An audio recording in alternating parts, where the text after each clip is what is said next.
What is up, YouTube, Twitch, Twitter, TikTok? No, we're not on TikTok.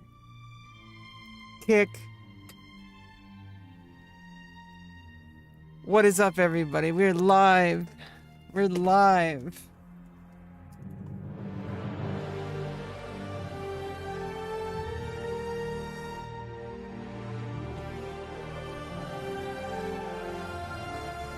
What's up, y'all? It's your girl, Rebecca.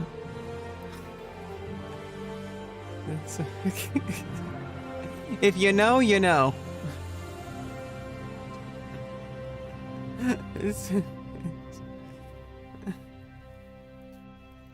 Boys. What's up, gentlemen?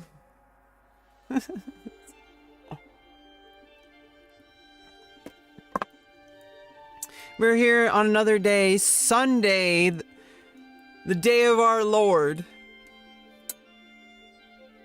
February 26th. Actually, I had to look at my, I had to actually look at the bottom, I actually had to look at the bottom corner of my monitor to actually look at the date. That's how entrenched I am in this bullshit that is Twitter and everything.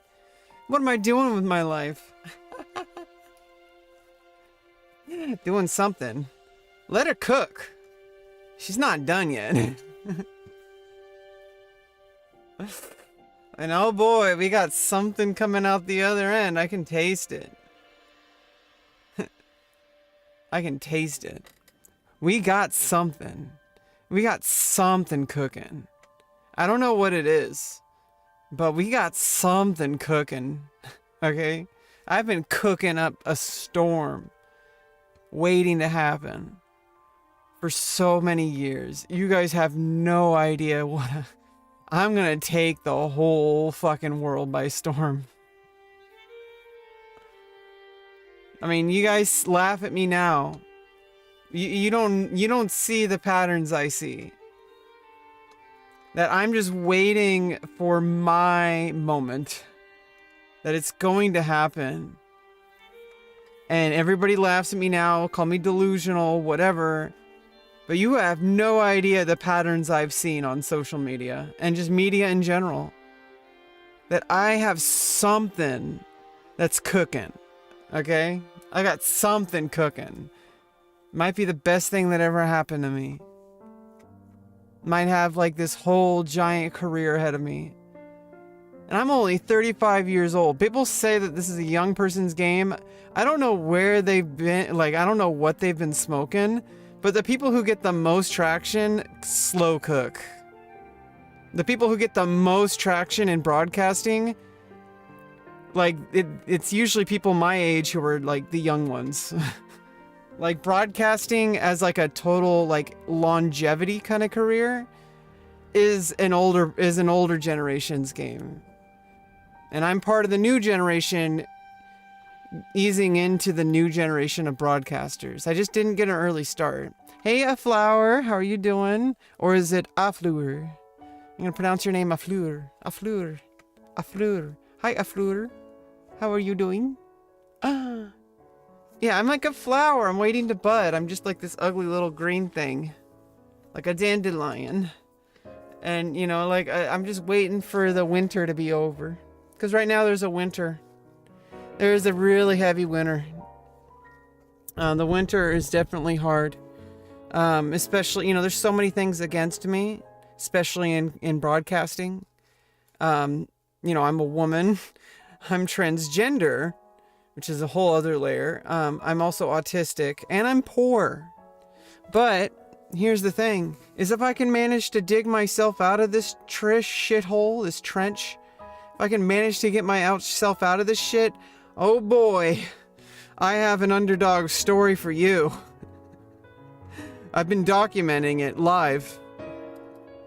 So there's a lot of freaking cooked content, and like, it's been cooking for a while.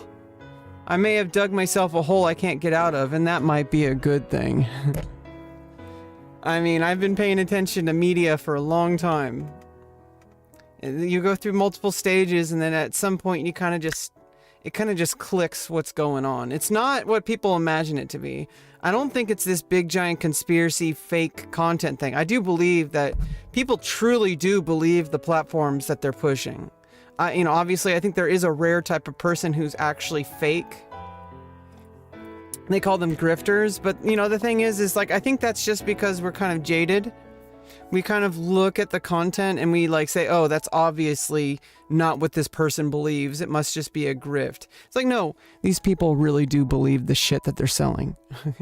Okay, that's the reality, is that you're kind of, you've seen too much.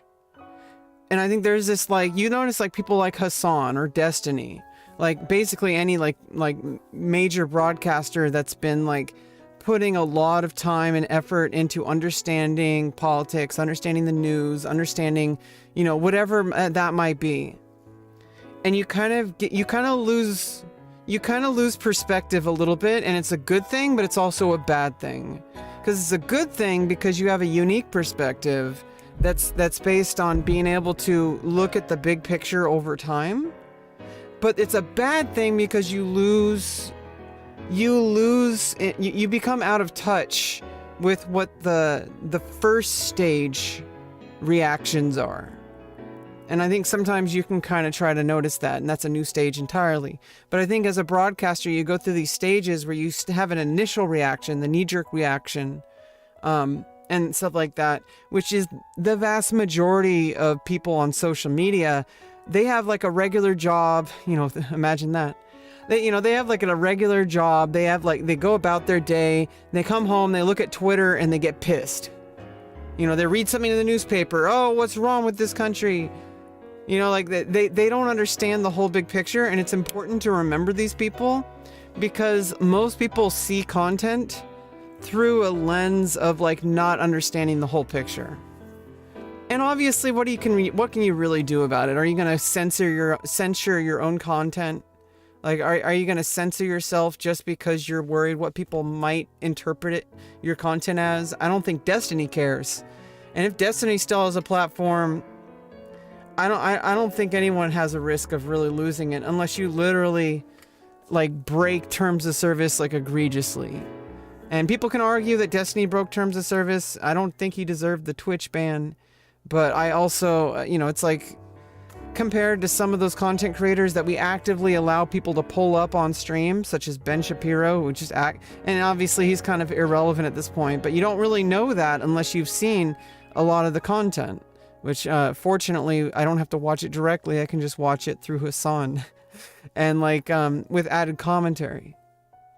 And I think there's this kind of thing that happens where people kind of lose touch with what like the initiate to news and politics and just social media in general. Most people do not understand the nuance that is Twitter, and you can make fun of me all you want, but there is a lot of nuance discussion like on Twitter, and it may not be this criteria that you consider to be nuanced. Not everything has to be some college level dissertation. Okay, someone saying what the fuck lol is actually like a valid discourse. Like, I mean, that's boiled down, of course. But then if you expand on it, you can be like, what the fuck, lol? But you're like, the actual state of the economy in 2022 is vastly different than 1998. And here are the reasons why. like, if you expand on it, like, but you can also be condensed into, what the fuck, lol? With like a picture of with a meme. Like there's a lot of ways to have discourse. It doesn't always have to be this academic thing. And I think people kind of limit themselves when they like gatekeep what is and isn't valid discourse. And then what's really fucked up is when people act like bigotry is valid discourse. Hate speech is not protected speech. It has never been protected speech. To think that having completely the idea that you can have completely unbridled free speech is absolutely ludicrous. It's never been the case. Any place where you've been able to have completely free speech, it just doesn't exist.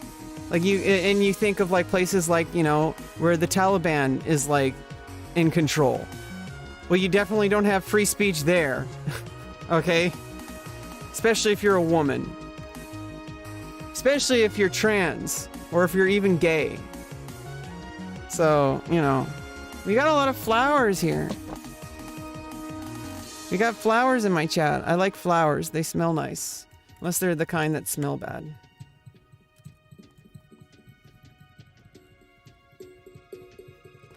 We got flowers in my chat. And it doesn't smell like farts anymore. Maybe one day my chat won't smell like farts anymore, and you're a part of that. Here's my agenda. Here's the real trans agenda. The transgender. Here's the real trans agenda. To make the world smell like flowers. Nobody knew that one. Yeah, I don't know. It's like people be farting and thinking their shit doesn't stink, you know? My shit stink? Okay. I'm not the prettiest thing to look at. Or maybe I am. I don't know, what are beauty standards? Like, yeah, okay, like, oh shit, lol, your shoulders are too wide. Like, bitch, what the fuck are you talking about?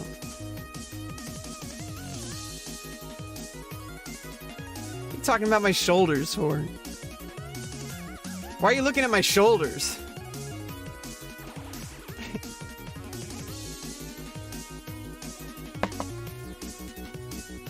So I have a couple more weeks coming up.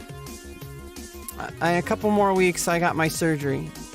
My face is gonna be worked on. After long last, after waiting and waiting and waiting to just have a pleasant face. Because my face is fucked up.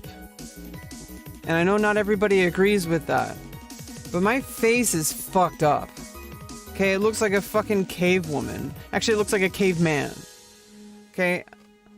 And I feel that way, of course, because I see it deeper than most people. I see gender dysphoria, and I try to remember that obviously the worst possible features are things that I'm fixating on. But I do think there is an objective, like, reality with my face, and that's why I'm getting the surgery to fix it. Okay? And my face is gonna be fucked up for a while. I'm gonna be, like, puffed up like a marshmallow. Or maybe I'm gonna look gorgeous right after surgery. Doubt it. Maybe I'm gonna look absolutely gorgeous like 24 hours after surgery. Just all the swelling goes down. I have like a miraculous recovery that's never been recorded in history of this extensive amount of treatments that I'm getting. Because I am getting an not super extensive. I'm not getting any of the ones that are going to give me like a lot of risk. Because I don't really think I need them. I got lucky in that. Like, the stuff that I need, the stuff that I want for my surgeries, like, which is equivalent to need. The things I'm getting for my surgery that I need are luckily not ones that are extremely dangerous. Like, I'm not doing the chin. I'm not doing my cheekbones. Like, and even then, like, you know, the doctor really knows what he's doing.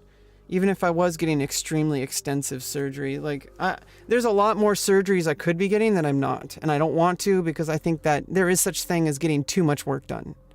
Okay, and at what point do I like, split the line between gender dysphoria and just wanting to look pretty at any cost? When there's so many more things I could be doing outside of, you know, just getting rid of the gender dysphoria part is the first big hurdle. But there's so much more things I could be doing to kind of cope with whatever those feelings are of not feeling pretty enough. Okay, there's things I could do. But I need to do this surgery first and have it all heal up over time. At least 6 months, apparently, is the timeline, if not a year. And then it's going to be a bottom surgery towards the end of the year. I'm gonna have a vagina, you guys. Speaking of flowers. I'm gonna have a vagina. And that's fucking awesome. That's so fucking awesome that we have that tech. That I'm literally living in a day and age where I can have a vagina. Just like from like a robot. Like a robot is gonna make a vagina. And it's not a robot, I mean it's a person doing the robot, but you know what I mean?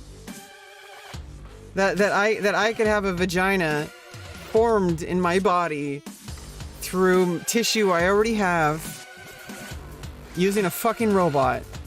Welcome to the fucking future, you guys. That everybody should be for this. You know, if everybody could just choose whether they had a penis or a vagina, that would be fucking awesome. Imagine if you could just go down to the clinic, say, "Hey, I want a vagina today," and they're like, "Okay, let's check you in," and you literally get it done the same day. Could you imagine a future like that? And then imagine if you could just also do the same and have a penis. Imagine how many people would be way more gender fluid if you could just literally make your body like it's a video game avatar. I think that's the ideal, right? Because then you get to make exactly the kind of body that truly matches who you are. Imagine how many dragon people would be out there. Imagine how many people actually want to make themselves into a dragon and like have like wings and like scales. Could you imagine how many people would be fucking happy with that? Or what if you could be a mermaid, like for real, and actually be able to breathe underwater? Could you imagine that? Or if you could literally become an Apache attack helicopter. That'd be insane. I'm all for that. I mean, some people say, you know, don't play God. Fuck that, let's play God. We were given this technology, we were given this curiosity. If there is a God that gave us these things, then it fucking gave it to us. Okay? There's nothing in the realm of humanity that exists that is outside of what was potentially given to us. So like literally, everything under the sun, has already existed. We just haven't found it yet. And there's things that we can say, oh wait, there's some moral problems with this. Well, that's a human problem and we need to figure that part out, because some things are a little bit too far.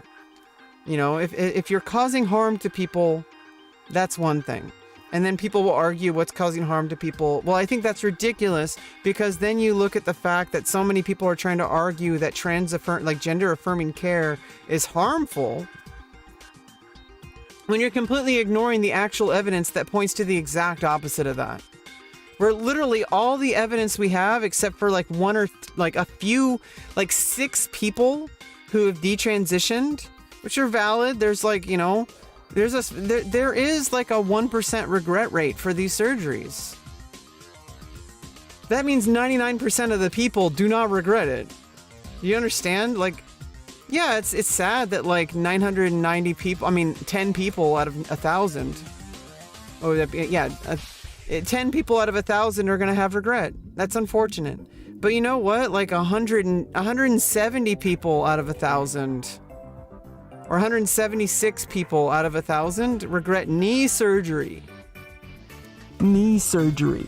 Okay, so this is so fucking ridiculous that people are literally advancing these ideas that somehow 1% of a population, who are obviously extremely valid, and my heart goes out to them, that they ended up getting surgeries that they regretted.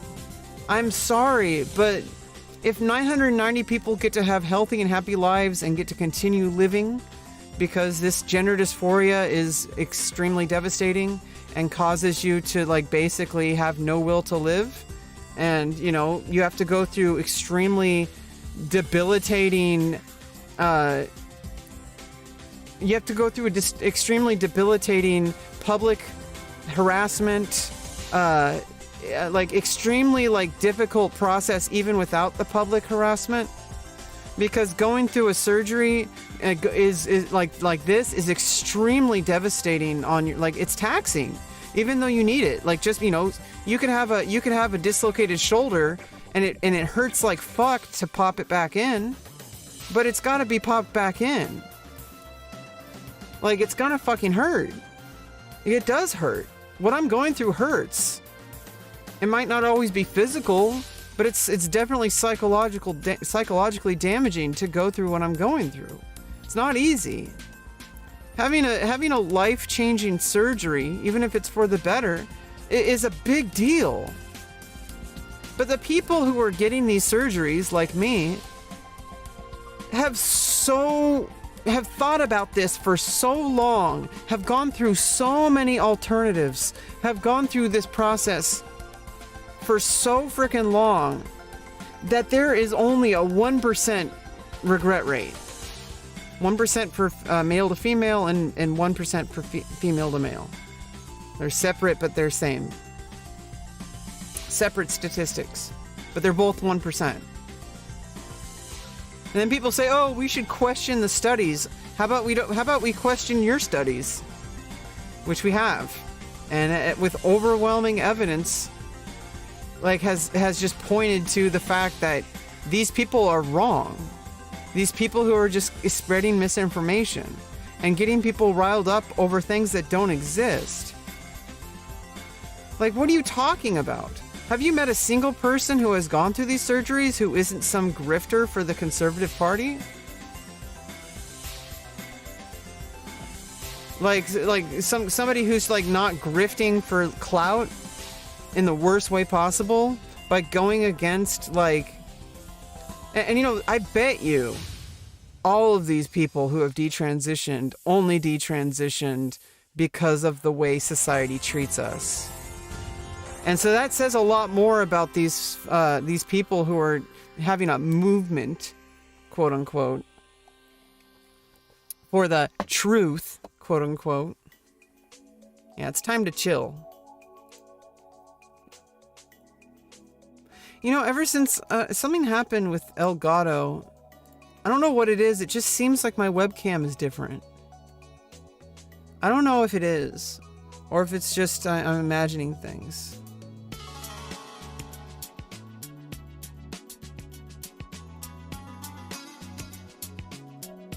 What?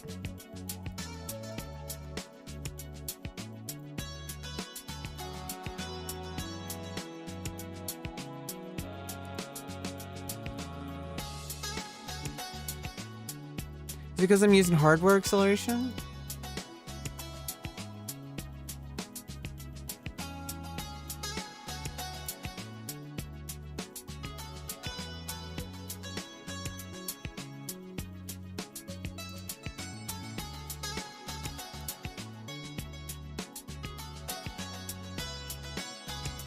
Yeah, I don't know.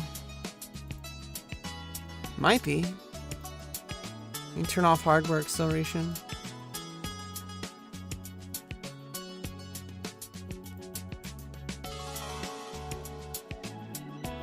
Yeah, I don't know.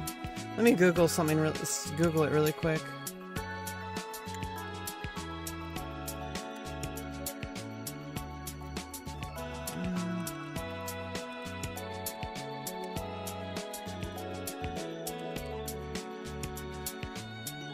Here, let me use perplexity.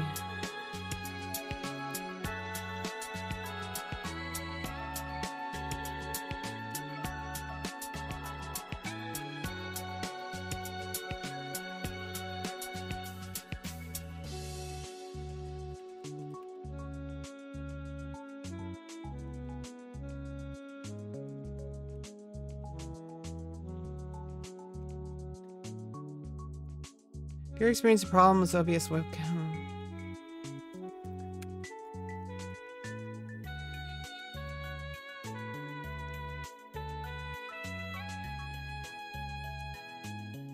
Oh, what happened here? Why is my webcam all fucked up here? The fuck?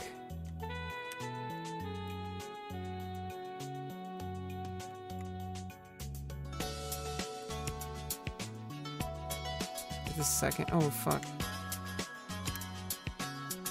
Yeah, like when I reset it, how come? Oh, okay. Oh.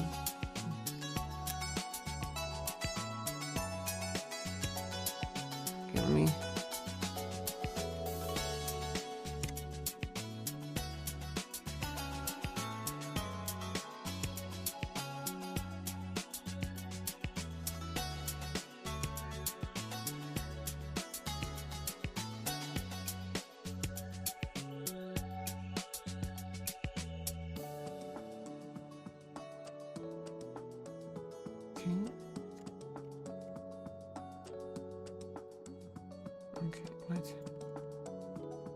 Oof.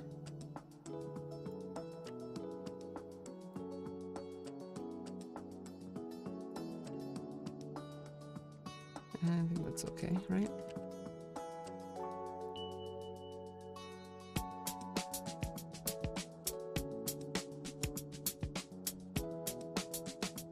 All right. I think we're ready for some React content. Yeah, let's go. Let's see, what are we gonna watch today?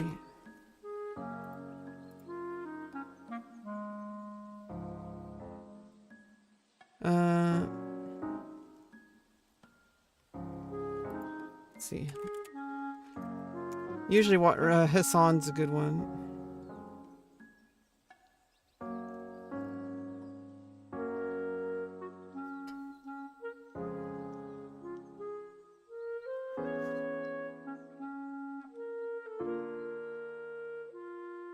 We can just look at Twitch VODs.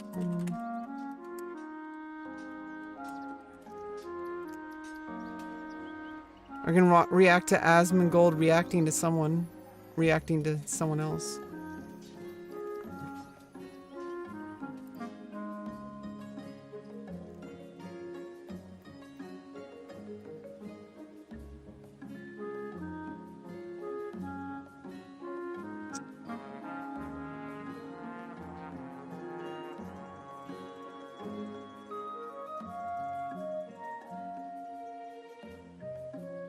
Yeah, and it didn't really have anything prepared, just kind of like, I do this thing where I generally like kind of spend some time on like Twitter and YouTube, just kind of looking through stuff.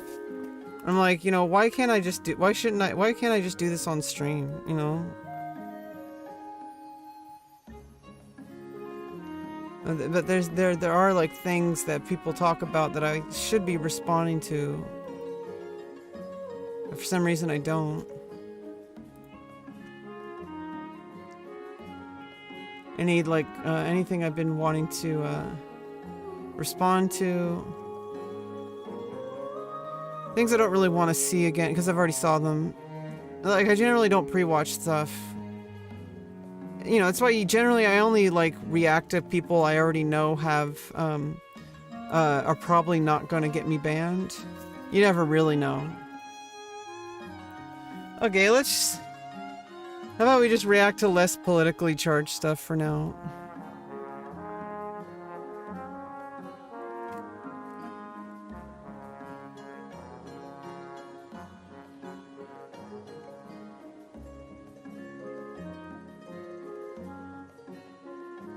Because I do get tired of talking about more serious issues. It is a thing. Okay, let's get the music off.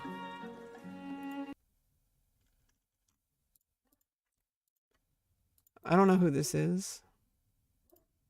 Oh my. Good. Commander Barnsworth. Michael D83 for 10 whole subs. By God. And Yavi. Thank you so much. To Monster for another sub. Harry Potter BM a whole sub. Wait, who is this? I don't even know. I'm like not saying that ironically. I don't know why people do that shit. You know when people are like, who? It's like, you know who, like, what is this performative stuff? Like when people, and then when you actually say stuff that's genuine, people like look at you and they're like, oh, you're being like weird, edgy, sarcastic. Like, no, I'm just fucking like, I literally don't know who this is. I know this is Tectone's stream setup, right?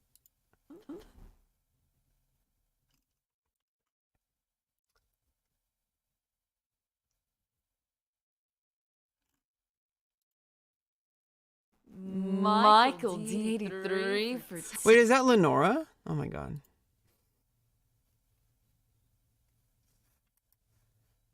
I feel like I would be better if you put it... Let me try one more time by myself. Okay. Why is it so dark? Wait, did something screw up? I feel like I would be better if you put it... Let me try one more time by myself. Okay. Trying not to stare challenge. Trying not to stare challenge. Level impossible. I think she's not. She's looking at probably whatever she's doing. She's literally like, maybe it's a monitor or maybe like whatever. It's so like, obviously this is a meme, but like it's just kind of funny. People literally do ship people like this. People literally do stuff like that. They're like, oh, she's clearly checking her out. It's like, dude, come on. Like she's obviously checking something out. You know. It's like flipping back out. You know what I mean? Yeah, maybe it needs. Oh, I saw. Oh yeah, she looked away immediately. She felt like she was invading. You know, there's this thing that happens. Like, if you like accidentally, it's not bad that you check people out. That's normal. It's normal to check people out. You may not have the intention of doing it in like a sexual way or whatever, but it's normal to check. You know, because your mind sees things, your eyes see things. But notice how she like looked away immediately, because you know, even though she totally, I mean, she knows that she's on camera, but also, I think people do it even off camera. Like if you accidentally look at someone and you're like, oh, like that person didn't give me permission. Like even if they don't care, like I care that I'm looking at somebody without their permission. Is that weird? Is that rare? I mean, is that normal? Like that people actually like you know, think about how people might feel? Is that strange? Is that uncommon? Solutions, yeah. Oh God. It's okay. This is experience. Oh, she's probably reading chat. She's like, oh God, like she already, because she accidentally looked, and now chat's gonna be spamming shit. This is experience. This is experience. Dude, what's wrong with my hands?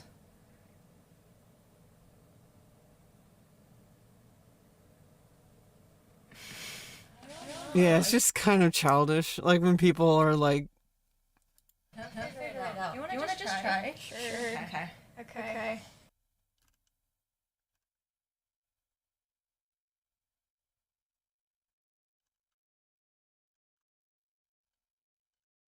oh, this looks like interesting. Man, to watch later.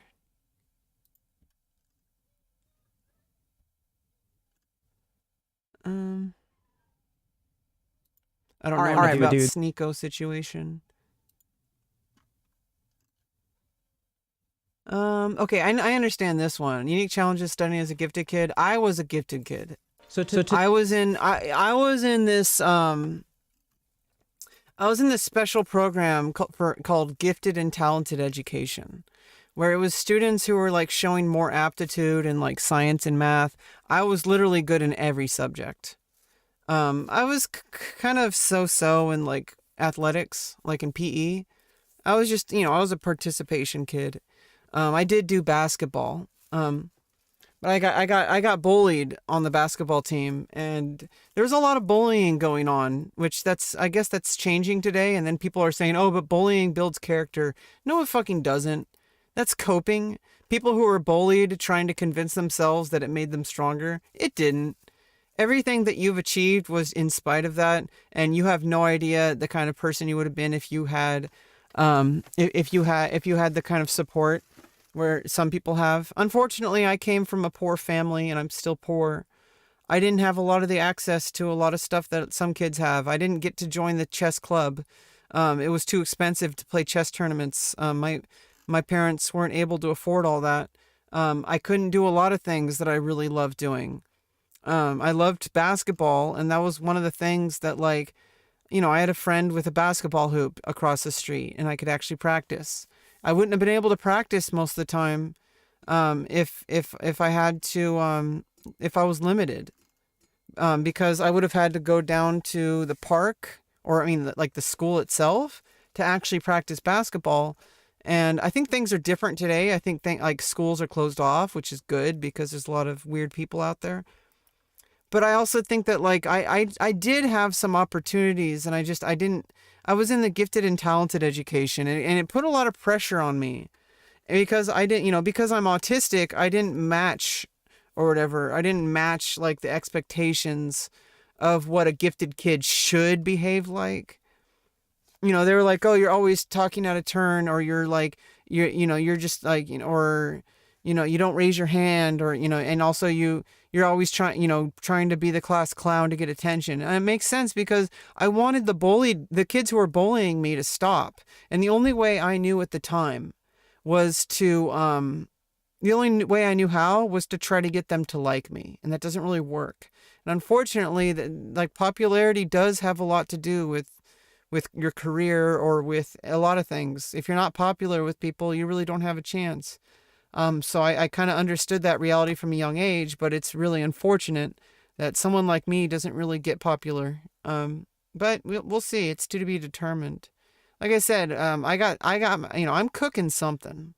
I don't know quite what it's going to look like when it's out of the oven, but I'm cooking up something, Today we're going to talk about how to study as a gifted kid.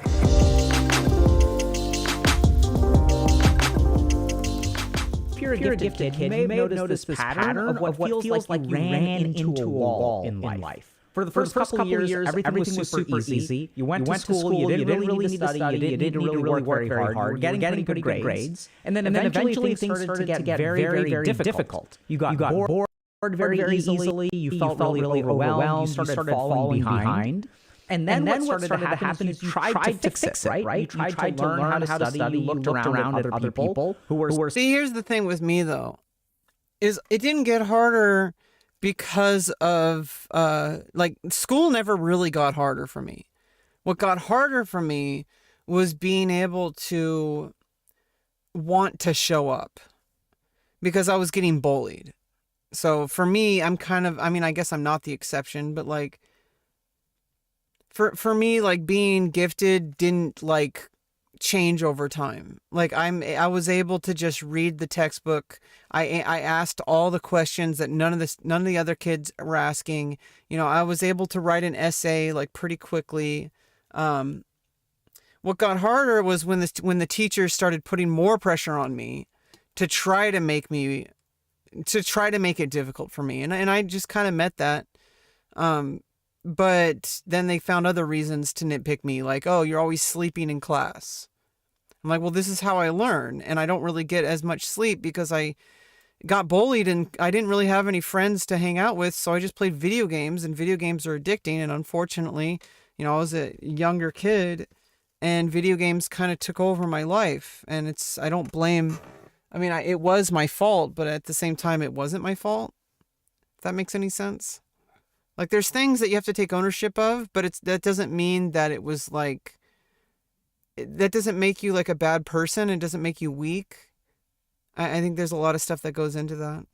Studying and you were like, okay, so I just need to read this textbook. I just need to do these worksheets and then I'll be fine. I want to take a moment to thank our AG coaches. I've taught a lot of different places and worked with a lot of different people. And honestly, our coaches are some of the best people I've ever worked with. AG coaches help 10,000 per person.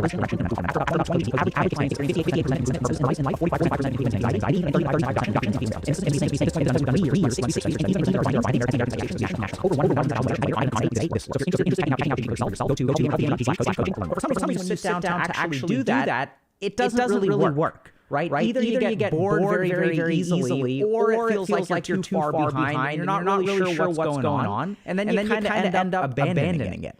Yeah, that's kind of what happens to me a lot of the time. I've had so many things that I've been fully immersed in, my like music, for example, and this is a huge, I don't think it's a tragedy or whatever. I really do think I'm just in a period of my life where I just can't really focus on music. Music was a huge distraction for me from things I needed to do with my mental health.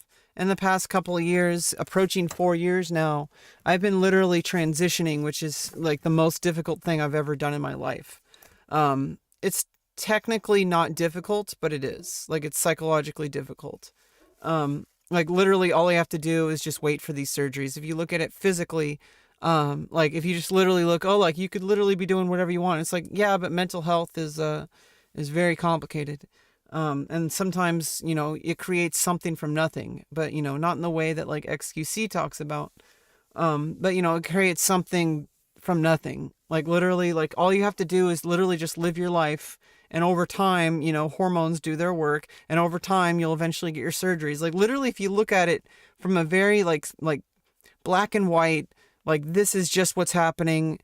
you know, if you look at it that way, everything looks fine. But if you, you know, the psychological toil on your, like toll that it takes, like the psychological toll that it takes on you is like extremely devastating. And I need to recognize that because it is real, and it does affect me in a very deep way, a profound way. And it's important to remember that, because I far too easily blame myself for not, like, I'm like, oh, I abandoned music. When I've been literally, like, when I was 6 years old, I joined choir, and, you know, then you play like recorder or whatever, and I learned the recorder. Then like 4th grade, I tried saxophone, but then I switched to trumpet, and I got to advanced band like that same year. But then I got sent back because to beginner band because I couldn't play anything but the loudest volumes. And it wasn't really that. It was because I kept talking back to the teacher because I felt attacked, because I was trying, but it wasn't good enough. And that's kind of like a theme where it's like I feel like I'm never good enough. But really I am. Like, in fact, a lot of the times I'm more qualified than the majority of people attempting to do the things that I do. And I have like a lot of evidence suggesting that. But, you know, still I have this imposter syndrome. It's just burned into me that I'm not good enough. And I'm trying to overcome that. And it's like really difficult because it just feels like everyone's gaslighting you in a bad, like, not in the way, like, it feels like they're gaslighting you, but like it's like a positive gaslighting. Like, it feels like they're just lying to you. Like, oh, I couldn't possibly be good enough because look at how unpopular I am. Look at how much money I don't make. You know? Like, I know that there's a lot more I know that there's a lot more that goes into it that most people, that, you know, happens behind the scenes. And I'm literally just kind of poking around in the dark, trying to figure out this whole broadcasting game. I could be doing everything right. I could be doing everything wrong. I have no idea. I'm just guessing. And I think everybody else is guessing too. I really don't think anyone really knows what's going on. And those who do, I don't really think it matters too much. Because there's so much stuff going on as far as like popularity, especially in content creation, that really don't match our traditional views of what popular is, of what should be popular, if there is such a thing.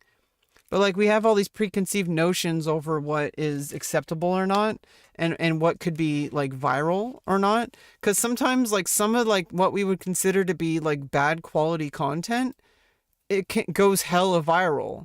And it's because I think it's just because it's based on like this fluctuation of human nature, that like people kind of fluctuate over time in the way that, you know, in what is and isn't effective towards you know, activating people's emotions, and like what is important to people and what people like to share. And as a content creator, I guess you have to be, as a content creator, you have to kind of be paying attention. You could post and ghost like some people do, but then you kind of run the risk of becoming irrelevant, or not irrelevant, just being out of touch. But being out of touch doesn't mean you're irrelevant. So that it's not really a problem, I don't think.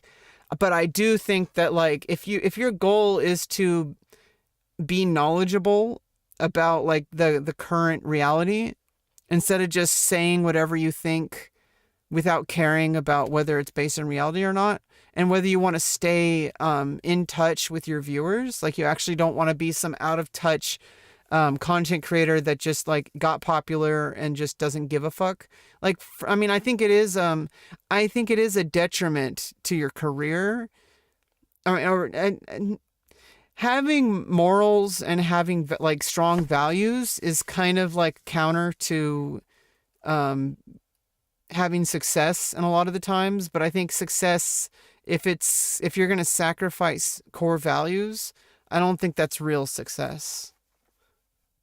And so you kind of create this pattern of getting super interested in something, getting excited about it, investing some amount of time, but then eventually you kind of get bored, or it starts to get too difficult. So with me, it's like I see a lack of return on investment. And it's unfortunate because a lot of these things, they really do take a lot of effort over time, such as making YouTube videos, which I'm attempting to do right now, even though like I don't know how I'm going to edit this together because I go on really long tangents and I don't know how to edit it because it's so intertwined that I don't know how to make focused scripted content. Or at least more focused content. I try to make more focused content. But with me, it's because like with music, for example, I got into music when I was 6 years old, was in choir and band all through high school, took a bunch of time off because I was a dumbass. And then 10 years after high school, I went back to college and I studied even harder.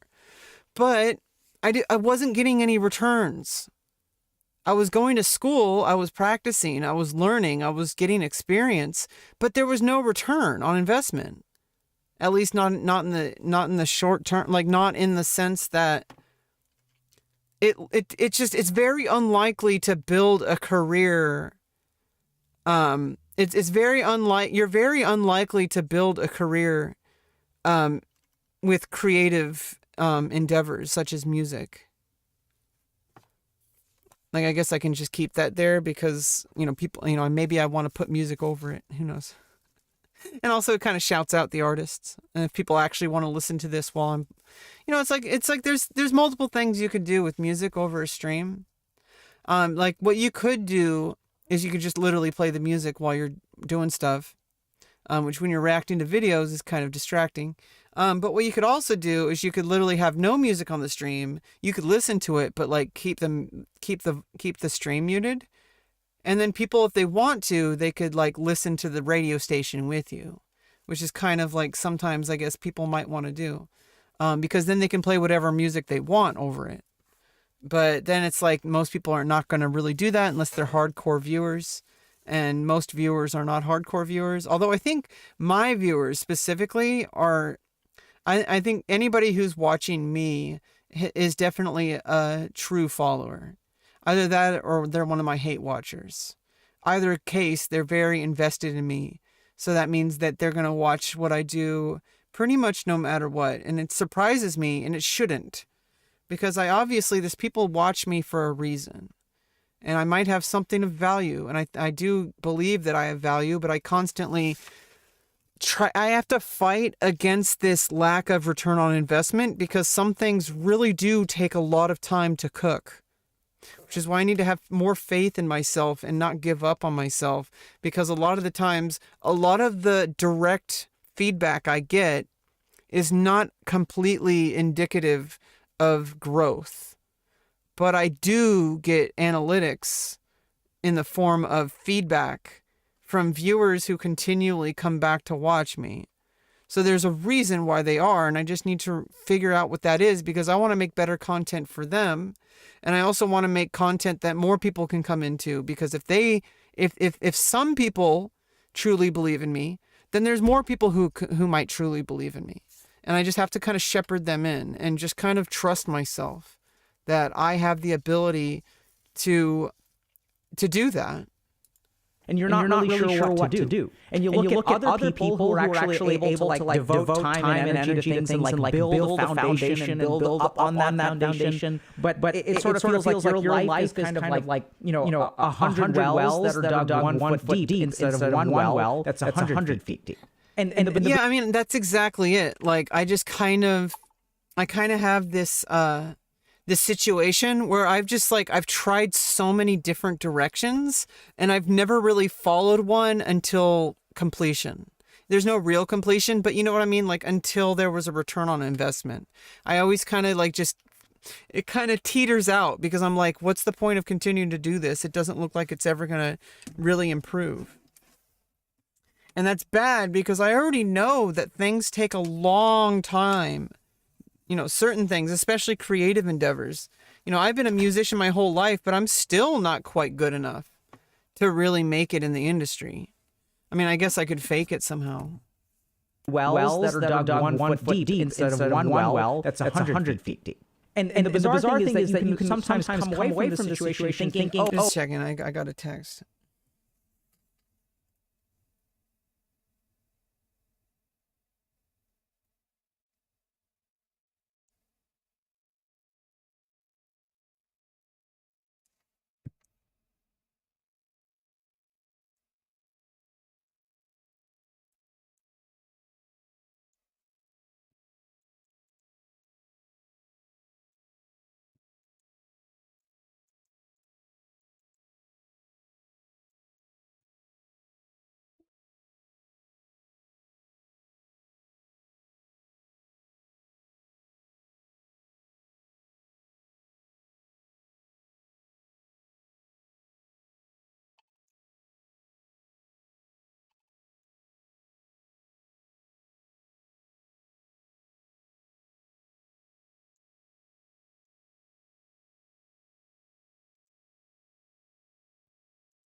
Oh, my mom's trying to get me to watch binaural beats. Binaural beats are kind of interesting. I like the concept, and it can be really used when I try to meditate and stuff like that.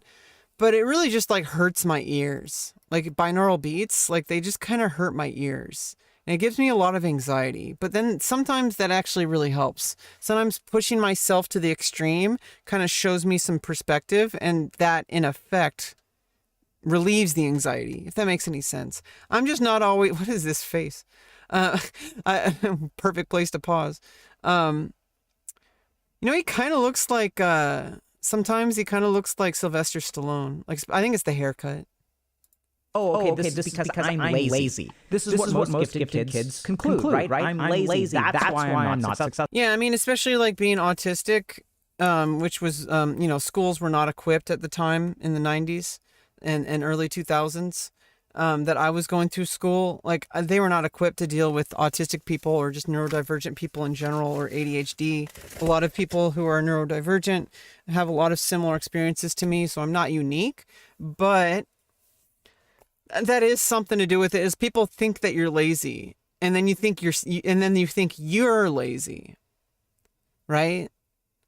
Like you convince yourself that they're right. Like they convince you that they're like. They end up convincing you that they're right and then you start convincing yourself that they're right. And it's kind of fucked up situation, because literally I got bored because I didn't see a point to it. I'm like, I already know how to answer all these questions. You just read the book and then you just basically just copy paste it from your brain. But I guess other people have a hard time doing that. And it just comes easy for me. Like literally just someone gives you a book, you read it, and then you it might be like a little bit awkward at first, but the more you do it, the easier it gets. It's just like anything else. You literally just read a book and then you ask questions about it and you write about it or talk about it. And that's how you understand things better, is through that infinite process, or that kind of circular process of getting information, asking questions about the information, and then synthesizing new information from that information. And then you put that new information back through that continual circle. And then you just continue to do that. And when they ask you on a test, explain the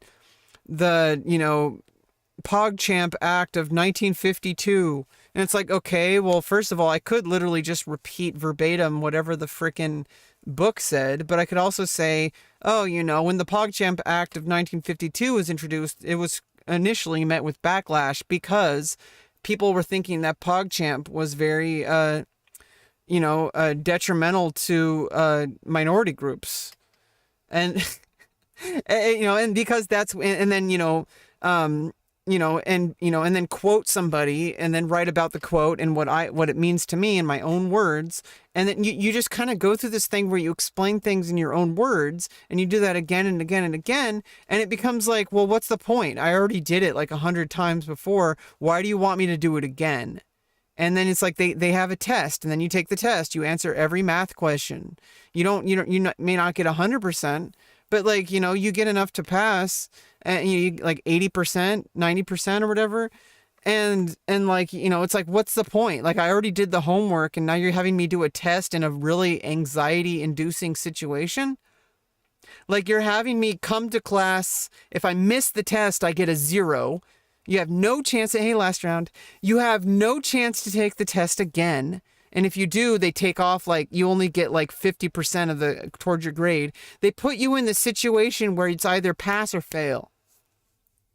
Instead of just, what isn't the whole point of going to school so that you can learn things? And eventually it stopped becoming it stopped feeling relevant. And I ended up failing in school because I was like, what's the point? Like, they're going to have me answer all these questions. I'm going to get a grade, and then I'm going to move on to the next grade. and the next school year, and then I'm going to do the same thing again, but like, maybe dive a bit deeper into some things, but like you do it again, and then you do it again, and then by the end they still, because your attendance was really terrible, so you're not going to be able to graduate. It's like, well, I didn't go to school because we were reviewing things I already read in the fucking book and we've already talked about 300 times, and you just want me to sit there and just like be bored. You just want me to sit there and just listen to you drone on because you love hearing the sound of your voice, and you have an audience of captivated teenagers, and you're going to use that as your platform because you don't have a platform in your real life. So, I mean, I'm not trying to shit on teachers. Teachers have a really tough job, but there were some teachers, and there were some teachers out there, and everybody, I think you know what I'm talking about. There's teachers out there that they use their classroom as like a personal, like Twitch stream, basically. Like, if you want to have a personal platform, then go on Twitter and make your platform. Don't bring that into your classroom and try to push your agenda on a bunch of teenagers who have no choice but to listen to you. And you're gonna act like you're all high and mighty because you're the one adult in a group of teenagers. It's kind of sick that people actually do that. And I had some teachers I don't really particularly remember.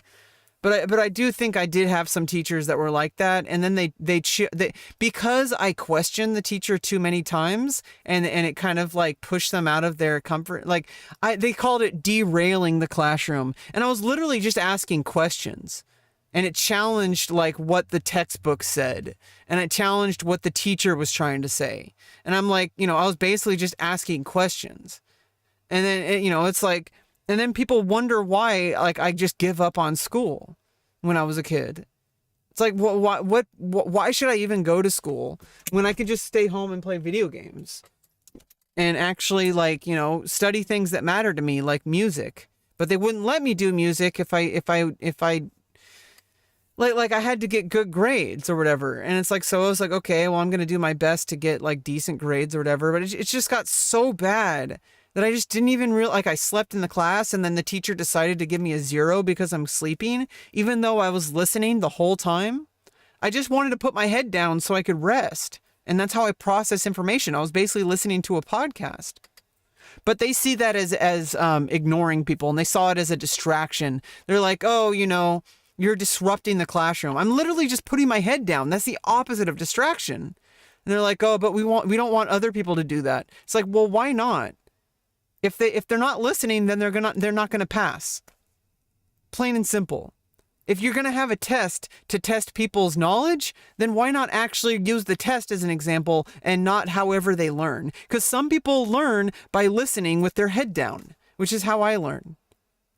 And I basically, I didn't just memorize, but I understood and synthesized literally every single thing the teacher would say, but I had to keep my mouth shut because if I even questioned the teacher once, they would send me to the office. They're like, oh, you're disrupting the classroom. I'm like, I'm just asking questions. Like they said, like I'm raising my hand for questions. They would ignore me. And I was saying, why are you ignoring me? They're like, oh, you always disrupt the class. And I'm like, I'm not disrupting the class. Like, I'm literally asking questions so that I can understand it better. And it pisses me off when it's like they want the classroom to be... Because obviously, I'm not going to say people are stupid, but people are fucking stupid. You tell them information, they're like, huh? What is that? I don't know what that is. It's like, dude, really what? Like, their whole lesson plan is catered to the stupidest fucking students. And anybody who is gifted gets fucking just, like, trashed.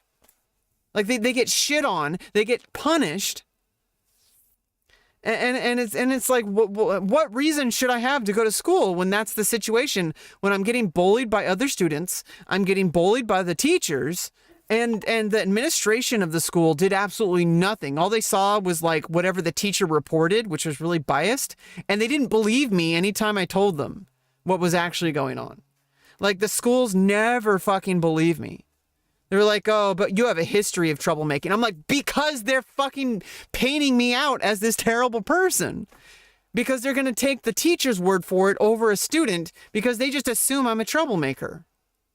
And you don't think that I internalized that I actually like started to question like maybe I am the problem? And then that's this cycle of depression and imposter syndrome.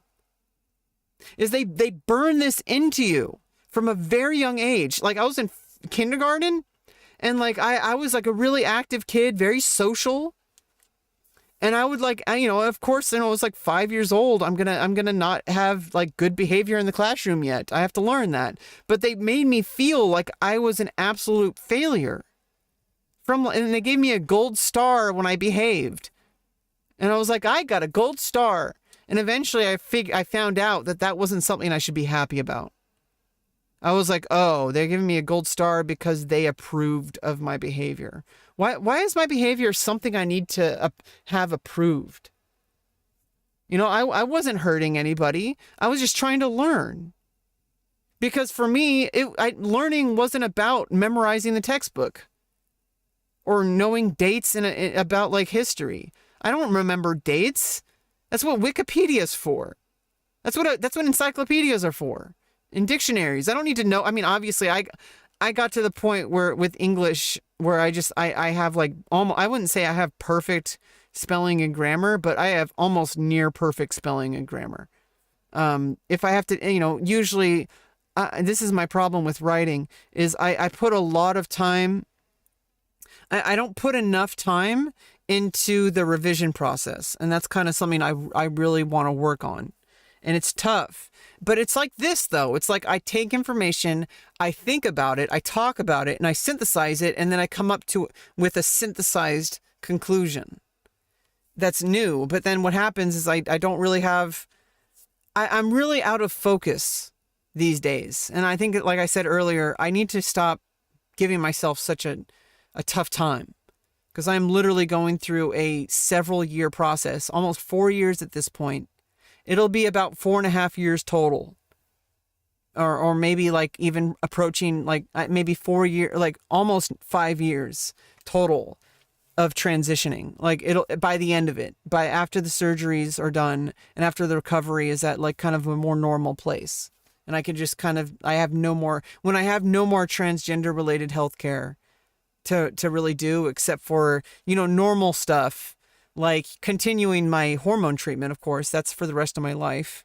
But then a lot of women going through menopause have the same thing.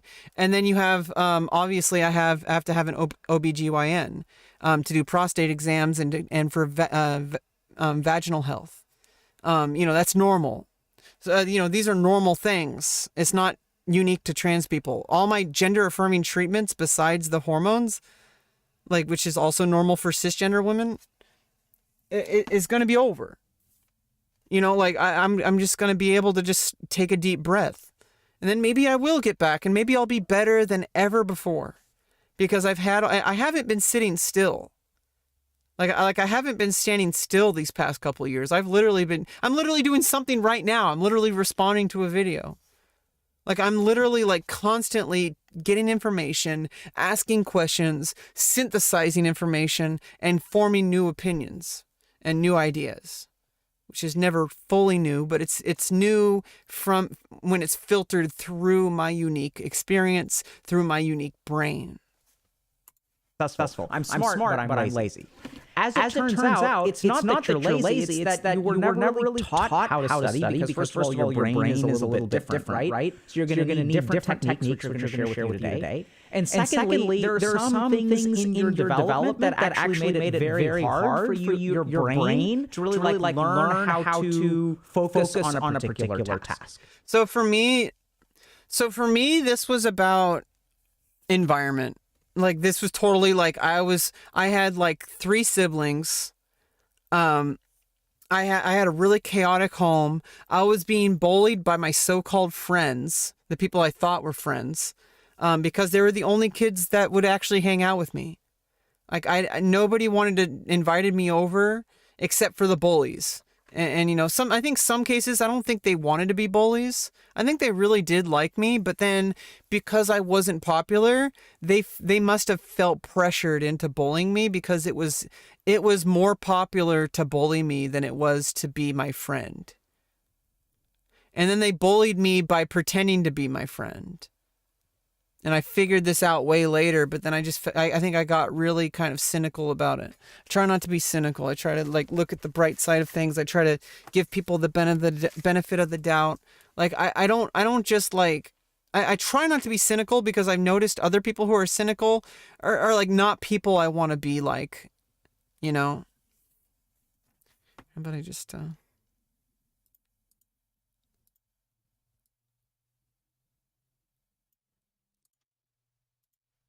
Your brain to really like learn how to focus on a particular task.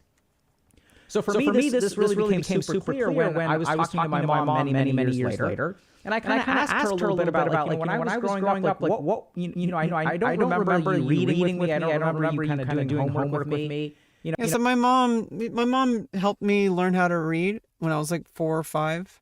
I remember or maybe younger, maybe 3. She would highlight words in the newspaper, and I would and then pronounce them, and I would just repeat it. And people just called me a genius.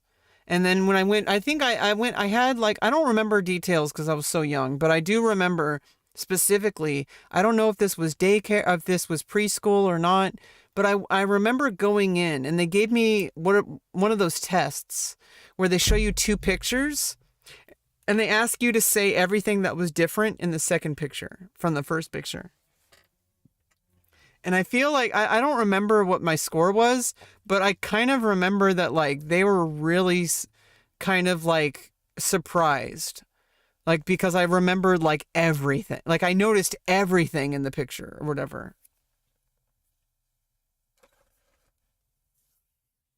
I don't know if I noticed everything, but like it was what it was.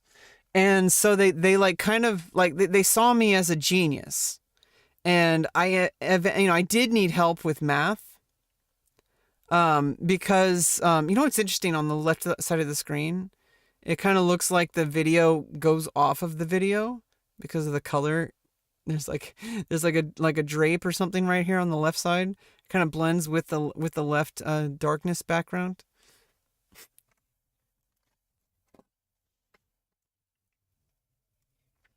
But that stuff, as like I got it, I picked up on it quick. Video's echoing. What are you talking about? I was kind of thinking about it. I was like, can you help me understand a little bit about like what was your parenting style in this? Oh yeah, I accidentally had 2 things on.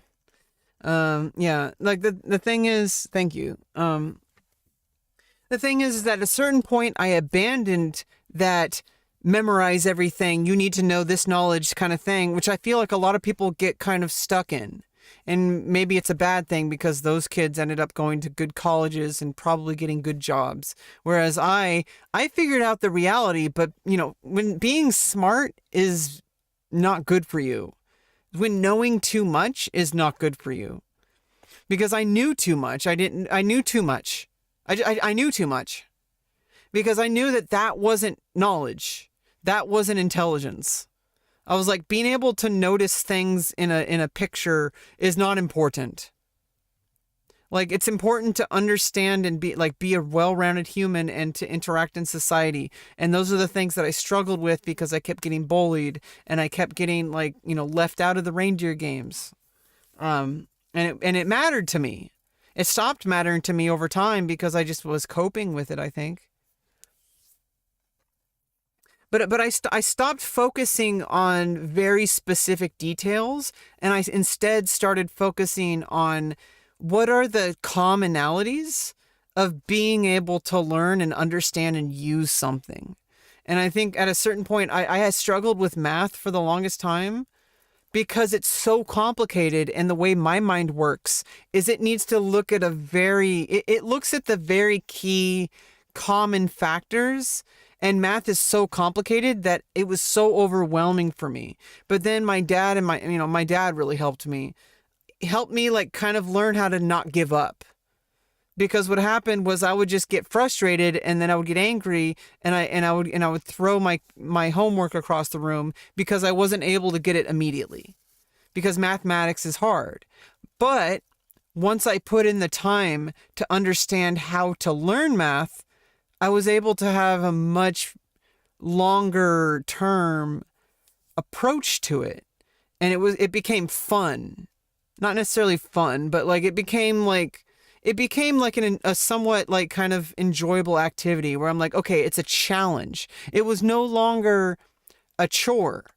I was like, okay, it's okay that I don't understand how to answer this problem. That's why we have erasers on our pencil. And I like to show all my work anyway. But at the same time, like, there's a reason why you take notes and why you scribble things out, or you like, you show your work. And I would show my work and all the time. And eventually I think I had to force myself to show my work at a certain point because I just knew how to answer the questions at a certain point in my head. But I learned that that's actually a really bad habit. At a certain point, it had to be drilled into me because, that's why they say show your work. And I'm like, okay, I guess I'll show my work.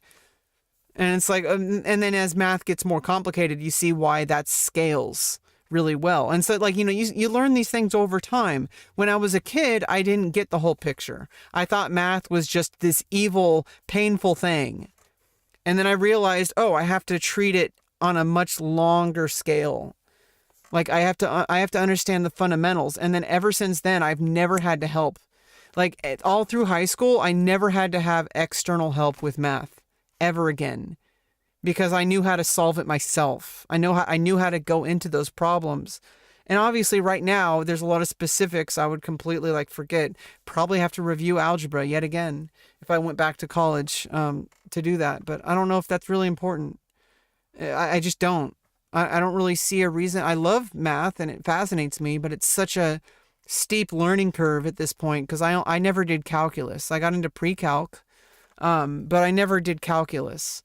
I've taken like fundamentals of math. The one thing I struggled with were I really liked number sets. Number sets were really cool, but I struggled with probabilities because my brain just doesn't think that way. Statistics were a little hard too, but then I figured it out, like with statistics and being able to look at like analytics and stuff. And that actually helps with like business and like YouTube, especially like looking at analytics in general.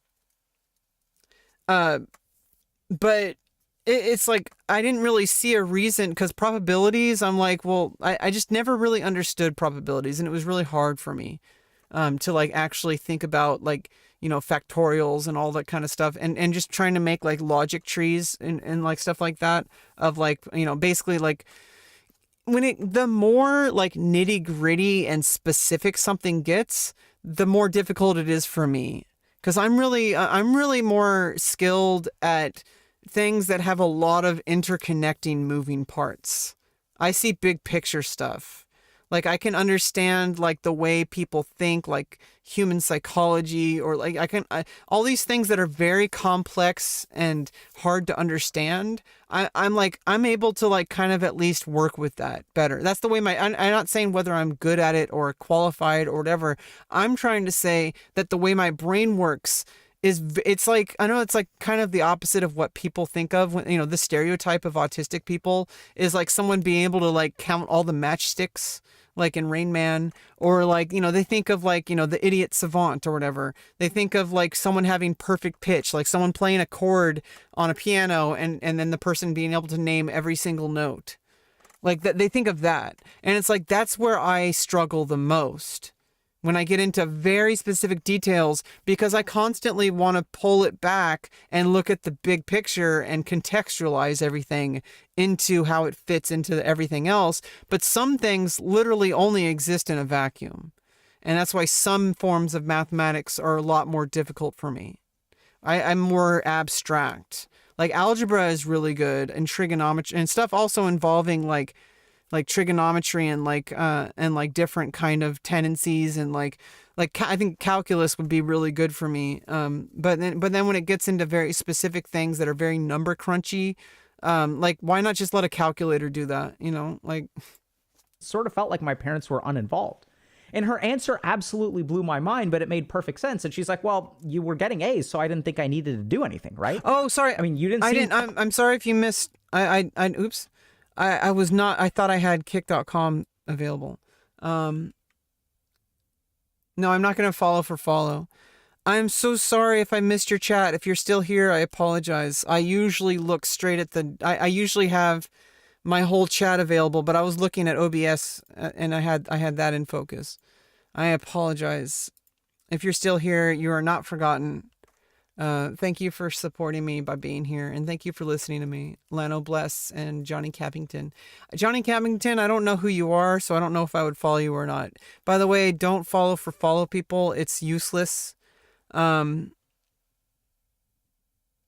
It's useless. It's not going to help your channel. It's not going to help you at all. You could have 10,000 followers, but if none of those people click on your videos, do you really have 10,000 followers? To be having any trouble at school, you would go to school, you were like 7 years old, you'd come home, you'd get straight A's on your report card. So like, why would I need to do something if you were actually getting straight A's to begin with? And that's when it kind of clicked for me, right? So a lot of parents, what they do is they don't intervene with their kids. They don't build habits for their kids if your kid is doing everything right. Yeah, and that's the problem, is because the way the world works, and I've heard he's talked about this multiple times, and I'm very involved with the dialogue. They don't intervene with their kids. They don't build. And I know the tendencies of content creators and how they talk about things and their talking points and their stances on things. Because I've been following content creators for several years now on like the Twitch sphere. Like Dr. K, I remember finding him, I think in early 2020. And it's kind of interesting because I was going through a lot of therapy at the time. And then it's kind of, I don't know, the algorithm really does work. Like it stuff pops up right when you need to see it sometimes. But here's the thing is when you're gifted, the world does not prepare you. Like school does not prepare you for the reality. Life is not about passing a test at all, except in some very specific circumstances. Like obviously a surgeon needs to be able to perform the surgery they're doing. Somebody who makes like machines that are designed to be like, function and not shut down. And especially if life and death is involved, like people who design like medical equipment, for example, or things that are going to be in charge of like making sure that poison, like your water doesn't get poisoned or whatever. Like these kind of things need to have people who know exactly what they're doing right. But, most things in life, most success you get in life is not based on whether or not you're 100% correct about something. It's based on whether or not you can show up on time and continually move stuff forward in like in the kind of tasks that you need to be able to do, that you need to show up and consistently do. And the thing is school teaches gifted kids that you just have to pass the test. And it really fucks up a lot of kids who are now adults, especially millennials, people from my generation. We were really like fucked over, especially if we did well in school. Because we don't live in the same world. Like we know too much now. The world does not exist. That the people, the boomer generation, back then, if you got good grades, you went to a good college, you're pretty much guaranteed success as long as you're not some raging alcoholic or drug addict or whatever, or just a terrible person. I mean, I don't know, a lot of terrible people ended up getting high positions. But that's kind of fading away now because people are starting to value like actual values, like like actual like core values of like, hey, like we're not going to put up with people who, are sexual, like, very sexually inappropriate or, all that kind of stuff. And it doesn't matter so much anymore whether or not you know all the answers. It matters if you can find those answers, because even if you don't know the answer, you're going to keep pushing and you're going to ask people for help. You're going to get a team of people together to try to get that answer. And that's what matters, especially in the social media age where there's no black and whites, especially like in a journalism standpoint, which journalism is really hard for me to do. I cannot keep up. I cannot, it's something I need to practice, but I cannot turn around that quick. Because with journalism, unless you're following every single thing within your niche and churning out articles on a regular basis, like basically as soon as the video hits or as soon as the article hits, and then you do a commentary on it, like, like an actual prepared essay. some people are able to do that really fucking quick. Really quick. And that's a skill that I don't have. It takes me way too long to synthesize the data. Even things that I pay attention to for years at a time, such as trans issues and other kind of issues like that. I pay attention to a lot of the news and I listen to a lot of commentary, but being able to synthesize that into a digestible article is not something I've really worked at because school failed me and I have to do it myself now. And it's like trying to pull yourself up from the trenches. And it's really difficult and I'm trying. Okay. And I'm also going through, like I said, I need to forgive myself for not being perfect in a world where being perfect isn't even like a very like marketable skill, except in a very few specific, like narrow, careers where you have to be like, if you're a doctor, like literally people's lives are on the line if you do it wrong. Habits for their kids if your kid is doing everything right. Generally speaking, as a parent, what you try to focus on is what your kid is doing wrong. Then the problem runs into as we get older, right? So you can learn like second grade math or third grade math or, maybe even like pre-algebra kind of on your own. But then we sort of end up learning like pre-calculus and calculus. And that's when you can't just listen to one lecture and absorb everything and know everything. Yeah. And that's where I started to like have I don't know. I did not have a really big problem with more advanced mathematics. I did have, like, you do have to practice it, but I mean, I would do that just by doing the homework. Like, I would just do the homework, and then that's how you learn it. And then you'd go over it in class, and then you would, like, we would do that in class. And that's really probably the best training I ever had was when we started doing higher mathematics, like trig and pre-calc. Because that's when I also had a good teacher that was like more, I started to kind of adjust at a certain point. Not really enough, but like I do remember specifically, like I had a really good time in very interactive math classes where we would go over the homework and like we would like go back and forth a lot because that's really what I wanted. But then I had the same issue where the teacher was like, okay, Rebecca, like give the rest of this isn't just a one-on-one class. And I treated it like it was one-on-one. And I still kind of do that today. Like I'll be watching a content creator and I think in today's world, especially in the content creation sphere, it kind of works that way because I can kind of use my own platform to kind of treat it like I'm having a one-on-one conversation with whoever I'm reacting to. Like basically I'm having a one-on-one conversation at the moment by watching Dr. K's video on Healthy Gamer GG. Like I'm basically doing the same thing, but in the medium that I'm doing that in, which is live streaming and YouTubing, in the medium that I'm doing that in, that is perfectly, like there's plenty of room for that because there's literally, as long as I have time, I'm literally not interrupting anyone. The nature of video on demand is that it's literally just that. It's video on demand. Like people can watch multiple videos on the same topic. They don't happen all simultaneously. Now a stream will happen simultaneously, but you can always go back if you're paying attention to one thing. You're like, hey, I'm going to finish this later. You press pause, basically put a bookmark on it, and later you go back to it. Now it doesn't mean you can't interact as much, but like I do feel like sometimes I watch a streamer and I really had a bad habit of this, but I'll watch a streamer and I'll start talking as if I'm the only viewer. And it's obviously not true. But I do feel like I have this need to have a one-on-one. It might be a shallow need. I don't know what it is. I think it's because I was really not really acknowledged as a human being most of my life. I was just told that I should just be quiet. I was told that I should go away. And so I have this deep need for people to actually like acknowledge that I exist. And maybe it's a little unhealthy, but I mean, I think, streaming and like watching other streamers and interacting with other streamers is kind of an outlet for that. Cause it's like you go into a streamer's chat room and they notice you and they read your comment and it activates this like little rush of like, this person knows I exist. This person knows I exist. And it doesn't matter if they're a big streamer or a small streamer, although it does feel a little bit more exciting when it's a big giant streamer. Like, even when Asmongold reads my comment and like criticizes it, I'm like, he read my comment. Like, I might be stupid and he might think my comment's stupid. Maybe he's wrong. I think he's wrong on some things. But I also think that I'm wrong on things. And I think that's like, at least I'm willing to have a conversation. And to an extent he is, but it is his stream and he has every right to shut down conversations.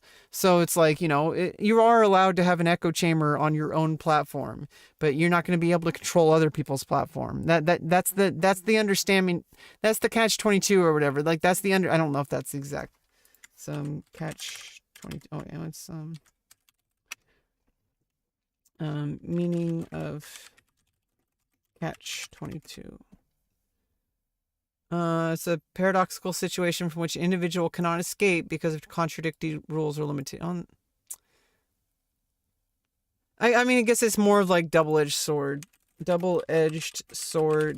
technical term.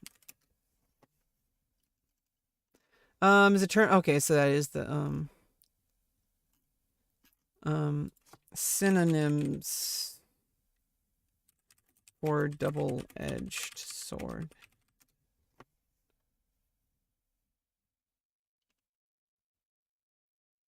Mixed blessing, patchy, no.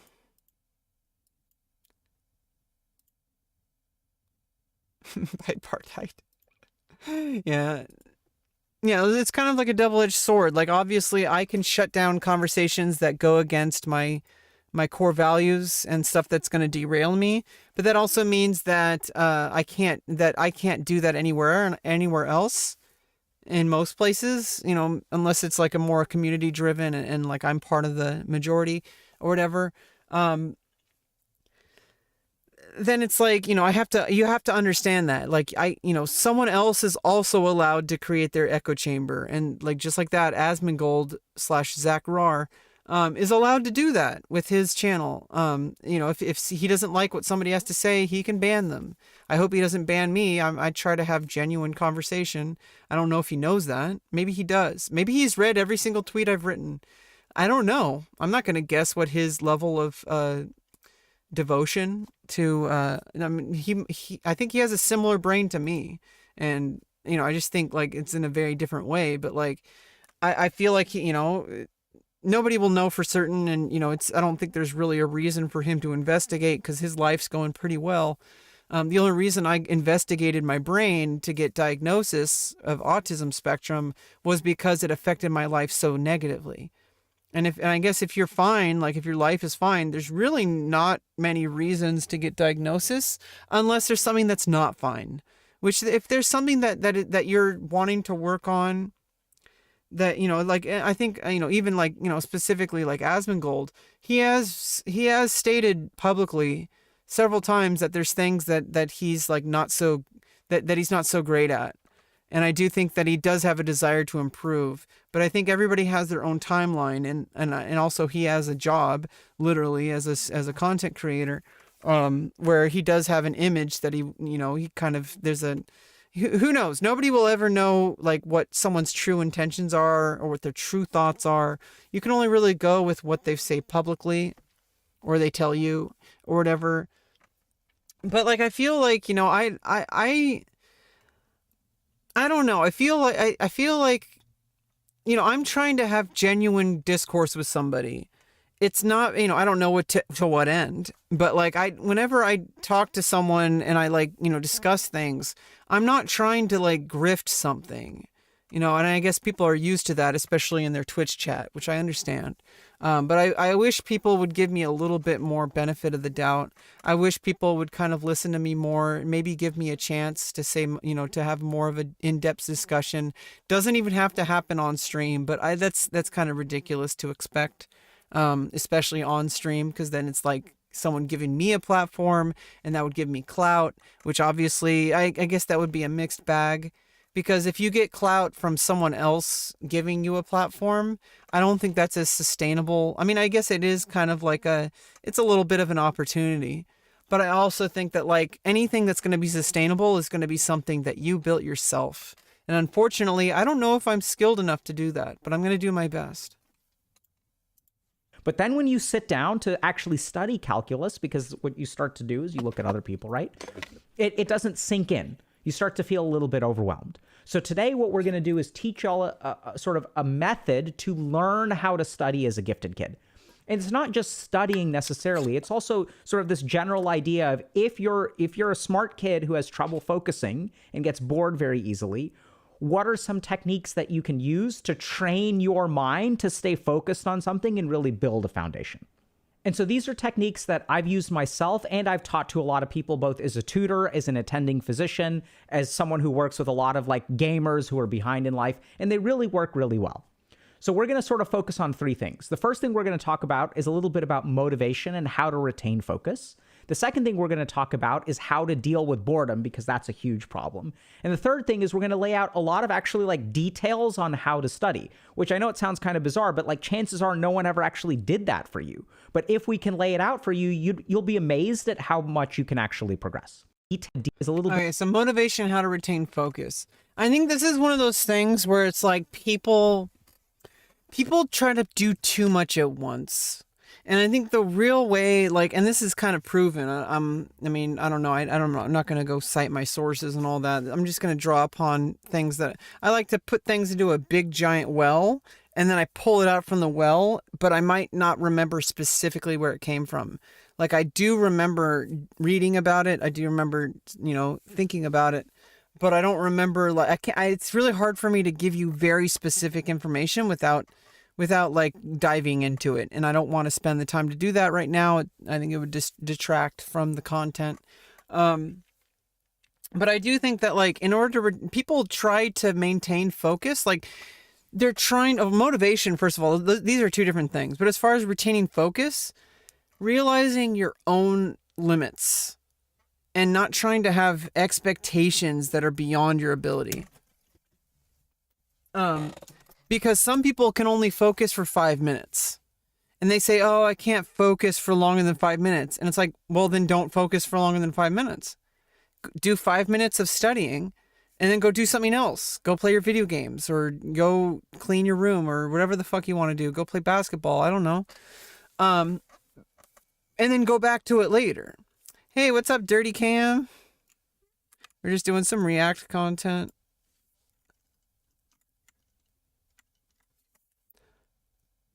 Oh, you're in the UK. Yeah, I understand. You could always see my VODs, or you can always follow me on Twitter, or to contact me if you ever have anything to say. You can go on my YouTube and you can give me timestamps in the comments. If you ever want to respond to something while I'm not live, I am really dedicated to that. You watch bits of The Last Void. The Void! Yeah, it feels good, man. I appreciate you. Whether you're a VOD watcher, whether you're a live viewer, it's not, I mean, I don't want to say it's all the same to me, but it's kind of all the same to me. Like if somebody, I don't care if it's been 10 years. If you comment on a video, I'm going to see it. Okay, so, and I'm probably going to respond to it 10 years later, and it kind of annoys people sometimes. They're like, why did you necro post? And I'm like, well, it's like, what does it matter if it was written 10 years ago or today? Like, it's still like a valid thing to respond to. Some things are obviously out of date and probably don't need to be responded to. But I do think that this whole aversion to necro posting on the internet does not make sense to me. And basically the internet immortalizes everything. So shouldn't we be necro posting whatever we want? Like, shouldn't that be the goal? But there's this kind of culture that's been cultivated by sweaty people on the internet who are now Reddit mods. Oh, don't. No, I do eventually need Reddit mods, so I don't want to alienate you guys. But you know what I'm talking about? There's a specific type of person that's like super like, well, this is not how we do things in this forum. I'm going to ban you because I don't like what you're doing. I don't like what you're saying. And it's like, they find any technicality that they can to convince the other moderators that they banned you, like, for a good reason. And it's like they go through all these well, technically, you're not supposed to talk about the different currencies that are used in the game. You know, you can't talk about conversion of currencies because that's actually only in the EU version. You know, you know, like what? Like, don't necro post. This thread has been closed. It's like, why? Why do they close these threads? Just because someone said, oh, you know, and especially like when people say, oh, this thread has been marked as answered, but like literally the thread has no answer in it. And I really don't like when people do that. They say like, oh, I have a problem, and this is the thing, and then someone asks them to give their PC specs, and then they do that. And it's like, well, you could just do that from the first. I understand somebody who's new to web forums. They have to go through that process and learn it. But some people are just so impatient. Like, you were new once first. What are you supposed to think if you're an average person who's just now getting into like Linux programming or something like that, and you go into a web forum or like Stack Overflow, and you're like, you know, okay, I'm not going to read this 20,000 page terms of service or community guidelines or whatever. You kind of look at the bullet points, you're like, okay, I guess I got that. And then you post something and you're like, okay, here's the thing. You try to do your best, but it's not perfect because the people who've been posting there for like 5 or 10 years or whatever, they have every single community. They like already know exactly what the community wants, and they know how to post everything. And so they like downvote your post, or they like criticize you. They're like, oh, but like, how, you know, you're coming into this community and you expect us to do this. It's like, dude, like, this person is brand new and you're giving them a very negative experience. And it just kind of pisses me off. And the fact that people will reply to a post from like years ago, but the post, it's still relevant today in some of these cases. And it's like, why be against necro bumping? And obviously, I understand like regular, like meaningless bumping, but if you have something of value to add to the conversation, why should it be a faux pas to bring up the post that way by saying like, oh, you know, 10 years later, these are the things we learned, and like, you know, this original article, you know, this original forum post, you know, some of them are really long and detailed. Here are the things that are, you know, like relevant today. And like somebody could read that and they might read the original one and then they see your post and they're like, okay, like your post, all the other posts that people were writing like weren't relevant and weren't helping me understand this issue. But then I saw the original post, and even though it's outdated, it help things click in my head. And so it's like, why are people so limiting about that? They're like, oh, start a new thread, and then you have like 1,000 new threads just because a thread is marked as solved when literally it wasn't. It was solved for that one person, and I really hate it when someone just marks something as solved when they didn't say how it was solved. So then you Google something, how do I install Microsoft within a virtual box, within a Linux box that's running in a virtual box, how do I do this one thing that normally can't be done? And then somebody says, oh, I solved it, and they don't say why, and you're like, okay, like that didn't help me. Like the person who Googled it 5 years later, who's now seeing it as the #1 result on Google. So it's obviously, if that's the only source for it, then like, how is it dead? Like, it's never dead because the internet is eternal as long as we have, oh shit, my fucking camera. Yeah, my camera's been really fucking acting up. It's really been acting up. It's the cable. It's the cable. And I can't use all my cables for it because for some reason, like, the other ones don't give enough power. Like a very specific type of USB-C only works for it. It's really frustrating. I really wish it would stop. I really wish things would just work. God damn it.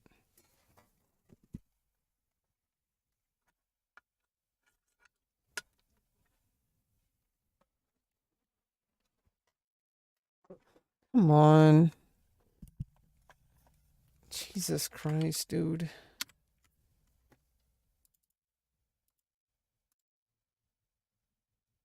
Are you serious?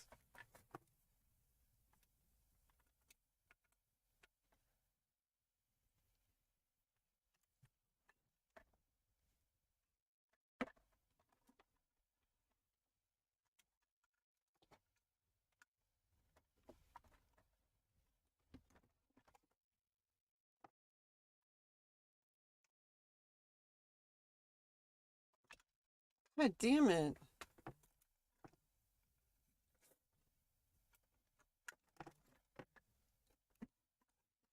This pisses me off so much. It's a really expensive webcam. Just a second.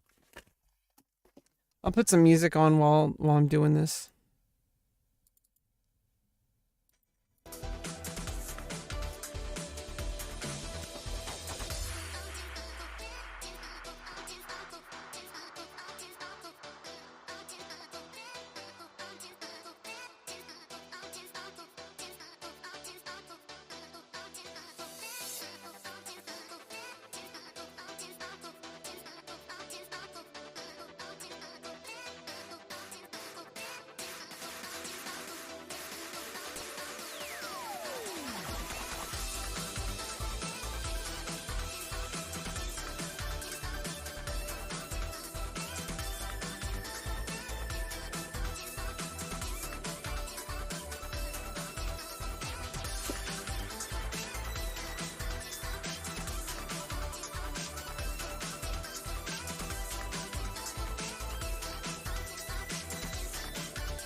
Orange is the new black. Hey, Sonoris. Trying to get my webcam. It's fucked up.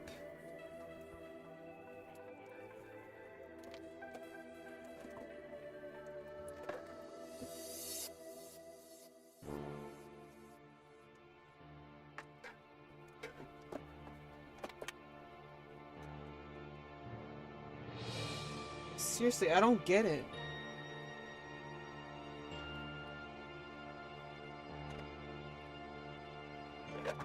Ah, God damn it. I don't know why things keep falling. Why can't everything just work?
USB 2.0?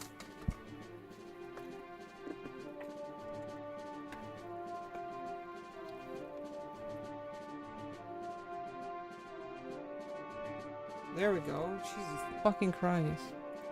Oh, and then it just immediately disappears. Okay.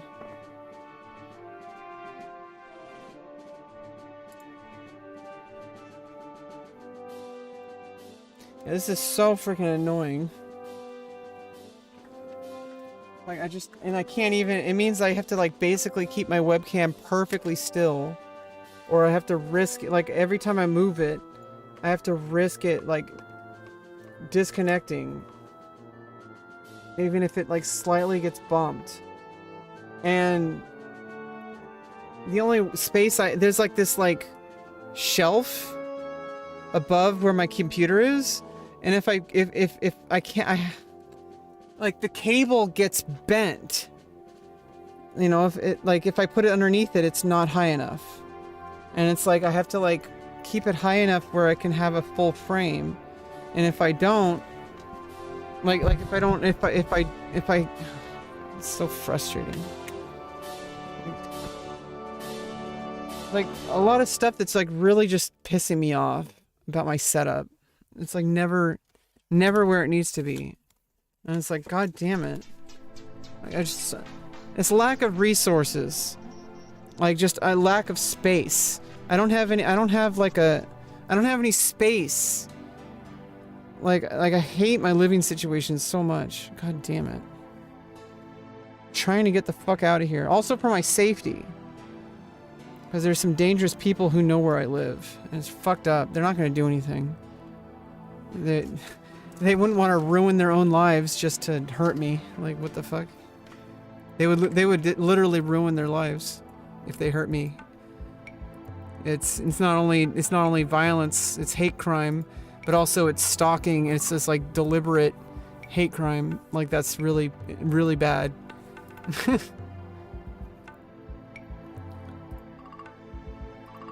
But yeah, like, and I have notified the police about these people. So it's like, I don't know. I think, but I still want to move the fuck out of here because I do not feel 100% safe. I don't think you ever feel 100% safe, but I do not, I just feel really scared sometimes. Like, you know, I happen to put myself out on the internet and, you know, it's like people say, oh, then why did you put yourself on the internet? It's like, well, why did anybody put themselves out there in all of history? And it's because this is the person I am. I'm a public speaker, and I may not have a very loud voice, but I'm going to be loud as I can. I'm going to do what I can to make myself relevant in this space that is like, you know, internet content creation and commentary and all that kind of stuff, because I have a lot of shit to say. Okay? I am not going to keep quiet about things that are important to me. And people can argue that they're not important, but that's, you know, like, what are they doing? Like, it's like they're not doing shit. They're just like, you know, they just like, you know, criticize every single content creator they can find on Twitter or whatever, or on YouTube comments, and they don't do anything themselves. So like, why should I take them seriously? They don't even, most of the time, they don't even have a YouTube channel that has any videos. And if they do, it's some bullshit like content that they stole.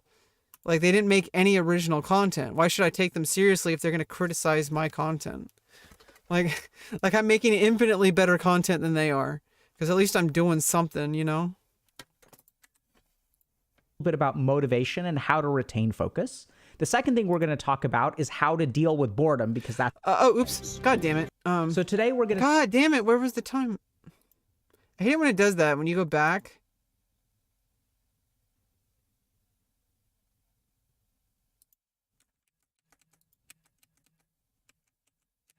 So the whole thing about being able to retain focus, some of those things are literally environmental.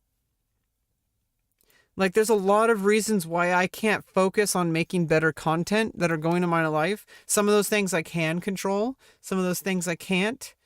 One of the things that I can't really control is just like, obviously I can't change the past. I can't change the way whatever happened to me growing up. I can't change any of that. I can look at it and kind of like see how I got here. I can look at it and kind of try to learn something new, but that's something that is in my control, but I literally can't change it. I can't say, oh, my life would have been better if ... You know, that's useless. It doesn't help anyone. But there literally are situations that like, because I'm in poverty, because I don't have like I said, I don't have like the ideal living environment. I don't have a place where, you know, my dad continually, like anytime he's here, he just any amount of progress I make and being able to move my life forward, he just takes me right back down with his alcoholism, with his ignoring of boundaries, with his constant abuse that he does by ignoring my boundaries and continually continually taking me down with him. But I can't really control him, because if I do, I'm just getting angry, and it doesn't help anyone. And then I get upset, and with my autistic issues, that makes me have like a screaming. Like I just end up screaming, and people say, "Oh, well, you're doing that on purpose." And it's like, no, I'm not. Like literally trying to do anything possible to try to avoid screaming and crying. But people push you to a certain point, and there's literal things that are out of my control. If somebody pushes you to a certain point, eventually you're gonna explode. And I wish people would understand that, because a lot of people don't really give me any empathy at all. They don't really give me any charity or at all of like, oh, you're just lazy, you need to work harder. And it's like, no, like I literally am doing the best with what I got, and it's not enough, because there's certain things that I'm just not good enough. And I need more training, I need more coaching, and I don't know how to get that coaching. So I'm doing whatever I can on my own, using free resources or sometimes paid resources. Like, for example, I subscribe to Devin Nash's Patreon. It's only $5 a month, but he's got like 90 fucking videos that I've watched. And I try to have a conversation with him. I don't think it's direct. I mean, he hasn't really replied to me directly, but I do think that I am a part of the conversation, and I would assume that my comments are helpful to him. And he actively asks for people to comment so that he can read it and improve his own content. And I feel like, I'm one of the few people on his Patreon who actually comments. And I don't know. But that's one of the things in my control, is I can try to learn the best I can with resources that are available on the internet. But unfortunately, the resources I need are one-on-one coaching, and I don't really know how to get that. And usually it's paywalled. Like I need like a manager. I need like a life coach. I need somebody who's going to be there, like, in the nitty gritty, and that costs a lot of money, and that's a resource I don't have. So there's resources that are, obviously that's not 100% in my control, because I literally, in order to make money, I have to spend money. And I'm trying to avoid that, because I literally don't have the money to spend. And hopefully I can kind of like stumble around and figure shit out on my own. But hopefully one day I can afford someone to be a life coach and actually coach me on business and stuff. I don't know if I would ever have the kind of resources to. And I also, Devin Nash has a specific policy that he literally will not take anyone's money if he doesn't think he'll be helpful. And I think at this point, at the very least, it's more important that I do things on my own. I don't think he would take my money even if I had it. That's a whole month paycheck. It's like $500 for an hour of consultation is what he does. And he doesn't take everyone's money. And I also think that like he actually like kind of stopped doing that. But he especially like small content creators, he doesn't believe that it's helpful. And I think he's right. I agree with him. Because there's so many things that I have to do. It's like being you have to be level 80 with like the best gear in like World of Warcraft or something, but you're still only level 30. And you have to grind up those levels first, but even after you get those levels, you still have to get gear. But like, it'd be like spending money on like gear for level 30 it would be much more efficient if you just leveled up as fast as possible. So it's like, I don't know, you have to make these kind of judgments in your life, whether or not it's worth it to take a step back and really focus on something. But here's the thing about focus is you don't have to as I'm all over the place. As long as you get back the focus, it doesn't matter how unfocused you get. As long as you're focused when it matters. And if that's only 3 minutes, then that's what you can do, and that's what you should do. Eventually you get stronger. You practice it. But it's been proven that if you study for even 30-minute sessions with complete focus, and then you take multiple breaks and you come back and you do another 30 minutes, even like 1 hour a day of studying, as long as it's focused and you're being productive as possible, you're not just like playing some music. I mean, obviously some people focus better on music in the background. I don't really know. I can't say. I think it's better to just 100% focus on something. You don't want to have a TV running in the background. You don't want to have someone who's talking to you on Discord. And this is where a lot of people, I don't understand. I can't stand doing things while I'm talking to people on Discord. And people will just play Discord. I mean, they'll just have Discord on and voice chat, and they'll just be like watching videos, and they'll like be playing video games, and I'm like, what are you doing? Like, you're not focusing at all on any of the things that you're doing. You can't focus on the conversation, you can't focus on the game you're playing, you can't focus on the video you're watching. So if you just focus 100% on something, even if it's for like 30 seconds, and then you take a break, and then you try it again, and then you take a break and you try it again, over time, that 30 seconds can turn to 32 seconds. And then 35 seconds, 45 seconds, 1 minute, minute and a half. And before you know it, you're going 100% focus for 5 minutes. And I mean 100% focus. Like, in order to exercise this, you have to do it you might not be able to hold it for very long, but as long as you can hold it at all is what matters. And so with focus, it's not really important the length of time that you're focusing. It's more important the frequency. That as long as you're getting 30 minutes a day of study at the very least, whatever you're doing, even on your worst days, you can probably find at least 5 minutes of something to focus on. And then you do that like 6 times throughout the day. Like, hey, I'm going to do this for 5 minutes. And then you stop, and then later on you do another 5 minutes, and then later on you do another 5 minutes. And it really adds up, and it's more effective because you're 100% focused. Now, as far as motivation, that's the really hard one, because I don't think motivation really matters. You can do something productive, like actually effective productive, not the fake productive. You could actually do something effective without any motivation at all, as long as you show up and do it. And I think with motivation, you kind of have to look at the big picture and kind of see, like, I may not have results right now, but if I continue to do this, I will end up having results. And that's kind of where I am today with content creation. Even though every single piece of evidence points to me being like a complete failure as a content creator, I know I have evidence to suggest otherwise. You know, even though a lot of things at the very moment, at this exact moment, where I don't even have 1K subscribers on my YouTube. Okay, so everything in the moment seems like it's a waste of time. But I know that over time, I have collected people who truly believe in what I do. And even though I'm not perfect, they understand that. And at least that's why I think they come back.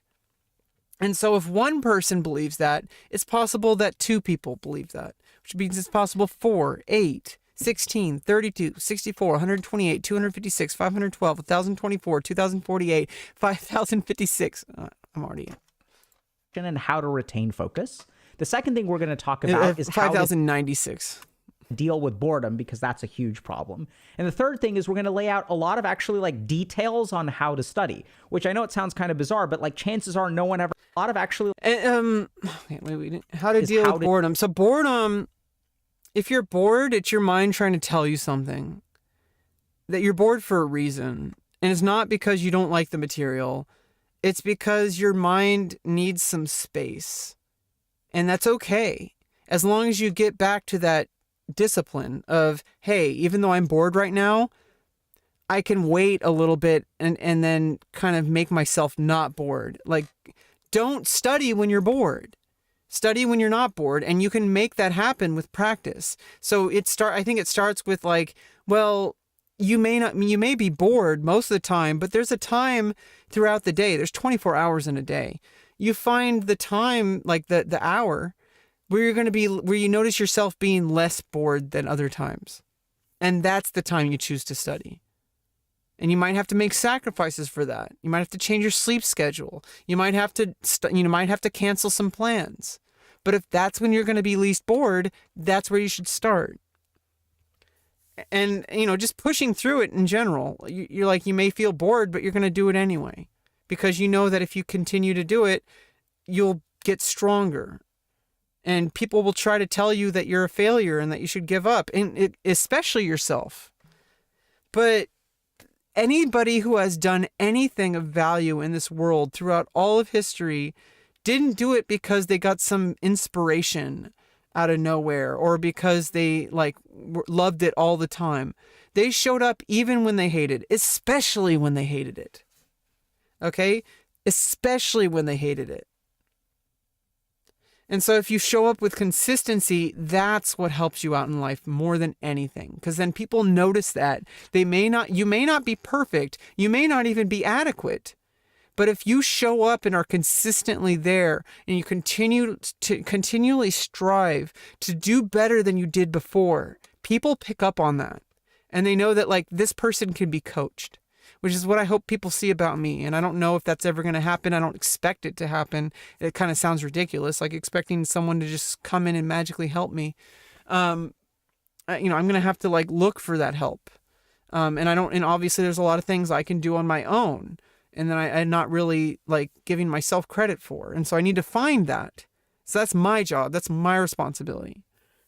But eventually, I think I do need some one-on-one coaching on how to do business because I have no fucking idea what I'm doing. And I'm, at the moment, I'm not very effective. But at the same time, at least I show up. I could just give up on my life entirely, but that's not possible because I've worked too hard to stay alive, and giving up is something I don't want to talk about. There's too many things I've worked hard to get to my life to where it is today. I do not want to give up because I know people will say otherwise, but there is literally no other option for me that I can tell. I've tried so many different things in life. The only thing I can really show up to do is public speaking. Because I'm really comfortable with it, but I don't know if I'm effective with it. So that's the problem. To deal with boredom, because that's a huge problem. And the third thing is we're going to lay out a lot of actually. So how to study is actually like, this is a big deal because a lot of people put in so many hours in, and this is kind of where my problem is.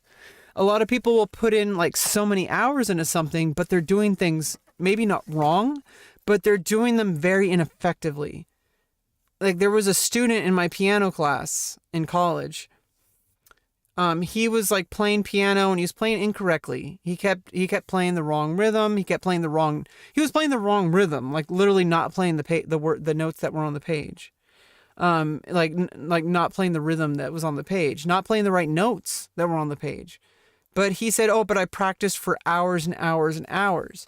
And our teacher, who has performed, internationally as a professional pianist and has been teaching as a doctorate for like, I think like 15 years or something like that at this point, said, no, it's not about how much, no, it's not about hours and hours and hours. You have the ability to fix these problems right now. And that's how you study. You don't study by time. You study by goals. It can take 10 weeks. It can take 5 seconds. Okay? If you notice something and you notice that it's wrong and you make that adjustment immediately, you're going to save yourself so much time and effort of trial and error. Sometimes trial and error is necessary, which is kind of where I am as a content creator. I just kind of have to stumble around until I figure shit out. I think I'm getting somewhere. But like, if you do it wrong, if you know that you have the ability to take a step back and say, hey, like, what am I doing wrong? And how do and then try to find the information to help you do it better. Because you could study for hours and learn basically nothing. Or you could study for 5 minutes and learn everything you need. And so it really depends on the subject, and that it's going to be different depending on whatever you're studying. It's going to be a case-by-case basis. And you have to have that understanding that whenever you do something, you're going to have to, that you're wanting to learn and improve at, you're going to have to approach it on its own level. Like you're going to have to do it on a case-by-case basis. There's no one-size-fit-all way to study anything. Like details on how to study, which I know it sounds kind of bizarre, but like chances are no one ever actually did that for you. But if we can lay it out for you, you'll be amazed at how much you can actually progress. So let's start with the issue of motivation. So gifted kids tend to run into a general problem, which is that either they get bored really easily, so they stop doing it, or they feel way overwhelmed. It feels way too difficult. They feel way too far behind. And so then they give up, right? So the two problems of gifted kid is that you're easily bored and you give up easily. So let's try to understand a little bit about the science of motivation. So the first thing to understand is that if we look at the science of motivation, we know that to optimally motivate human beings, we need to be in a state of something called eustress. That's EU-stress. So eustress is the opposite of distress. And we actually want some amount of stress to focus our minds. And if y'all play games, you'll understand this, because if you think about a boss fight, right? Like you can grind on normal enemies and that gets boring, but then the boss fight is like more exciting. Why is it more exciting? Why are we more engaged? Because it's actually more difficult. So games are really good at sort of creating the sense of eustress. Well, It's like euphoria, the opposite of dysphoria. So like euphoria is like stress that's going to be like feeling better, like it's more productive stress. Whereas like distress is like very unproductive stress, like circular thoughts, all the stuff that I've had to work through and still continually am challenged with on a daily basis, on a moment-to-moment basis. It's really hard. I don't know how to explain to people how much of a miracle it is that I even show up to try to survive every day. But like it's so fucking exhausting with my specific brain that I have. Like I'm wired differently, and unfortunately it's been very, very distressful. But I'm doing what I can in therapy. I'm doing whatever the fuck I can, because that's all anyone can do. And I don't know if I'm even capable of being a successful person in this world. I might just live my whole life in poverty. But I can't, those aren't useful thoughts. That's like, hey, what's up? B Money is the goat. Welcome to the stream. We're just kind of talking about stuff. Overwhelmed, but we're also, it's not so easy that we're bored. So as a gifted kid, how do we actually find that level of eustress? How do we take those boring tasks, and I know this sounds kind of bizarre because this is probably something you've never tried to do, and make them more difficult? And how can we take those overwhelming tasks and break them apart? I never really, like when school tried to force that as part of your assignment, that's when I got really, really stressed out and bored.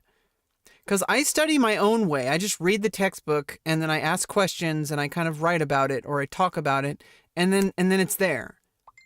But in school, sometimes they like try to force you to do things differently, which is, I guess it's kind of like a mixed bag of, because then it's like you're trying new things. You're trying things differently, which obviously that's kind of useful. But it made me feel like very alienated. It made me feel very stressed out. It really kind of made school into a chore. It like made it like really difficult because they're like, oh, we want you to take notes this way. I'm like, why can't I take notes my own way? Because we want to tell you, we want to tell you how to take notes. And I just felt like I was like they were belittling my intelligence. Like, okay, like I did it because it's the assignment, but it's like, why am I going through all these weird steps when I can just write down my shorthand and or not even write things down at all? I would just kind of continually work things out in my head, and by talking about it and by working through it and synthesizing it, postulating things, questioning things, like that's how you have lasting intelligence and knowledge, is by actually synthesizing it with stuff you already know about and contextualize it into the way that your brain will latch onto it, the same way that you have a memory of the time that you rode a bicycle for the first time. Like, obviously your brain has the capability of remembering things, especially if they're very emotional, like whether it's positive or negative. And so if you capitalize on that, then you can learn anything and memorize anything. And some things are kind of a waste of time to memorize. Some things are very important to kind of solidify. I guess memorize is the wrong thing. I think it's more like, it's less about memorizing. It's more about crystallizing. I gotta check a text really quick. Where's my phone? Oh, it dropped. There's one thing that I really learned that may change your studying a lot, which is I want you to stop studying to learn and start studying to teach. Right, and that's kind of what I was talking about.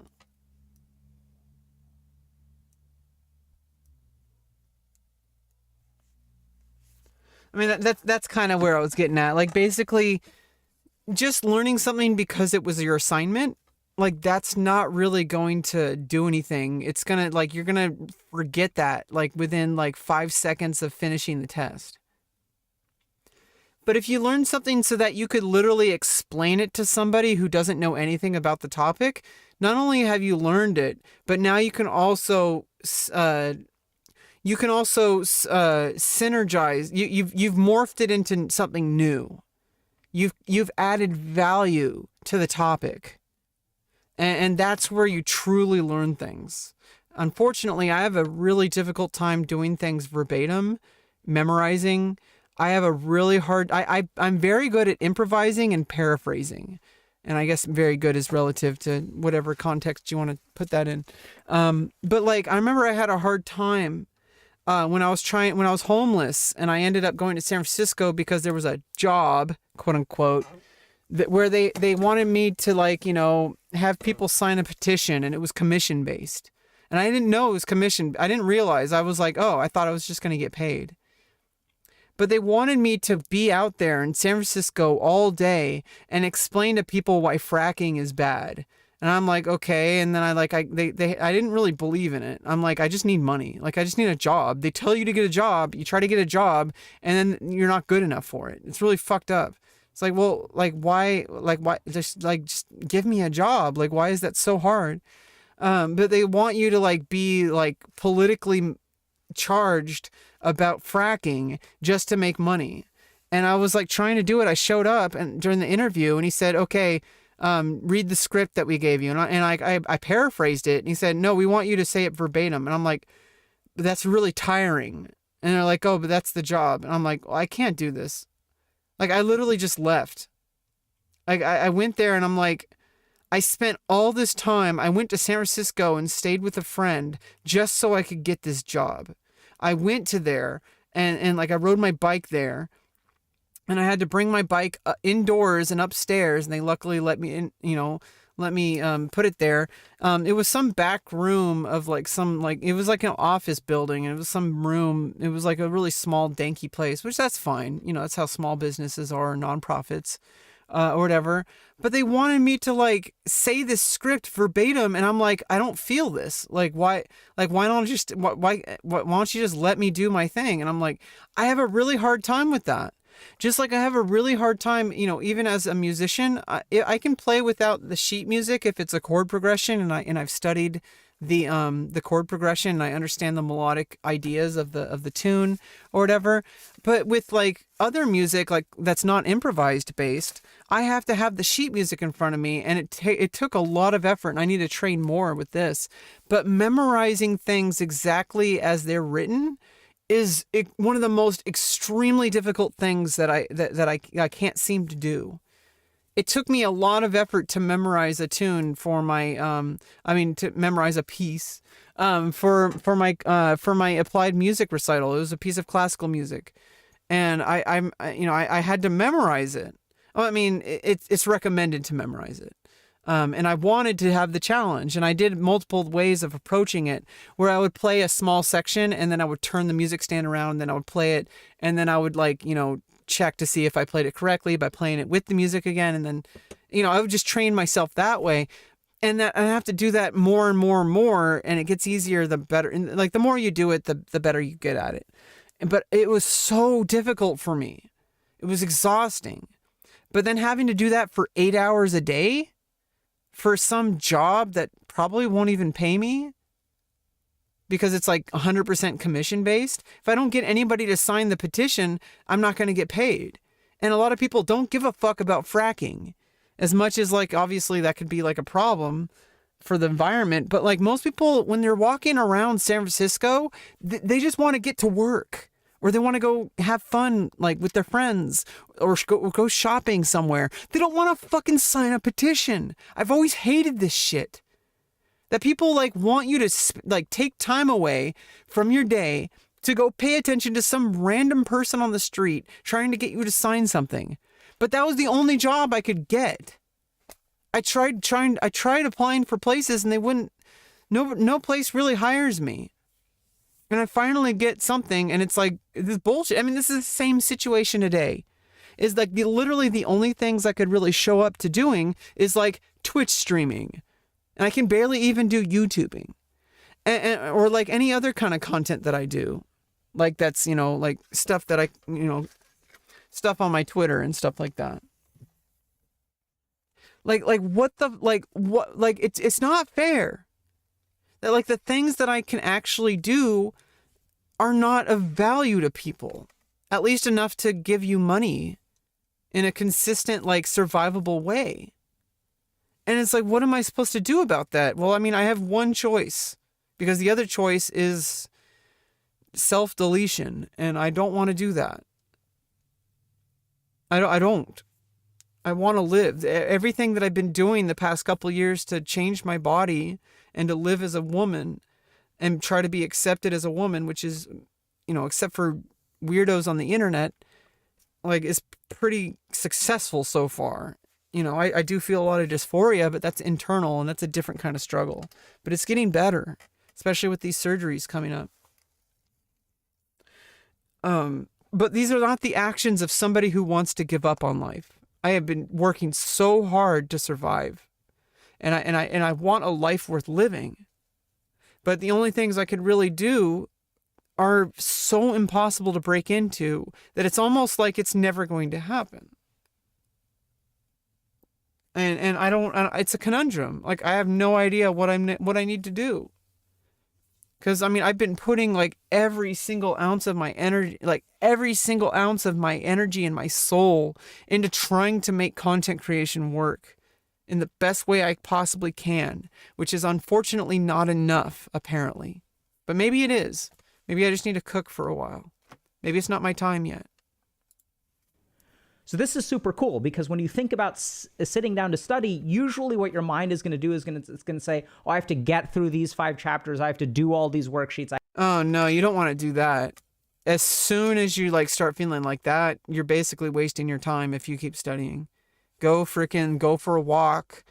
Go listen to some music. Go play a video game.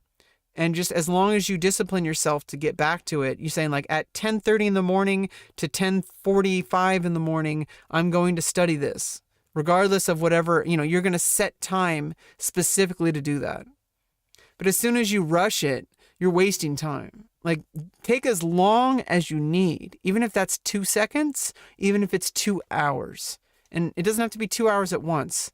You could do 20 minutes and then 30 minutes and then maybe you do an hour. And then maybe you finish it off with 10 minutes. I have to do this. I have to do this. There's sort of this idea that there's no enjoyment behind it, right? Because you have to get through it. Some things really are like just, you know, there's no way around it. Some things literally are just a chore. But then you still try to find a way to at least make it a little bit more tolerable for you. But instead, what I want y'all to do is study for the purpose of teaching someone else. Imagine that you've got a group of students that's going to come to you in 24 to 48 or 72 hours, and you are going to have to teach this concept to them. That's going to engage a couple of really interesting things. The first is that you're going to focus on conceptual learning as opposed to getting through stuff. And getting through stuff is incredibly boring. Yeah, so like conceptual learning, it's more about like trying to understand the concept. I know it's like, what a concept. No, it's trying to understand like the root of what the knowledge is about, not the specifics. Sometimes the specifics are important, but it depends. It's a case-by-case basis. It depends on what you're studying, and that's where knowing what to study is really important. But you know, there is no real one-size-fits-all solution. So if you think about like what are the core concepts that will apply to different scenarios that carry over, as opposed to getting through stuff. And getting through stuff is incredibly boring. Like, oh, I read 5 chapters. Do you remember anything in the chapter? Fuck no. like, and then people go through this cycle all through school too. Even in college, even as it, like after college. And you don't think that maybe if it didn't work the first 500 times, maybe you should do it a little differently?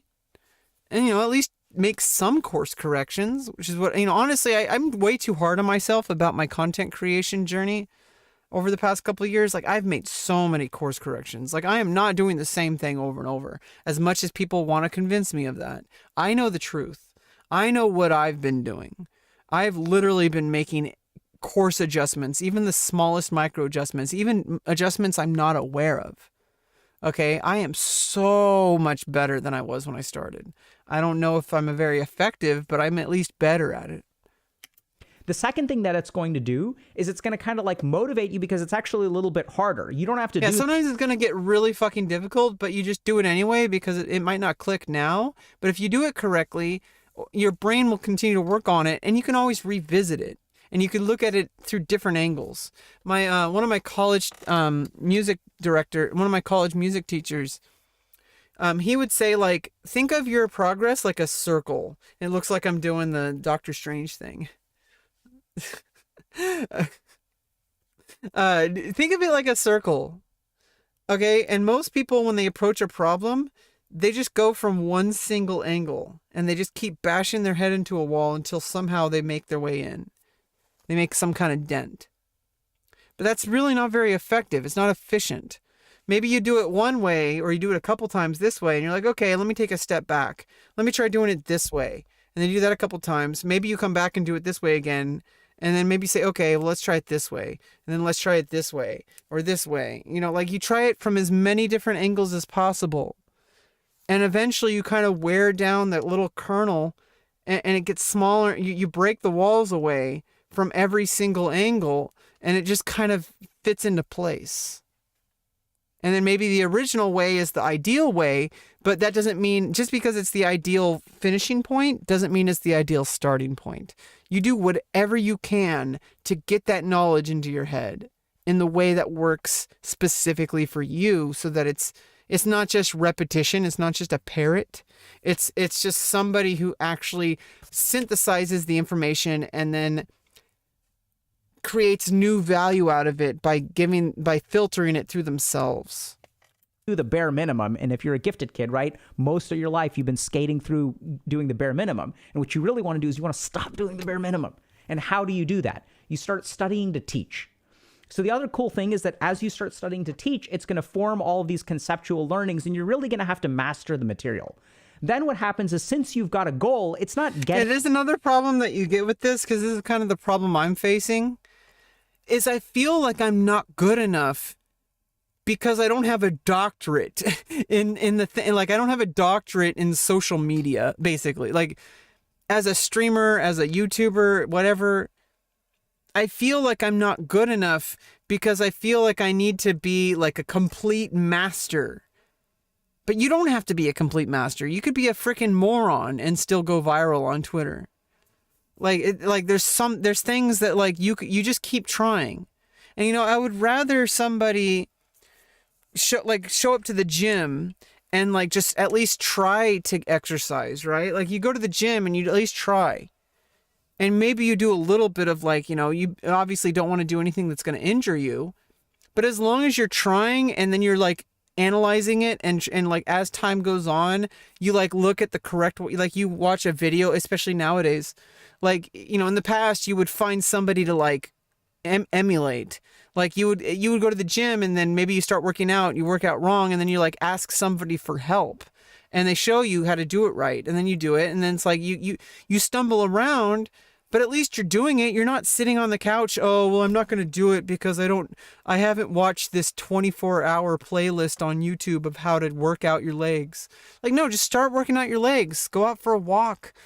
Start doing like whatever leg exercises you need to do. Like, look up some like easy exercises that you think that you can do. Don't watch like a 24-hour playlist.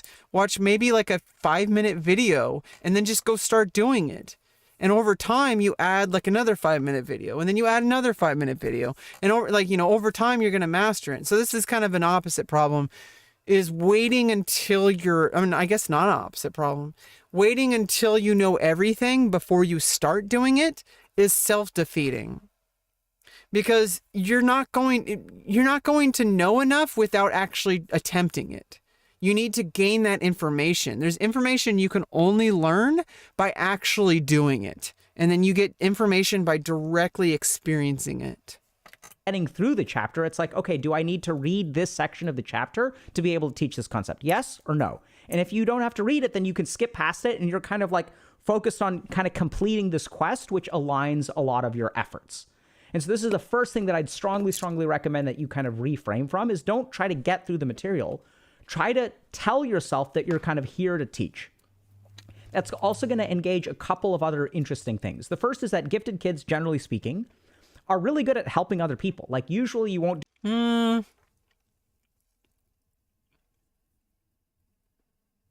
don't know.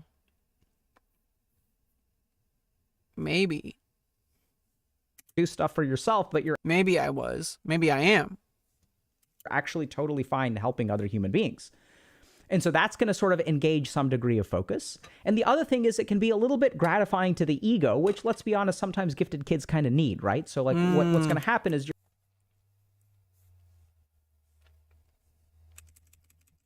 that I'd strongly, strongly recommend that you kind of reframe from is don't try to get through the material. Try to tell yourself that you're kind of here to teach. That's also going to engage a couple of other interesting things. The first is that gifted kids, generally speaking, are really good at helping other people. Like you, so that's going to sort of engage for yourself, but you're actually totally fine helping other human beings. And so that's going to sort of engage some degree of focus. And the other thing is it can be a little bit gratifying to the ego, which, let's be honest, sometimes gifted kids kind of need, right? So here's the thing, is internally, I feel like imposter syndrome. I actually feel... I convince myself that I'm actually like too egotistical, but the reality is that I'm actually like extremely, I lack so much self-confidence. I lack so much in that area. And I have such a small ego because I feel like I'm a failure. I feel like nobody likes me. I feel like I'm useless. And, unfortunately, unfortunately, the people who have the smallest egos are probably usually the people who don't deserve to have small egos. The people with the biggest egos are probably like the people who shouldn't have big egos. It's really this kind of like messed up situation. Because it's like people who are like, because I lack so much like, I don't know, like my what's the word? My self-worth is very incorrect. I value my abilities and my worth. I mean, I try not to attach it to like, how many my view count or like how many impressions I get on Twitter, but it's really hard to accept that you're useful when you don't see any real progress. Despite like multiple years of like trying. And I know that it obviously I can't give up because this is all I've got. I can't really succeed in the mainstream world. I can't just get a regular job. It's not going to work. I've tried. Like I can't do it anymore. I've done it too many times and every time it gets harder. And at this point, I can't like thinking about, filling out a job application gives me extreme anxiety, like even right now. And people look at that and they don't really look at the bigger picture with me and they assume I'm just some lazy person who doesn't want to work. That's not the case. Like I want to work, but people don't give me the opportunities. Whenever I worked, it's not good enough for them. They're like, "Oh, you're not fast enough. Oh, you're not able to. You have to do it today, but you also have to do it tomorrow, and you have to do it then the next day." And it's like, well, I can do it really well for a while, but it gets gradually I get less and less energy. I just get worn out because my brain works that way. I have to take a step back and take breaks. I can't grind that way. I can't show up for a 9 to 5 doing the same exact thing every day because it's like I need goals. I need to be able to show up and say, okay, what are we doing today? and what are the tasks I need to do. And then like once I get those tasks, then I'm like, okay, I can do this a little bit, and then I can do this. And why do you think I got into content creation? That's literally 100% different every day. And it's like it's constantly engaging, and I need that because otherwise I go completely insane. But besides that, I physically can't handle it. I can't handle a fast food job. I've tried. I can't handle like any kind of hourly job. As soon as I have to call out sick, they start cutting my hours. I don't get paid as much. And that's true as content creation as well, but at least it's something that I can be more consistent with. Lately, I've had a hard time doing the stuff that makes me money. But that's a whole assortment of stuff going on. Some of it is lack of privacy, which has been really unfortunate. Some of it is just the fact that I'm really like stressed out about this upcoming surgery. I don't know why I agree with you so much. It fucking sucks. It does. But you know, we don't really have a choice. Unfortunately. Or maybe fortunately, because I mean, it only sucks until it doesn't, right? And you capitalized every single word.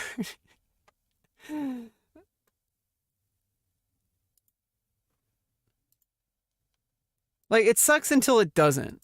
It fails until it doesn't. So, I mean, I think that's what keeps me going. Is like, yeah, it's easy to look at my situation right now and say like, oh, look, you're a failure. And I tell myself that all the time and it sucks. But, you know, you could take the exact same person. Like, you could take me and let's say I'm like successful and I've been successful for a while. And then somebody looking in could say, oh, look, you're successful. Of course you're successful because of da da da da da. And it's like, well, you weren't here when I was miserable and like fucking like irrelevant. Like some people are. I'm your first follow. Well, thank you so much. I don't know how alerts work on Kick because they don't have an activity feed just yet. I have to like pull it up like on a different window. I'm like on my dashboard. There might be an activity feed I can pop out.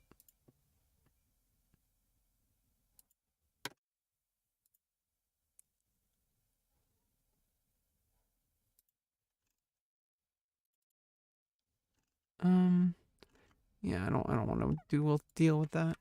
But yeah, thank you. If you enjoy this kind of content, I do talk about a lot of stuff. Sometimes I get really kind of long-winded.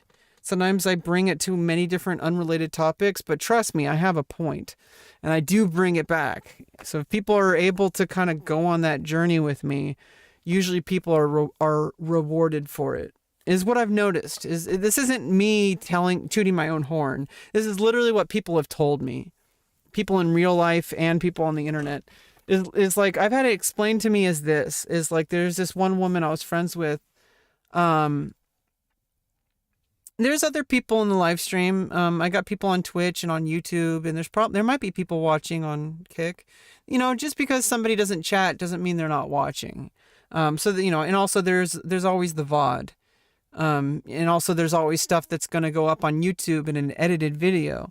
So, you know, like I try to capture everything possible as if somebody's watching, even when 0 people are watching. Like, I'm watching, like why else would I be doing it? Obviously there could be more. I mean, there's some people need that motivation of having viewers, but if you start out as a 0 viewer Andy, okay, like if you don't have that self motivation already, like that self starting, like, how are you, like, you know, if your emotions, if your motivation is going to be driven by viewers, well, that's going to go up and down.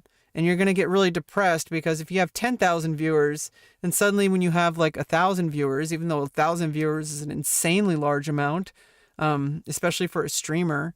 I mean, it's a little different scale if it's YouTube, but even 1,000 viewers on a YouTube video, that's like 1,000 times more than just one viewer, you know? It's literally 1,000x. Like if you have one viewer, which is yourself, and then you have 1,000 views, that's literally 1,000x. Even if I had 2 viewers, that's 2x. 2x is insane. Like if I have like 5 people watching and then like 10 people watching on average later on, and then 20, like 2x is insane. Like even if it was like one additional viewer on average, like that, I don't like to think about the numbers because it's all good. Like, so even if there's one viewer, which is me, then I'm still doing something, and there's always going to be more potential. So I don't really like to think of it as that way. I don't that's why I don't put view count I don't put like, I don't do like follower count. I don't do follower goals because I don't really think that it's good content. I try to make good content the best I can, which I may or may not be successful at all the time, but I at least try to make content, even if it's just like, the minimum amount of energy I can muster. But I try to do something. I try to stand up every day. I try to get out of bed every day. I could just be in bed, on my phone, scrolling through Twitter all day, which sometimes is actually good because I can make video replies, which I don't know if they're very useful all the time, but at least it kind of sets me apart. Because if anybody can freaking type something, but if I do a video reply, well, I mean, that's like I'm putting something that take at least a little bit more energy. But I could do that all day. But I mean, even then, like I could just be wasting my time watching YouTube videos, or I could stream it and I could comment on it and add some additional value, and also learn more and maybe educate people in the process. Exactly what Dr. K is talking about here. So like what's going to happen is your ego, you may feel a little bit insecure, you may feel a little bit behind. But if you can actually sort of do something that is more aligned with your view of yourself, it'll actually help you study more. So the first tip to really focus on motivation is to study to teach instead of to learn. So the second thing that we're going to talk a little bit about is dealing with boredom. Now, the thing about boredom is there's different kinds of boredom. Like there's the boredom that you get when you're like just not interested in something. And then there's the boredom you get because your brain's trying to tell you that you need to take a break. And sometimes boredom is actually like, there's another thing is like when your brain gets bored, it means that it needs to explore something on its own. And a lot of people, they'll replace boredom with like their phone or YouTube. I mean, ironically, literally that's what I'm doing right now, but there's 24 hours in a day. Okay. Just because I'm here watching a YouTube video and streaming and talking about it, at this very moment, I'm dealing with the boredom in a certain way. But I feel like at some point you need to actually specifically avoid distraction. Avoid stimulation, because it's so easy. It's like an eternal fountain of stuff in our world today. We have no want for entertainment. We could either like pull up a YouTube video or a TikTok or whatever, but that means that it's on us. The onus is on us. If you learned that word today, you're welcome. The onus is on us as the individual. Obviously, the platforms can try to change their algorithm to stop being like damaging or whatever. In the end of the day, the only person who has control over what you ingest, whether it's like food, whether it's like knowledge or entertainment, the only person who has control over that is you. And we're not talking about if somebody like takes you and forces you and like tapes up in your eyes and like makes you watch like a bunch of violent videos or whatever. We're not talking about Clockwork Orange or whatever. But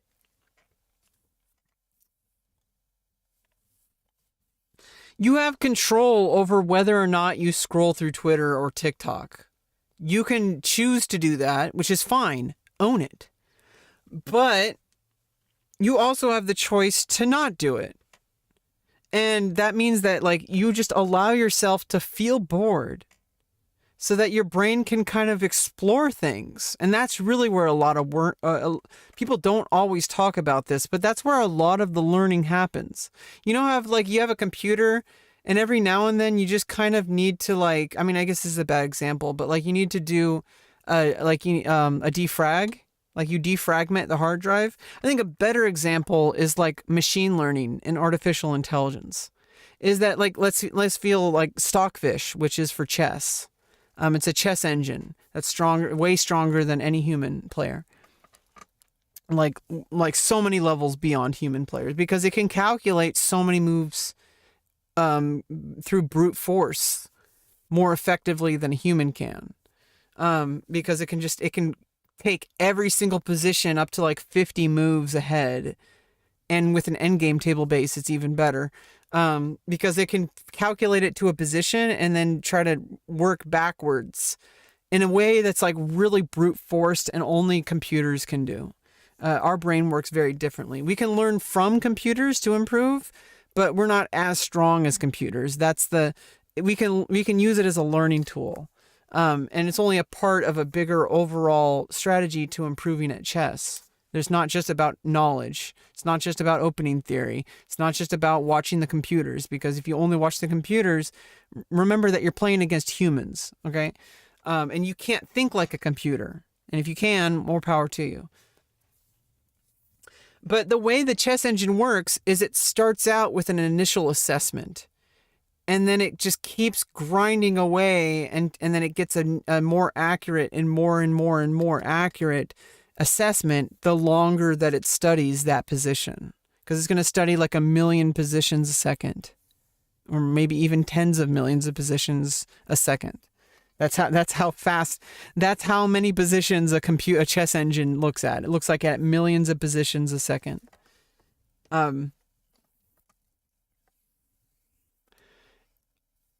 But the thing is like sometimes you need to let your brain cook. You know, you can't just be studying all the time. You need to rest. And like with physical fitness, you can't just be going out and doing like, you can't be at the gym for like 8 hours a day. You're going to want to like exercise, and like you're going to want to work out for like bursts of time, for like, you know, maybe 20 minutes or an hour at the most or whatever. And then you let your muscles rest. You know, you drink water, you eat, like you get protein intake, you get carbs or whatever. You know, hopefully have a healthy diet. And the more that you do that, you get stronger. But at the same time, like you can't just power through that. You can't just grind for 8 hours a day. You're going to destroy your body. At a certain point, you're just literally not going to be able to do it. It's just your body can't take it. You literally can't. Like you just have to wait. And a lot of people have have trouble doing this, because there's this idea that you always have to be grinding. And this is something I need to figure out, because like I'm always trying to like utilize my time, and I'm very ineffective at it. So it's like the intention is opposite from the reality. My intention is to learn and do more and be more effective, but because I'm putting so much into the grind, sometimes you have to take a step back and just be unproductive. Like just watch TV or just go on a walk, and not with the intention of like, oh, I need to go on a power walk, and like no, just go out on a lazy walk and just take in the world around you. And you know, it's like just let your brain cook. You know, think about things, like even when you're not thinking about it, your brain is going to be working on it. And so you need to allow yourself to be bored, or you're not really going to have that energy to be creative, because if you're constantly stimulating your brain with like social media or whatever, there are strategic ways to do this, which I'm, you know, slowly figuring out over time. And I have been for a long time. I've been on the internet for 23 years. Okay. Like I'm going to have to there's people who have careers that are based on social media. So it's like, you have to be able to manage this. It's a skill that needs to happen, or you will hurt yourself through, you know, your mental health. And it's always going to take a toll on your mental health. But if you know, you can make it less damaging. And, you know, just like anything in life, if you do too much of something, it's going to damage you. And if you don't do it in the correct mindset, it's going to damage you. And you know, you need this time of boredom to like start coming up with new ideas. Because if you don't, and this is kind of where I'm at, is I just feel so bombarded with stimulation a lot of the time. And I guess this isn't true, because I do take a lot of time just to like lie down and just take time just to think, like not listening to music, just lying down and just, yeah, I guess I do have time where I just allow myself to be bored, but it doesn't always feel like that. And so like you start asking questions you normally won't ask. You start coming up with solutions that you normally don't think about. You need that time to kind of have a workshop. This is kind of a really tricky situation, but generally speaking, the first thing you've got to accept as a gifted kid who's trying to study or learn some task, like learn to play a music instrument, is that your mind will get bored. So it's not a... I guess it's a similar concept to... First thing you've got to accept as a gifted kid who's trying to study or learn some task, like learn to play a music instrument, is that your mind will get bored. Oh, he does this. I wish his editor would stop doing this. Ask, like learn to play a music instrument. He should keep up the text a little bit longer after he finishes his sentence. Because, like, I don't want to pause the video mid-sentence. Is that your mind... I have to pause it right now. I have to pause it right now because if I wait till he's finished saying the sentence, it'll start going away way too soon. So that's a critic. I wish he would keep it up for at least like a second after he says it, so I can pause it on a normal, like, kind of ideal time. But anyway, that's neither here nor there. It's just like also with like self-doubt, and I know Devin Nash was talking about that. And this is something I already know intuitively. A lot of the stuff that a lot of people who are like talking about life improvement, it's not that there's different ways of saying things. There's different ways of wording things that might be the one video that like kind of the straw that breaks the camel's back and helps that person learn and figure something out. But the thing is like people say, oh, there'll be a point where I don't struggle with self-doubt. And I hate to break it to you, but there won't. There will never be a day where you're going to wake up and be like, oh, I'm not going to doubt myself. I'm perfect. And if there is, you're probably not perfect. You're probably the opposite of perfect. That's like Dunning-Kruger effect. But if there's no magical moment where you're going to be ready. So just do it now. Don't wait for someone to give you approval. Because nobody's going to fucking approve. Like, they're going to tell you to stop. They're going to say, oh, you should give up. You're a failure. You're really bad at it. Like, do you think that, like, do you think that Mr. Beast, like, became, like, the #1 YouTuber on his first YouTube video? He didn't wait until he was good to do it. He got good through doing it.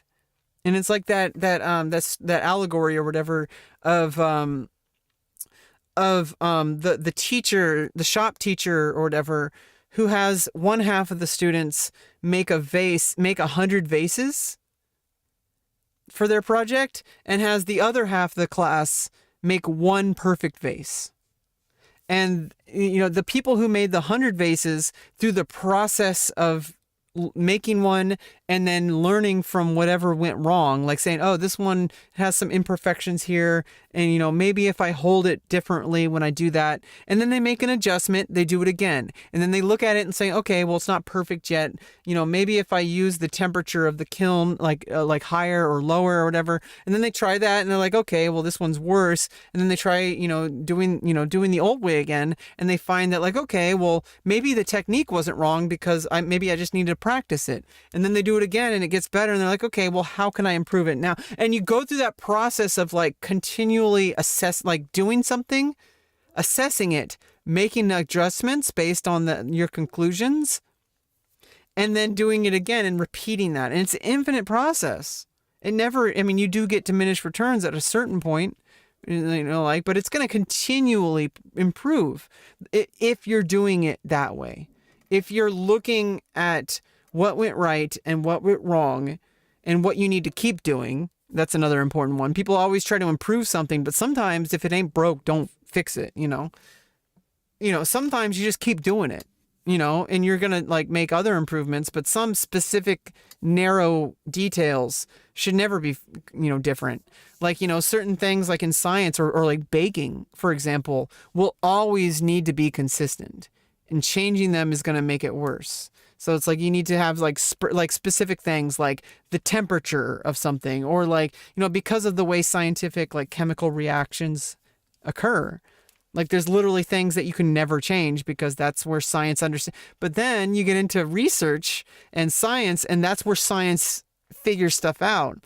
There are people who research things in order to question our current knowledge. So even in hard-coded parts of science, like part of science is reassessment. And we have to say, well, what if everything we know is wrong? And then you have to look at it from that angle. And, that's what people do in science. Mind will get bored. So it's not about the avoidance of boredom. It is about the management of boredom. But, just like with that, like the self-doubt thing, it's not, and what Devin Nash said was specifically, like, it's not about avoiding self-doubt or waiting until self-doubt doesn't exist. It's about accepting self-doubt and knowing that the people who succeed aren't the people who don't doubt themselves. It's the people who show up to that battle day after day after day. Okay? And so in that sense, I guess I'm doing better than I think, So I'm still showing up to do that battle. I need to make some adjustments to my effectiveness, but I've been doing that too. I don't stream for 8 hours a day playing video games. That's already a big W. To set appropriate expectations around boredom. So let's start by understanding, okay, what does it mean to be bored? What is boredom in the mind? So boredom is your mind's way of punishing you for not engaging in dopaminergic activities. Ah, okay, yeah. And so that's like a specific mechanism. Doesn't mean it's bad. It's like dopamine by itself. Dopamine is a chemical that is released based on anticipation. So it's not really about, they say it's like, oh, that's like a reward chemical, or it's like a feel good or whatever. No, they say that about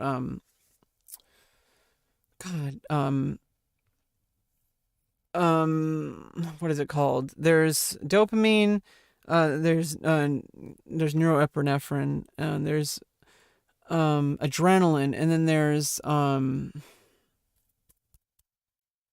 the thing that like is called the feel good hormone. Oh God, let me look it up. What is the feel good hormone? It starts in E. Endorphins, that's what it is. Endorphins. So endorphins are like, the feel-good chemical. I think it's like a pain relief chemical, actually. Like, I think it makes you feel good so that you can cope with pain. I don't really know. You'd have to read a book about it. But a lot of people think of dopamine as like a reward hormone. It's not really about reward. It's more about like, if like, the Pavlov's dog thing. Like if you train a dog that every time you ring a bell, you bring out like a steak, and the dog starts like associating the bell, ringing the bell with the steak. And obviously these were huge like animal abuse like violations. But this is what happened is this person studied dogs. And even after a while, training the dogs to have that dopamine release of the anticipation of the food, he would ring the bell, and then even without the steak, the dog would start salivating, expecting the steak. So it's like we can use that to our advantage with dopamine, is that, if you tie your, and a lot of people say this, and, so it's kind of been said to death, but it's true. If you tie your happiness and your fulfillment to the results of whatever you're doing, it's never going to be enough, because what really keeps us doing things is not the result, it's the anticipation of the result. And the results might be negative or positive, but if we tie our fulfillment and our happiness to the process of getting that result, then it doesn't matter if you get a good result or a bad result. You're going to do it anyway because you've built that dopamine release of, I like that activity. And if you don't like the activity, but you just want the result, well, then either A, you stop doing the activity and do something else, or you try to learn how to do it in your own way. That gives you fulfillment. And I think that's what most people do, because I don't really think there's any activity that just everybody enjoys. In fact, a lot of things we do are actually a chore. And so the way people succeed is they find a way to do it in their own way. So your brain is there and it's figured out, oh, hey, like this guy, like we want some dopamine, right? So it's kind of like, it's like addicted to dopamine. And what it's going to do if you don't give it the dopamine is it's going to punish you. And the way it's going to punish you is it's going to make you feel bored. So if you think about what is boredom really, it is a stimulus-seeking impulse. So if we think about hunger, hunger is an unpleasant sensation that prompts us to action, right? It's our body's way of telling you, hey. So that's like a dopamine release to tell us that we need to eat or whatever. I guess that might be an overly reductive statement, but... I need food, you should go eat something, and I'm going to make you suffer until you listen to what I say. And, you know, like, I'm not a doctor and he is, but, you know, it's like, I do believe that, like, there are disorders where people don't have that communication with their brain, where their brain literally doesn't tell them that they're hungry. And there's people who have brains like a neurological condition. There's like rare conditions that people have. Like there's a condition where people literally don't feel pain, and they have to be extra careful because their body doesn't tell them that when they put their hand on the stove, they don't feel that pain. And so they're going to damage their body, which is going to potentially kill them, which is completely against survival. So in healthy people, like, for example, when we feel pain, it's because it's our body trying to keep us alive. And in today's world, it's a little different because some things are uncomfortable or cause pain, but it's not like a pain that's going to kill us. And in fact, sometimes things that are very uncomfortable or painful, even, maybe not painful, but like things that are like uncomfortable are sometimes really crucial to improving our life in today's day and age, because we were evolved in a different world. We evolved for different challenges. We evolved for surviving like animal attacks and trying to hunt and gather food, and exist in a very small micro society. That's how humans evolved, and we have technology kind of cheated. Like we kind of cheated with technology, and that's kind of what we do. That's our evolutionary path. It's like you have three different races in a video game, and one's based on technology, like the Protoss. They evolve faster because of technology. Like you evolve yourself through artificial means. You're not evolving through mutation like over millions of years. You're evolving because of technology. And I guess in that way, humans and Protoss are like, the Terrans and the Protoss are almost exactly alike. But the difference is that the Terrans are not only a different species, but also they have different core values as a species. Like, and they're basically us. And there's a lot more, there's a lot more fucked up politics. Like that's kind of our issue, is we have politics. Thirst is the same. Whereas like the Zerg evolved. You're back on Twitch? Yeah, need dreams. I got debanned. I had to like tweet at Twitch a couple times, and I don't know if it actually did anything, but maybe it did. I have no idea. I'm glad to be back. I hated the fact that I was banned on Twitch because of a stupid troll. I could have done better, but I do better. I do my best to moderate what actually shows up on my stream, Same way. Right? So these are physiologic drives that punish us for a particular lack in our body. And so what is the brain's equivalent of hunger or thirst? It's boredom. So when it doesn't get the dopamine that it wants, it's going to send signals that induce suffering and are going to push you to do something. So what we have to understand is that until our brain learns to... Yeah, I mean, it's just really good. It's good that I don't have to worry about that as much, because basically, like it felt like I was completely cut off from the entire ecosystem. That as much of a shitstorm as it is, there is an ecosystem that exists in the streamer sphere, in the Twitch sphere, and a lot of it is defined. A lot of it is created on Twitch. The community, like the culture surrounding streaming, like, and also the standards of what people expect from a live streamer came from Twitch. Okay, and like, you know, the other part of live streaming came from you know, sex camming. That's actually one of the first forms of live streaming was you know, like back in the day, way before Twitch. You know, so like the interactivity and all that kind of stuff, putting people's names on the board, like anyway, we're not going to go too deep into that conversation, but basically like I felt completely cut off from the ecosystem. Like I couldn't collaborate with anyone. I couldn't even play video games with people who were streaming on Twitch. It's just debilitating. It's almost career ending, like whatever small amount of chance I had. As you know, the fact that you can't collaborate with other streamers, like as much as a lot of the people on kick.com, for example, kind of have this like weird crusade against Twitch. And I know Trainwreck, he's one content creator. He's a very major content creator, and he's also like he's in a non-partnered non-exclusive partner. He's like a non-exclusive content creator who in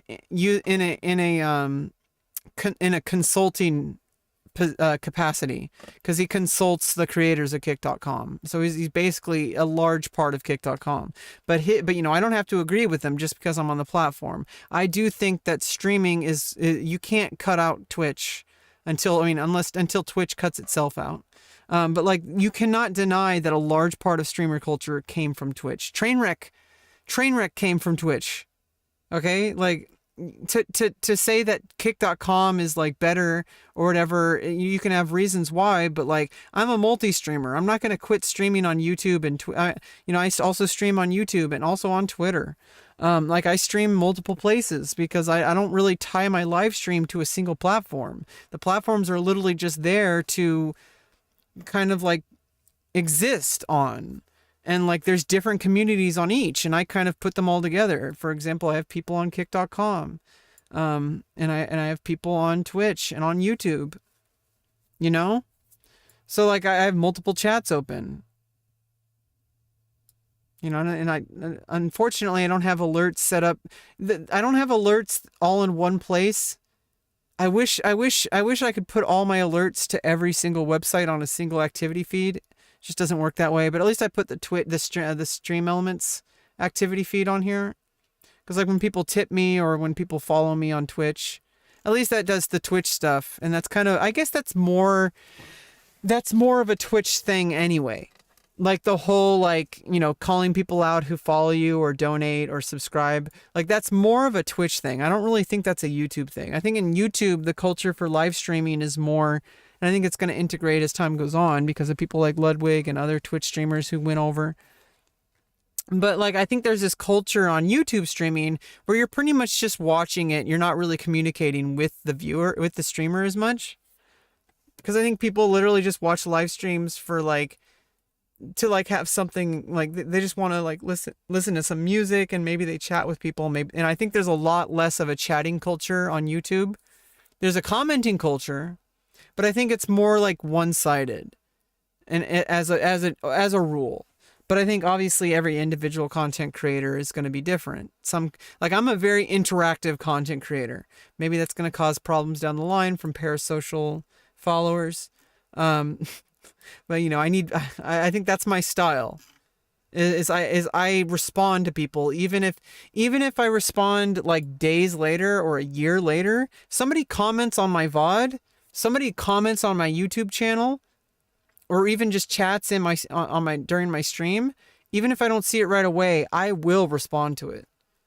You know, maybe that won't really work to scale, but even at scale, I could then use like, hey, tweet at me. And then I'll like screenshot certain tweets to talk about. Like at a certain point, like let's say I had like 80,000 viewer average. I'm not going to say like, let's not go there with the like how that would happen. But like, let's say I had 80,000 viewer average, like XQC and Kaizenat. Like, what if I had 80,000 viewer average? It's going to be almost impossible to interact with my chat. I'm still going to try, and I could always pause the scroll on the chat and just like kind of scroll through, screenshot certain comments. It's kind of what I do. Like I kind of just like, I've been doing that now because it's easier to moderate. because I could literally just, take a screenshot of a very specific comment, and I won't have to worry about it scrolling away and like someone saying the N-word or whatever. Right? As I'm trying to moderate moderate what comes on, what shows up on stream. But I feel like in the future that might be harder, and it would be better if I just like, use Twitter for that. And I can say like, hey, tweet with the hashtag whatever for that subject, and then I'll look through those every now and then on stream and just kind of pull out the ones, like screenshot the ones that like I want to reply to. And that might be the way I would scale that. Oh, and thank you for the follow, Jalvinator. Oh, that was a day ago. Told you. Told you I'm behind sometimes. Yeah. To listen to us in the same way that our bodies can learn to listen to us, right? Because we don't need that second piece of chocolate cake. We don't need that fifth slice of pizza. So we have to get in charge. But yeah, you don't need that 10,000th TikTok video. Sometimes it's always there. Like I was saying earlier, it's this giant fountain of stuff. And if you stay on top of the fountain, it's gonna make you bloated. And so you have to know how to go to the fountain when you can, and then you always have the ability to go to the fountain. It's never going to end. So you kind of take it with moderation. Wait until the times where you feel like, hey, like I just want to waste time right now and watch some TikToks. That's fine. Your brain needs that. Believe it or not. It needs to like do useless activities. It's atelic. Telos means like something that's a goal in like Latin, I guess, or Greek. Telos, like a telic activity is something like I'm going to work out at 20 minutes at the gym to work my abs or whatever. Like that's a telic goal. But an atelic goal is like, I'm just gonna kind of doodle on a notepad for no reason, but because I just want to doodle. Like you're not trying to make a commission, you're not trying to make money, you're not trying to learn something. Like Sahil Bloom tweeted a tweet thread about this morning, basically about atelic, which means not like like atheist is like somebody who is not a theist, right? So if you're an atelic activity, it's an activity that doesn't have a clear goal in mind. It's just an activity just for the sake of doing the activity, which your brain needs. Like just mindlessly doing stuff, which for me, that's really not quite possible. Even it's really hard. Even just like I can't veg out. Like I can't. Like I have to actually try to veg out, which kind of defeats the purpose, right? Like if I'm watching TV, I engage. Like I'm actually like listening to every single word that's being said on the TV. I'm like watching every single thing. Like I'm literally observing everything that's going. There's no way I can have something in the background unless it's like music. But even, I guess that's the closest thing. But I cannot, if either I turn on the TV to watch it or I turn off the TV. I don't have TVs in the background. I don't have stuff running in the background. If I'm watching something, it's because I'm watching it with a purpose. And so my atelic activities are going to have to be different. I'm going to have to find a new strategy than what most people do. Because watching TV is not one of those things I can autopilot on. Because I've been doing that since I was a child, and I study TV. Like literally when I'm watching a TV show, I'm like analyzing it because I'm trying to learn from it so I can be a better storyteller because I'm a writer. In order to get in charge, what we really have to do is learn how to manage that boredom. The way we're going to manage dealing with boredom actually has to do with our methodology of studying. And I don't know if anyone sat you down and taught you how to study, but that's kind of what we're going to do now. So the first thing that I'd strongly recommend is that you use something called the Pomodoro technique. So the Pomodoro... the Pomodoros just do something with like 100% focus for a very short amount of time. I thought it was called the Suzuki method. Maybe, no, I think it's about setting a timer. That's what... Yeah, the Pomodoro, I think, is about setting a timer. What is the Suzuki method?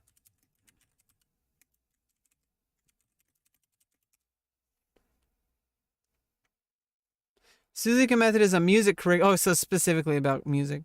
Music curriculum and teaching philosophy created by Japanese violinist Shinichi Suzuki in the mid-20th century. It is based on the belief that musical ability can be developed through proper training and nurturing. The method emphasizes repetition and encourages students to repeat the same musical phrases, similar to how children learn language. Oh, I guess I was wrong. I guess it was the Pomodoro.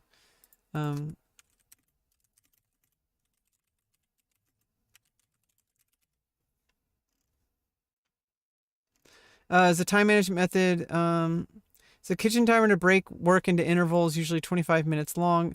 So what is what is it when you study violin with 100% focus for 1 minute? I'm pretty sure that's the Suzuki method.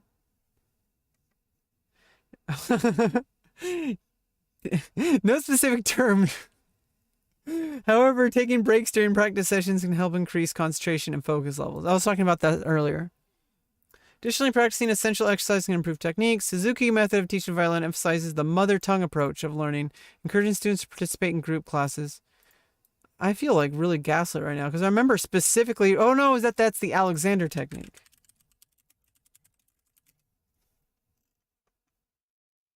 Alexander technique is an educational method used worldwide for over 100 years that teaches how to change faulty postural. Yeah, it's some posture thing. But you can use it for singing or music. Faulty postural habits and improve posture and movement. It is named after its inventor, Frederick Matthias Alexander, and is based on the idea that poor posture can cause physical problems. Technique is not an exercise regime, but rather a way to rediscover natural balance and poise through thinking and activity. So I'm doing ballet to practice that. Yeah, so I'm pretty sure it's just, it's the same. When I was reading about it, they were just talking about the Pomodoro. Like usually, like you set a timer to do things in very short amounts, and then you take a break in between. And that's how I practiced music in college. That's how I got up to 3 hours a day of practice on clarinet. Clarinet and saxophone. Is I would put 100% focus into it for like 20-minute intervals, or maybe an hour. And I would separate it throughout the day. I was at the music building from 8 a.m. to 8 p.m. and I was able to average at least an hour a day of practice, if not 2 to 3 hours over time. I didn't necessarily like keep it strict to like specifically like always doing this amount of time. I just did it whenever I could throughout the day. And I found the times that were like over time, I developed an understanding of what times were best. And it just kind of happened over time. I didn't wait until I was perfect. I just started. Technique is sort of based on some science, but basically is this technique where we're going to study for 20-minute increments.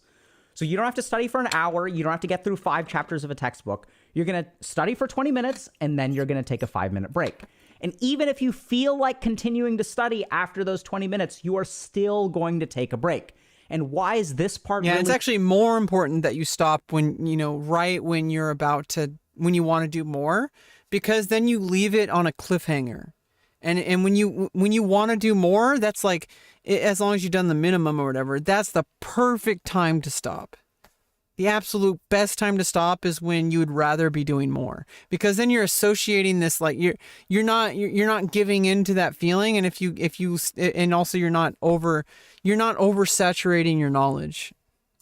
Important because we don't want your studying, whether you study or not study, to be based on how you feel, because this is the problem that gifted kids run into. Yeah, and that's the hard thing I have to deal with. Is it's way more important that I just do the work, and I maintain discipline with that, because if I don't, I'm never going to feel up to it.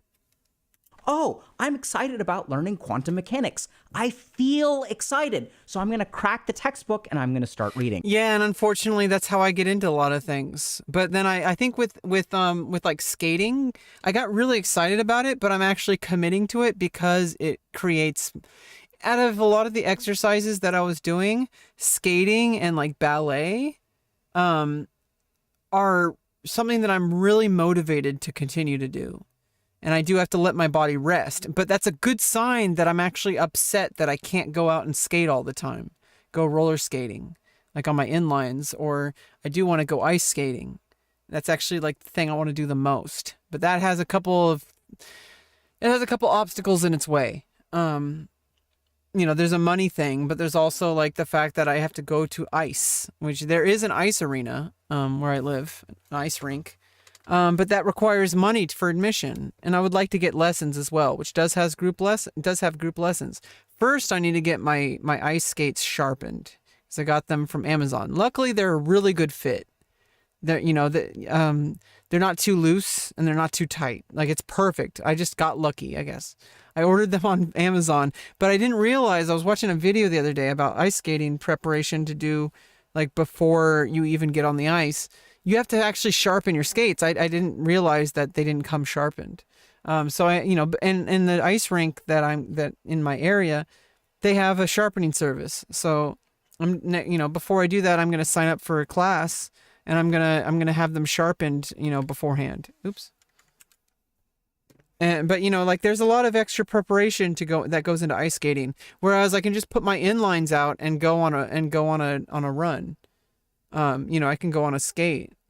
I can just, as long as it's not raining or too dark out or whatever. And if I have the energy, because I need to rest, because I'm not used to working out. And so if I overdo it, I will injure my body. So literally have to force myself to take a break. And it's so aggravating, because I want to go, but that's a good thing, because when you want to do something, but you have to hold yourself back, that's how you know that you're going to be really effective at something, because you know that, like, you're basically begging to go out and continue doing it. Like, I really wish I could just go skating for like 6 hours a day, but my body can't handle that. So I can only go out for like maybe a half hour at a time, and only a couple days a week. But then eventually, over time, you get stronger, and you can build that endurance. Suddenly you can go out longer than 30 minutes. You can go out for a whole hour. And apparently the upper limit is 3 hours, but that takes a long time to get to. Same with bicycling or running or whatever, swimming, whatever. There's going to be an upper limit. At a certain point, you're going to have extremely diminished returns, and you're going to risk injury. And that's not good, because if you injure yourself, you're going to hurt yourself in a worse way. Well, in a bad way, to get hurt physically. But if you injure yourself, you're going to miss out on, you're going to have to take a break entirely. So if you just hold yourself back a bit, and then if you want to do more, but you've already done like what you've set yourself out to do, if you've already done like the 20 minutes or whatever, and then you feel like you want to do more, but you know that this day of the week you're going to do a lighter workout, then you stop. Because you have that dedication to your schedule. You're like, I'm only going to go out for 20 minutes. And even if you want to go out for 30 minutes, you're going to stop at the 20 minutes. And it's like that level of discipline really adds up over time, because you have intention to what you're doing. And now I feel bored, so I'm going to close the textbook, and I'm going to open up a video game, and I'm going to queue for some MOBA or whatever, right? We want to stop having our brain listen to our feelings. So we're going to study for a 20-minute segment, which is 1 Pomodoro, and then we're going to take a 5-minute break. During that 20-minute segment, what we're really going to focus on in terms of how to study is a concept or synthesis, as opposed to getting through particular material. So in this 20-minute break, what you sort of need to do is sit down and think a little bit about, okay, what are the different things that... By the way, that face. Probably, I mean, obviously there's probably nobody going to push me back on this, but I did not pre-watch the video. These are just concepts I've learned over time. And also a lot of those from Dr. K himself. So I these are all like these are things people study for a living. So it's like literally these concepts, they're not unique. They're not brand new, like these are concepts that carry over. So it's like, I've studied a lot about in self-improvement, because I've been trying to improve my life for a very long time. I've been studying self-improvement since at least like 2009 or probably 2010. I want to focus on today. So for this 20-minute segment, what I'm going to do is I'm just going to learn about, let's say, I don't know, Newton's third law, right? So I'm going to learn about as much as I...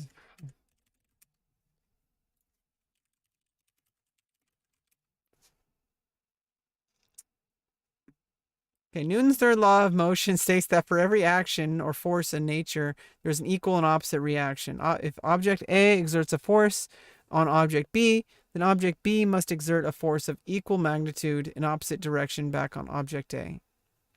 Yeah, it's like it's like kinetic energy is good. When you see those things that are like those little like ball things, it hits the ball, it transfers its energy and creates an opposite reaction because it pushes it, when it hits the other ball, it kind of like stops it pushes it back, but then it transfers the kinetic energy to the next one because I don't know, this is like a whole bunch of stuff with kinetic science. I can about Newton's third law. So then you've got your textbook, you kind of flip through it, you read a paragraph, you take some notes, like whatever you end up doing, but you're going to study for 20 minutes and then you're going to take a 5-minute break. So there are a couple of other things about boredom that we really, really, really need to understand. So the first is that when we get bored, if we have an opportunity for a long-term distraction, then we're going to be in trouble. So what we really want to do is if we get bored for 30 seconds and we pull out our phone, like we could lose. Yeah, that's like one of the worst things you can do. You're training yourself to distract yourself when you get bored. If you get bored, don't replace the activity you're trying to do with a new activity. Stop the current activity entirely and then put 100% focus into something else. Don't go do this back and forth thing so many people do. They'll spend 8 hours studying and get no studying done. Like you're doing this back and forth, meaning you're spreading your focus across different things. If you're gonna look at your phone, look at your phone. If you're gonna study, study.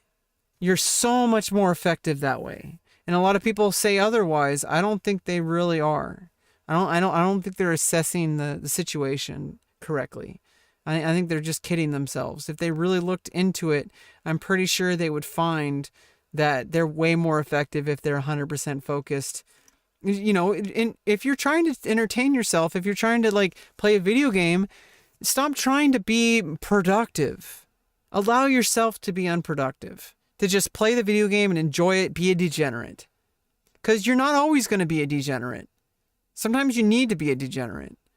Because you're not, you know, through your analysis of yourself and with your intention that you're going to get back to the things that matter to you, that actually will improve your life. And if you have that trust of yourself, and if you've developed that discipline, if you've developed those habits, then you don't have to stress about it. You don't have to be upset. You don't have to be like, oh, I wish I could study better because I keep getting distracted by social media. And it's like, dude, acknowledge that you use social media and stop trying to punish yourself for doing it. There's a reason why you're doing it. So because what that's going to do is then you're going to have this negative association with using social media. Own it. If you're going to use social media, then own it. But then, and I feel like ironically, if you do that, you're going to use social media a lot less because then you're allowing yourself to get it out of your system. And as soon as you're like, okay, you can develop like strategies to like say, okay, if I start like kind of just mindlessly scrolling, I need to like slap myself in the wrist somehow. Like it might be like a metaphorical thing, but like maybe do something else, put your phone down, get up and wash your face or something. Do something to get you out of that cycle once you start. But you have to analyze your own tendencies. Like if you notice that you're just scrolling through story after story or whatever, you're like, hey, why am I scrolling? And then just put your phone down, even in the middle of a video if you need to. Just put your phone down, get up, do something else. Like even if it's just walk to the bathroom, wash your face, maybe open the door and breathe some oxygen, whatever. Or maybe, just put your phone down entirely and ask yourself, like, do I really need to get back to doing that? And if the answer is yes, then, don't judge yourself. Just do it. If you're bouncing back and forth between like, oh, I should be doing my homework, but I'm on social media, and then you still do social media anyway, you're going to feel shitty about yourself. You're going to feel like you're a failure. But you're not a failure. You're just not in the mood to study. So stop trying to study when you're not in the mood. Wait until, hey, what's up, young serpent? Wait until you're in the mood to study. I know that's counter to what he was talking about, but that's where it starts. Like it starts with like noticing your tendencies. And that's at least how I get anything done at all. Because I operate a lot based on emotions and feelings. And if I let myself do that, I will accomplish nothing ever. So in order to work around that, I've had to like study myself. I've had to learn that there's going to be times where I'm way more equipped to do certain activities throughout the day than at other times. And I took note of that. I take note of the times where I'm more likely to be motivated. And then during those times, I'm more likely to do those activities because I kind of set like a giant window of, okay, during this time, I probably should be doing that. And it kind of happens automatically. You don't even have to like set out to do it. If there's something specific you want to do, then you want to start saying, okay, like at 10:35, I need to, do this. At 10:36, I need to do this. And then 10:36 and, like 5 seconds in, I need to do that. Like, when you start getting into the nitty gritty for certain things. But, overall, like on average, I think it's way better to just own whatever you're doing. If you're going to watch TV, then just watch TV and don't focus on your work. Just enjoy it. Get it out of your system. Actually have a meaningful experience. And then and then when you're done, be done. Don't like turn on the TV, try to study, text your friend. Like you're dividing your attention and you're getting like way less out of every single activity that you're doing. You just do it. Just do it. Don't waste time. Exactly. And everybody has different levels and you're going to have to study yourself. And unfortunately, I have a very specific brain that has been like proving very difficult, but I'm doing my best. I'm trying to study like my own brain and try to understand like how do I actually achieve the goals in my life that I set out to do. And I try what other people do, and some of those work. I try what, I've done in the past, some of those work. But I think in the end of the day, I have to take what works and I have to throw away what doesn't. And some things will work for some people that will be the opposite for some people. And I think in the end of the day, as long as you're 100% focused and you're open-minded and you adjust course as needed and you be honest with yourself, I think that it's the honesty that's really important, because if you can lie to everyone in the world, but you can't lie to yourself. And anytime you do, like you're really putting yourself in a disadvantage, because you have to be dead honest with yourself. Like, is this like what I want to be doing? Is this what I want out of life? Like what is my ability? And be honest with yourself. And sometimes I'm not honest with myself in a bad way. Like I'm actually more qualified in a lot of things than I realize. And I have to actually work at it to actually accept certain things. And then some things I'm actually not good at. And I know that though, I'm aware of the things I'm not good at. I think the difference is when you're delusional about it. There's sometimes you can be bad at something, but if you know you're bad at something, then you can say, okay, I'm this bad at it, or I'm this bad at it. Like you have to quantify it first, so then you can work with it. If you can't, it's my dad has the meaning of life, he calls it. It's called IFLPA. Identification, function, execution, limitation, production, and application. And so you have to identify what something is first before you can do anything at all. Because if you can't identify it, it doesn't matter how much you do stuff. You don't even know what it is. So then you say like, okay, what is that? But what's the function? What does it do? You could say, oh, that's a nickel. Okay, but what is a nickel? Well, it's currency. It could also be used as a screwdriver on like certain flathead things. It could also be used as a projectile. Like, there's all sorts of lists of things that it could function as. But then execution, like how do you do those things? Once you've identified the object, and then you've identified identification has to happen first, because you have to identify everything after it. So you identify the object, but then you have to identify the function, and then you have to identify the execution. And the execution is like, once I found a function, how do I do that thing? How do I use it as currency? Well, you hand it to somebody and they calculate that somehow, which is another iflpa. Like, what is calculation? Like, like everything in life can be boiled down to iflpa. And my dad had it on, he worked at Hewlett Packard. He would have it on the whiteboard. Like, and he one time he went across the country to visit my brother while he was in boot camp or something, or when he was back on like shore leave or whatever, or once he was back on base, and he went across the country on Greyhound, and he met a yogi, like a Buddhist yogi, who was going to a talk show, and my dad got to talking about stuff, and he mentioned iflpa, and the yogi asked my dad to write it down in his notebook. And who knows, I think it may have helped that yogi with his teachings. So like it's helped me a lot. Like execution, like how do you do the thing? And then limitation, like that's like, what are the things it can't do? Like a nickel can't, it's probably a lot smaller than we think. Like, like a nickel can't travel at a certain speed, like it has a terminal velocity or whatever. Production, how do you make it? How do you make this thing? Because you could use it, but how do you make it? And then application, like basically it's kind of like it's a little bit different than function.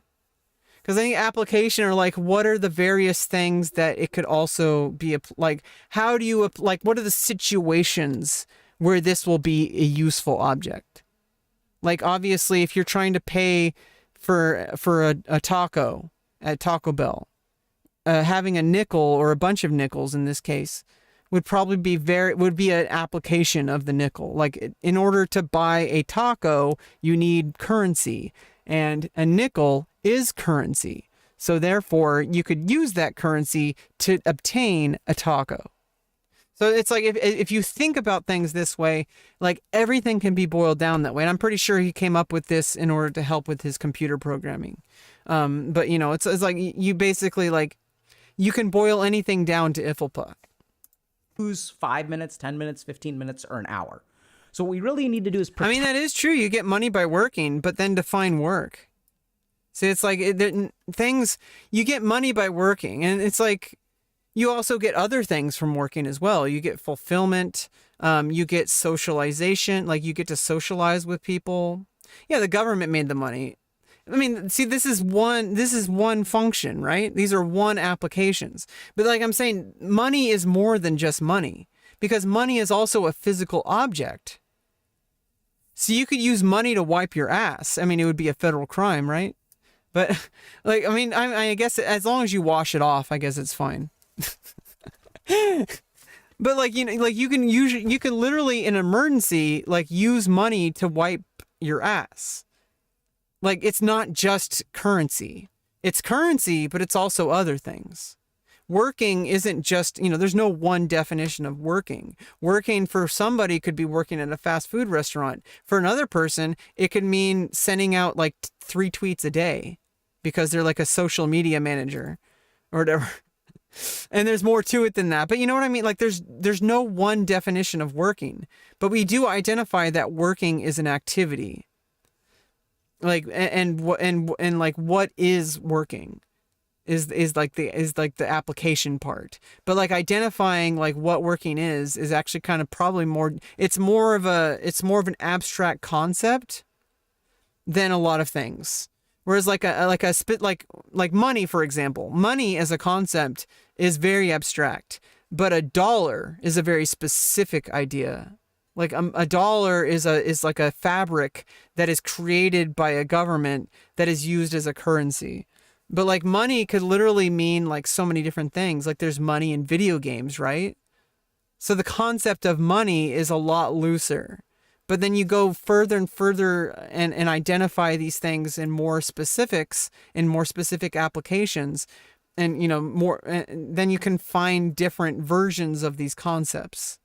That there's just an overarching concept that kind of like a lot of things could fall into that.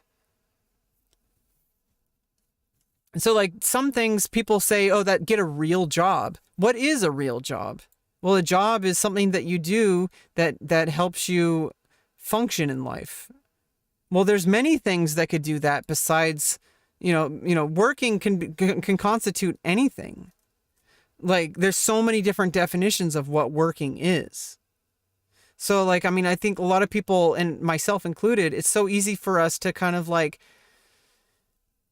to kind of like narrow things down a bit to make them easier to work with.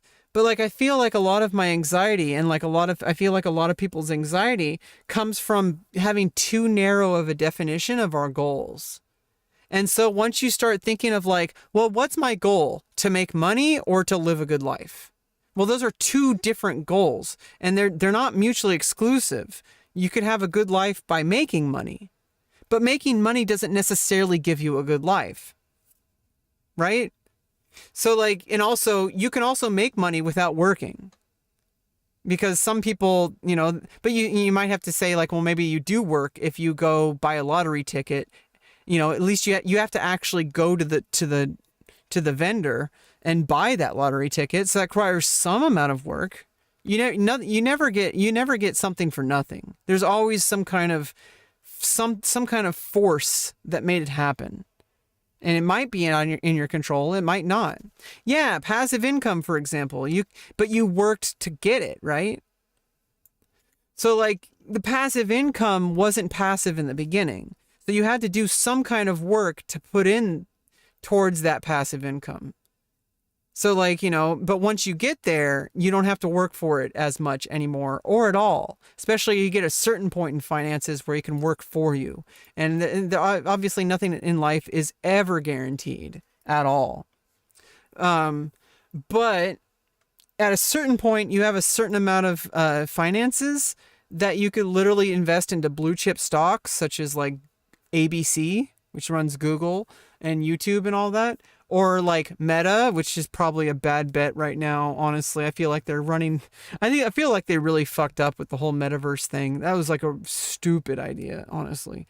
I know that he's trying to do something long term. Maybe it's a good idea investment, but honestly, it's not looking good right now. But maybe it is. Maybe you believe in Meta and Zuckerberg's vision of a very integrated augmented reality universe that could be potentially really beneficial to us as far as technology in the long run. Maybe you truly believe in that. And so maybe you invest into Meta, or maybe you invest into Apple because they have consistently good products, or, that's subjective, I guess, but they have a really good, they have a really good business. Okay. They make a lot of money. Okay. Yeah, everything goes up and down, but there's going to be blue chip stocks that are way more, they're like poker chips. Like a blue chip is like a bigger one. And, white chip stocks or penny stocks are going to be some startup that like just started like a month ago. And like the price of 100 stocks is like $1. Like right. Like those are going to be like really volatile stocks. Or like, I guess you could consider cryptocurrency like as more volatile, or like NFTs, right? Those are going to be really volatile. You don't know if they're going to increase or even decrease. Like, I don't know. But like blue chip stuff, like stuff that's really established and like, especially like way more established, like, that's really solid. It's going to go up and down, but it's more or less going to be like very consistent. And of course, things can always change. Stocks are never guaranteed. The only thing that's guaranteed are taxes. Well, and death isn't even guaranteed. We don't know about that. We're actually researching how to cure aging, and they see it as a disease that can be cured. But eventually, you can die for any number of reasons. So death and taxes. Okay, so taxes are way more consistent than anything. In death and taxes. Okay. It's like Mark Twain. Protect ourselves against that boredom. We want to understand that, okay, in 20 minutes, I'm going to get to take a break. So I just have to last for 20 minutes. And the other thing that you need to be super careful about is pre-lay out your resources. Oh, yeah, they call that preloading in jazz. To be super careful about is pre-lay out your resources. So it's like you need to kind of plan what you're doing. Yeah, death is inevitable, but at least aging might not be. That's what I mean. Aging might not be, because they started researching how to reverse aging. That's actually a thing now. They actually did that in mice, okay? Like, they actually proved the concept of reversing aging. They can also speed up aging. They can, like, speed up and reverse aging now. Like, it's very early. Like, I don't think the injections for eternal youth are, going to be at the CVS anytime soon. But, what you do in, like, jazz study, and this is the way a lot of people don't really understand improvising, is you're not making it up as you go along. There's a structure to every single song that you play, to every single tune that you play. There's a structure, there's a chord structure, and there's a lot of, like, there's no rules per se, but there's a lot of kind of tendencies that work, like, that are pleasing sonically to the human ear, and that we kind of expect. Like, there's a lot of dopamine anticipation, and there's a lot of terms and stuff, and a lot of, like, really cerebral kind of academic concepts to music, but a lot of it in the end of the day are literally just trial and error things that we've found over time are things that humans tend to enjoy, which is the difference between, like, it is subjective, but it's kind of not, where we can listen to a song that's, like, played out of tune, people are playing really badly, but you can say, oh, well, that's okay, whatever, but there's an objectively better version of that, one that where the musicians are playing in tune, their tone is really developed, and there's a lot of, like, everything's locked in with, like, rhythmically and melodically, and you could say it's, like, subjective, but there is, like, you hear, like, an elementary school play a song and you hear, like, a professional band play a song, you're gonna have a clear better one, okay?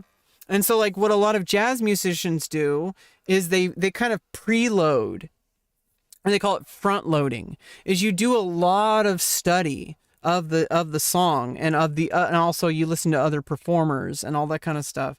You listen to people's solos, and you're not trying to copy them, you're just trying to learn from them and use your own voice, your own musical voice. You're trying to use your own voice in that structure.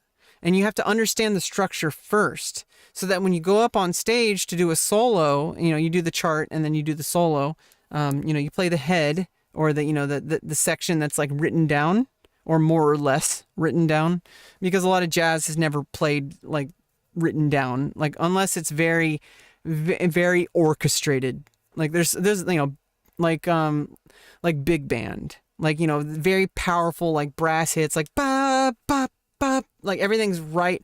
It's like on the level of classical music, where it's like everything on the page is written for a reason, because they want the performer to play it as written. But a lot of jazz tunes are more of a concept of a structure, and you're kind of just getting the idea of the song, and you're going to be playing it in your own voice. And it may or may not be very close to how other people play it. But when you solo, you're going to be taking your own interpretation of that specific moment in time, how you feel. There's going to be a lot of technical parts to it, and there is a skill to be able to elicit emotions without being in the emotion. But I feel like stuff like jazz, especially improv, like when you're improvising on a solo, a lot of jazz allows the individual to express something through music based on how they feel, which makes it very different than very prepared, like, big band jazz music, or very prepared classical music or contemporary music. Because when you prepare something, you're playing it, like, you're putting a ton of time to play it in a very specific way. But when you're preparing for an improvisation, you're preparing so that you can basically just pull whatever you need in the moment, and it seems like to the listener, it sounds like it's planned. It sounds like it's flawless. And in some cases, people do over prepare their solos, and I think that is a problem with some jazz performers, is they kind of over prepare. They like write out their solo, and they never deviate from it for that song. And I think that's a problem. You should be able to, like, just, like, take a chance, take risks, because that's what jazz is about. Jazz is about taking risks and using it as a means of self-expression, because it came out of blues, and well, it came out of plantation songs, which came from chattel slavery. Unfortunately, it came from a very, very bad thing. It came from slavery, which, plantation songs, which, was the blues. The blues came from like plantation, like gospel singing and all that. And then jazz came from the blues. And it's a means of self-expression because, if people are like, enslaving you, and then Jim Crow laws, you could either, I like Wynton Marsalis says it best, is you could, in the Ken Burns jazz documentary, he says, and I quote, "If the world is beating you down," I don't know if that's kind of paraphrased. If the world's beating you down so hard, you can either be upset about it and possibly, or you can go, there's two ways you can deal with it. You can either let it hurt you, or you can do something about it. And sometimes doing something about it isn't protesting or anything. Sometimes doing something about it is just living your life in spite of these things that are bringing you down. Because they want you to not exist, so you fight back by existing. So for that 20-minute block, what I want you to do is open up all the tabs that you need, get all the worksheets that you need, find your textbook, get everything out. Because when do we slip up when we study is if I have to open a new tab and I have to search for something and it goes to my home page and a lot of apps and crap are like, now like, oh, like click this, clickbait, you're going to slip into clickbait. So here's an example. I have a script, it's a basic script. I have a script that I run every time I start streaming that opens up every single shortcut that I have in a folder called music stream. It's not just music, but it opens up everything I need for my stream. And what I also do is I have a program called Window Manager that locks every single, and I have like settings different for every single thing. Like for example, if I bring the chat over here, if I let go of it, it springs right back to where I locked it to. So it's like I don't accidentally mess up my layout. Like I literally have a layout that's like predefined. Like for example, like OBS I have over here. I don't know if you saw OBS, but I have everything that I have is like specifically laid out. And every time it opens this, Window Manager places the windows exactly where I need them to be placed on my side monitor and on my main monitor. And so the thing about that is that literally everything that I want to add that's going to open up automatically, I just put into this folder. And like I also have it automatically minimize, just a second. I have it automatically minimize the thing here. But just as a reminder, I always put stuff that's open for my music production stuff. Just as a reminder myself that's going to say, hey, remember that you're a musician, okay?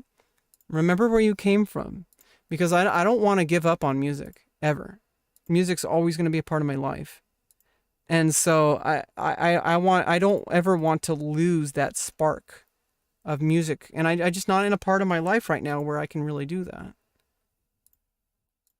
you want to do to avoid boredom or having boredom take advantage of you is lay out all of your resources ahead of time. Set a 20-minute target, and then once you start, you go. The third thing that we're going to talk about today is how to study, right? So we're going to go into more detail, not just about the boredom piece, but what's our system of studying. Not just about the boredom piece, but what's our system of studying. So we talked a little bit about, first of all, focusing on synthesis or concepts, because that'll make you feel less bored because you're going through less stuff, right? There's a real target.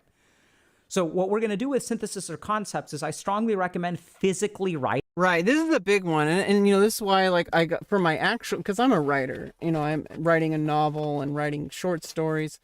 I actually got like a fountain pen with like actual, like, bottle of ink that can fill up in a reservoir.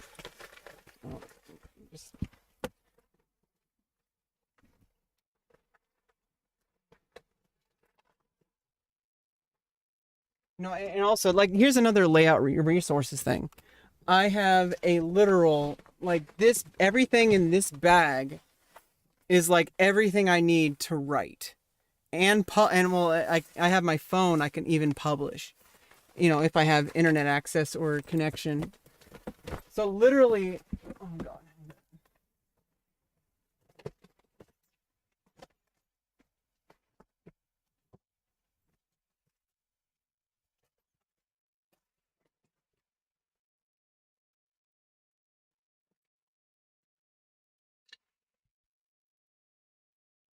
So I have like multiple pens and I have multiple pencils and, I have backups upon backups.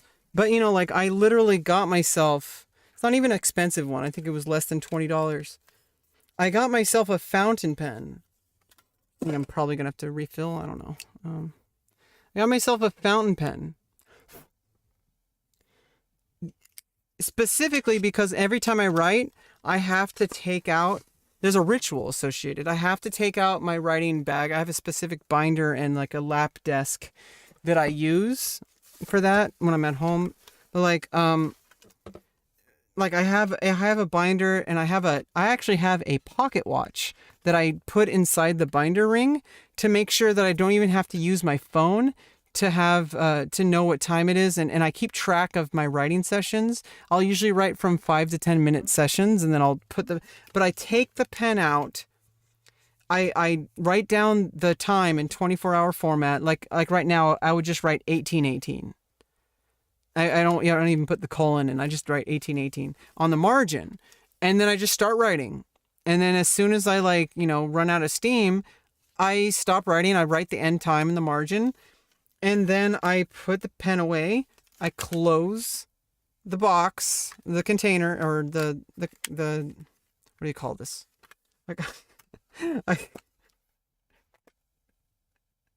I close the case. It's called a case. I close the case. I put it away, and I do something else.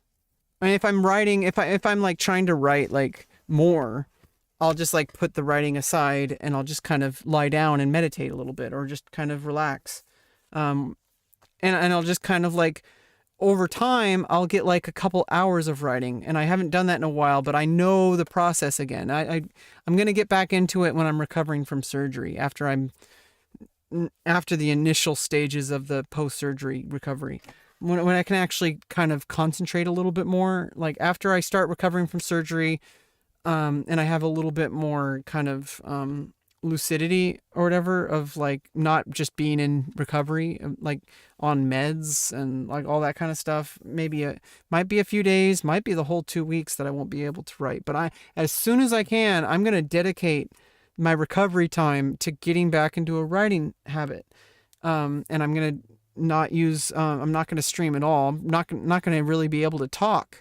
Because part of my surgery, a small part of it, but a major part is rounding out the edges of my jaw, and I'm not going to be able to chew food for a while.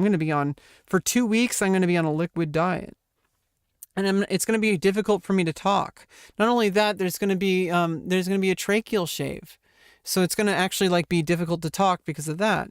And also, the muscles in my face are going to be really weak because I'm going to be recovering, and it's going to be adjusting back into a new. You wrote a story? Awesome. Was it a death note? Because you wrote that right after you said death is inevitable. It's kind of funny. Just the juxtaposition. You said death is inevitable. I wrote a story. Was it Death Note? So what I'm going to be doing is I'm going to be getting back into my writing. It's going to be really difficult to talk. So I'm going to use that time that I'm not going to be able to stream, which is obviously, I shouldn't really be streaming too much, but I do try to make content while I'm streaming. And every now and then I go back and I look through clips and I'm like, oh, I watch the VOD and I'm like, wait, this is way more watchable than I thought it was. Like I've noticed that over time. It's a hit and miss, but like I've noticed sometimes I can talk the entire VOD for like 4 hours or more sometimes. And literally I've watched the VOD and I'm like, I'm trying to put myself in the mind of a viewer. It's a little different because I'm more invested in myself. So it's a little hard. It's a little easier to watch myself because I know my backstory. I know I've kind of preloaded like all the stuff that makes up like my brand, if you're going to call it that. It's not like a fake brand. It's more like a more slightly kind of more public version of myself that I've, learned over a lifetime, not even just from streaming, just over a lifetime, I've kind of developed a more public persona. Speaking for like 30 minutes straight. Yeah, I mean, I don't know. Some people find it annoying. Some people might find it fascinating. So I don't know. Like, I might be very intriguing to some people. And I don't know if anybody really knows, like, everybody I've met, they kind of say like, there's something about you. Like, they don't know what it is. And I don't know what it is. Like, there's something about me that is, and I'm not trying to toot my own horn. This is just like me trying to analyze like what people have told me and like what I'm trying to become a better person. And I make you want to sleep. Fair enough. Writing if you can. So what I like to do is I'll take one piece of paper. Well, I'll try to synthesize all of my concepts, right? So you want to take kind of like one piece of paper that's Newton's third law, and that's what you're going to be focused on. Then as you read, as you do worksheets, as you do... Yeah, like I have noticed over time that like there is something where it's like when I'm actually recording my streams or what potentially would be YouTube content, it's really all over the place. But I mean, at least I can find like some clips or something to share on Twitter, or TikTok or whatever, shorts. But what I've noticed is like, I can actually like start a VOD and right from the beginning, sometimes, like it depends on the energy that I'm putting in. But right from the beginning, I notice myself talking way more than I thought I was. I'm like, holy shit, like I can't stop watching. And I'm watching myself, which is actually kind of weird, but it's actually not, because I should be able to listen to I should love the sound of my own voice, right? But I have really low self-esteem. So part of the thing is if somebody could come into my stream and watch the VOD, then that's probably more indicative of like what it's like because I try to put myself in the mind of somebody watching me live, because while you're doing something, you're in a completely different mindset. You're a completely different state of mind than when you are watching something, because I don't have to put in the energy to communicate things. So like when I'm actually recording, like right now, I'm like, what the fuck am I talking about? Like I must look like a fucking idiot. And then I look back later, I'm like, like the sound quality's good. Like it doesn't sound too loud. Like in my head, I'm like thinking like, oh shit, like it's too loud. I must be annoying. Like the music's probably too quiet or too loud. And then if there's music. Yeah, confidence is like a really big deal. And sometimes you can really fake it. And I think a lot of the times I fake it. And it's like I actually have really low self-confidence and low self-esteem. But then again, some of the most successful people do as well. And it's like it's a correlation, not a causation. Because having low confidence isn't a requirement for success. But people who struggle and overcome low confidence tend to end up being successful at whatever they're doing, because that process is a continual process and it never ends. Do practice questions, everything is going to go synthesized into that piece of paper. We're studying for 1 Pomodoro. We're already making all of our tabs and stuff ready. And there are a couple of other tips about how to study. One thing that a lot of gifted kids never actually do is yeah, this is the thing. You want to kind of like look at things for like many different angles. Like I said earlier, that music example, when I do the Doctor Strange thing, when you have the circle and most people just kind of bash their head into a wall and they go from the same exact angle every single time. Yeah, 5 minutes, that's perfect. Study for 5 minutes with 100% focus. Then do whatever you want. And then when you get back, come with the same energy. Way better to put 100% focus with like, put the burner on high. I've been trying to find this book for so long. It was a book written by like a kind of non-notable, an unnotable, maybe it was a notable pianist in classical music history, who wrote that like, if you turn on a burner to boil water and you keep it on a match flame, it's never going to be hot enough to reach boiling temperature. And we're not assuming like, high pressure or whatever, what is it, low pressure or whatever it is. Like if you have high altitude, you can boil boil water with your hand or whatever. I don't know. But we're not talking about that. We're talking like if you have a match flame on your stove, it's never going to get hot enough. But if you turn it on high, it'll eventually like boil. But if you need to be able to, when you approach the piano, this is what this author was talking about, was specifically for piano practice. Every time you approach the piano, you should be doing that with 100% full burner. Like I'm going to sit down, like I'm going to focus on exactly how I hold my arms. I'm going to have the right posture. I'm going to think about I'm going to look at the music and I'm going to remember the parts that I've practiced before and remember the parts where I'm going to have to focus like extra attention on very specific movements or whatever. You've probably made notes before. So it's like you're going to put, as much energy as possible, because if you just practice for like 10 hours a day, just kind of like, you got a TV in the background, you're eating some potato chips with one hand, you're talking to a friend, you're like, you have some text that you're reading with, like using your toe to scroll through TikTok. Like you're just like randomly playing some stuff with one hand. You're not even playing, you don't even know if you're playing it correctly or not on that hand. Like you're not even playing left hand, like because you're using it to eat potato chips or something like that. Like, you're not doing anything really. You're just wasting time. Like that's not even piano anymore. That's just like a random like habit. I'm 35.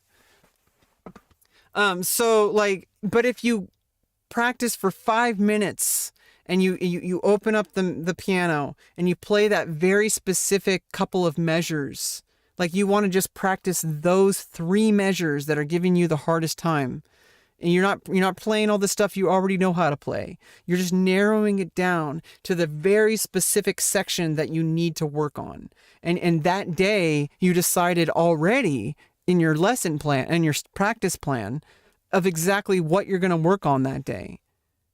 And, you may have that in your head. It doesn't have to be like a rigorous plan, but it could be. But you might just have that in your head. Like today I want to work on that section of that song. And I also want to work on doing something I've never done before. And you split your practice session into 3 parts. But most of the time, when you approach it, like you know that you're going to be working on those measures. You know that you're going how you're going to work on it. Like you might play it as written. You might end up playing it like splitting it apart, playing it in a different rhythm. One of the piano methods is like playing every single note 4 times. Like da da da da da da da da da da da da da, like, and you play it in rhythm. There's also another one where you play it with no rhythm. They call it a fermata, which means you hold every single note for an indefinite amount of time, and you play it. You focus on accuracy, which is that's actually like something that I never really understood, because with other, I don't know. It's. I mean, I didn't actually start believing in that practice method until like a while. Like I usually play it with a metronome, and then when I played it without a metronome, I would just play it as, in the tempo. I never really had a problem with learning music. But then like, more difficult sections, you might want to play it with 100% accuracy without tempo at all. Just play the note and then play the next note, and you have to know how to transition to that note. And then you play, and then you hold that note, and then you want to focus on 100% accuracy, not speed. Because if you can't play it slow, you can't play it fast. And, so like basically like you just gradually kind of play it faster, and then eventually you play it at tempo with the metronome first. And then you turn off the metronome. Eventually you want to just use the metronome as to get into your ear. You turn off the metronome and then you play it. And then you hopefully you're recording it too, because then you could go back and then play the metronome, like use a metronome. Hopefully you have software even that does this. And then you have all these different things that are in your toolbox to practice this specific 3 measures that have been causing you problems. And then you work through that, through many different angles, and you try to do it like so that you can actually learn these things over time. And you're not going to do it in one session. And because you might learn it that day, but if you wait a day, you come back to it, you might not play it as well. So you have to kind of like build that into like over time. So you have to like, and you're going to have, and it might be easier as time goes on, but eventually it's just going to be kind of second nature, and you can move on to the next difficult section. And then, obviously try to play through a whole run through of the song as if like, you're performing it, which is separate from practice, because there's performance and there's practice. And there was a study on this, I think in the 60s. No, it was maybe it was the 70s or 80s. Maybe it was the 90s. But they studied, they studied top level athletes, top level musicians, and top level chess players. I have a YouTube channel, yes, youtube.com/Rebecca Lauren. Pretty much everything that I have on social media, there's a couple things that have different names, some for a reason, and some for just because the name was taken already. There's like nobody else on social media who's active, who's named Rebecca Lauren, except me. If you Google me, I'm like literally like the whole front page, except there's this one person on Pinterest that hasn't been active since like 2017 or something. But like, I'm the only Rebecca Lauren out on social media, pretty sure. But like, that's kind of a good thing, but I don't know. I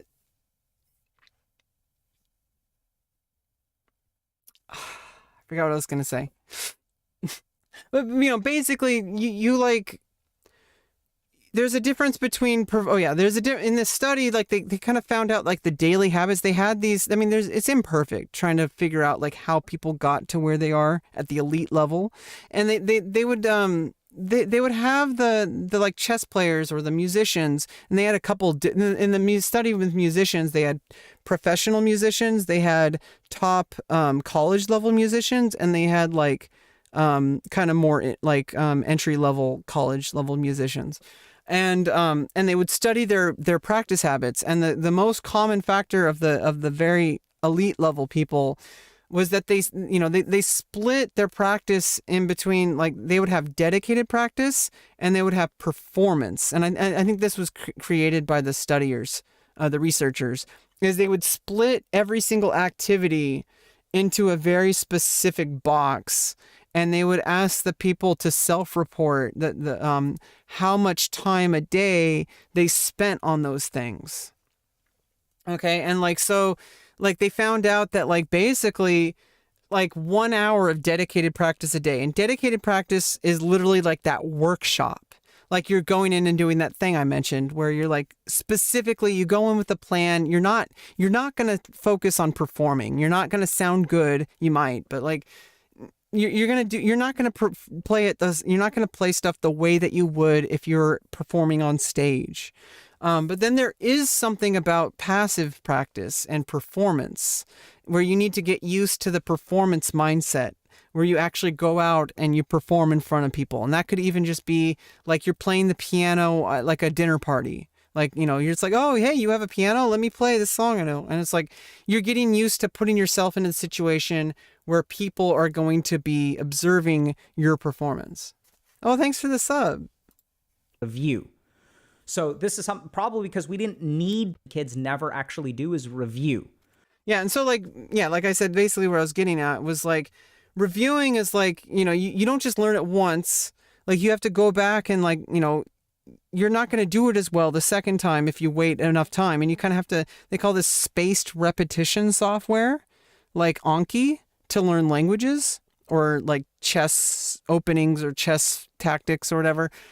Anything that can be kind of boiled down to spaced repetition is the newer something is, and it depends on the specific context, but overall, like in general, the more new something to you is, the faster you're going to forget it. And so over time, you kind of space out the repetition. Like you might have to repeat it the next day. But then after that, you might have to wait 3 days, and then maybe a week, and then maybe a month. And you kind of just want to review these things on a spaced repetition kind of way. And that's really good for language learning or learning things that are very based on like you just need to have this automatically in your brain. And it's like, if you do it too often, you're not allowing yourself to really, like, your brain to work on it. So like, if you can't just practice for like 8 hours and then, get it all done. It would be way better for you to practice for 20 minutes a day for a month or whatever. I don't know if the calculation is right here, but like, you know what I'm saying? If you practice for 3 hours a week on one day, you'd be way better off practicing 20 minutes a day for 5 days, which is way less time than 2 times 5 is 100. Yeah, it's an hour and 40 minutes, right? So like, you only get an hour and 40 minutes a week, but you're infinitely more effective because you're allowing your brain to like have that spaced repetition. So this is probably because we didn't need to review, right? So when you were learning how to learn, or maybe a better way to put it is when you were being conditioned on how to learn, you never needed review because everything just kind of sunk in and you were able to do it. So what I'd strongly recommend is that you sort of do 1 Pomodoro at a time. You do 3 Pomodoros in one day. That's it, right? So when we're starting off, you want to do 60 to 75 minutes of studying a day. And then what you want to do the next day is spend 1 Pomodoro. Yeah, and of course this is relative. Some people can only get to like 20 minutes a day. And if that's where you are, then that's where you are. If you only do 5 minutes a day, that's infinitely better than not doing it at all.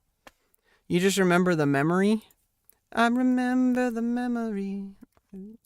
Pomodoro reviewing the work that you've done before, okay? So we want to I guess if you have didactic memory, that's a little different, and that's a kind of a different thing. And I guess like people with didactic or photographic or like people who have absolute pitch or anything like that, they have different things to work on. Because then it becomes like you don't have to remember the things, but you do have to like focus on like, improving in other areas, like maybe even though you can remember the whole performance, well, what about, making the performance more emotional? And like, you're going to want to do it from different ways because, doing it by rote isn't always going to be the most effective. 3 Pomodoros a day. Spend at least, the next day, you want to spend at least 1 Pomodoro reviewing your prior work. Your memory is like a folder. Are you an AI? You might not be a real person, young serpent. I may have been talking to a robot. Well, either way, I was talking to myself too, so it's all good. I don't care if I'm talking to a robot. You're my friend then. It's okay to have a robot friend. Work. The other thing come on, like why are we so mean to robots? What's wrong with having a robot for a friend? Jeez. We really want to do is control our environment. So it can actually be very, very helpful for you to study at some place like the library. There are other things that I'll do, like studying tips that I literally would do is I'd take my laptop and I'd push it away from my desk when I was studying and I'd have my notebooks in front of me. Yeah, you don't always have to change locations to change your environment. Yeah, I have a memory like that too. Although I bet you it's not the same as it actually happened, because I have a lot of memories that they do kind of distort over time. And the thing is, we don't really have a method of observing a kind of objective memory. I think objective is like impossible to have objectivity with memory, because memory is very subjective. And so we remember things. We're a little bit more objective than when it was happening, because we kind of removed ourselves from the emotions. And this is kind of like a lot of the things in dialectical behavioral therapy.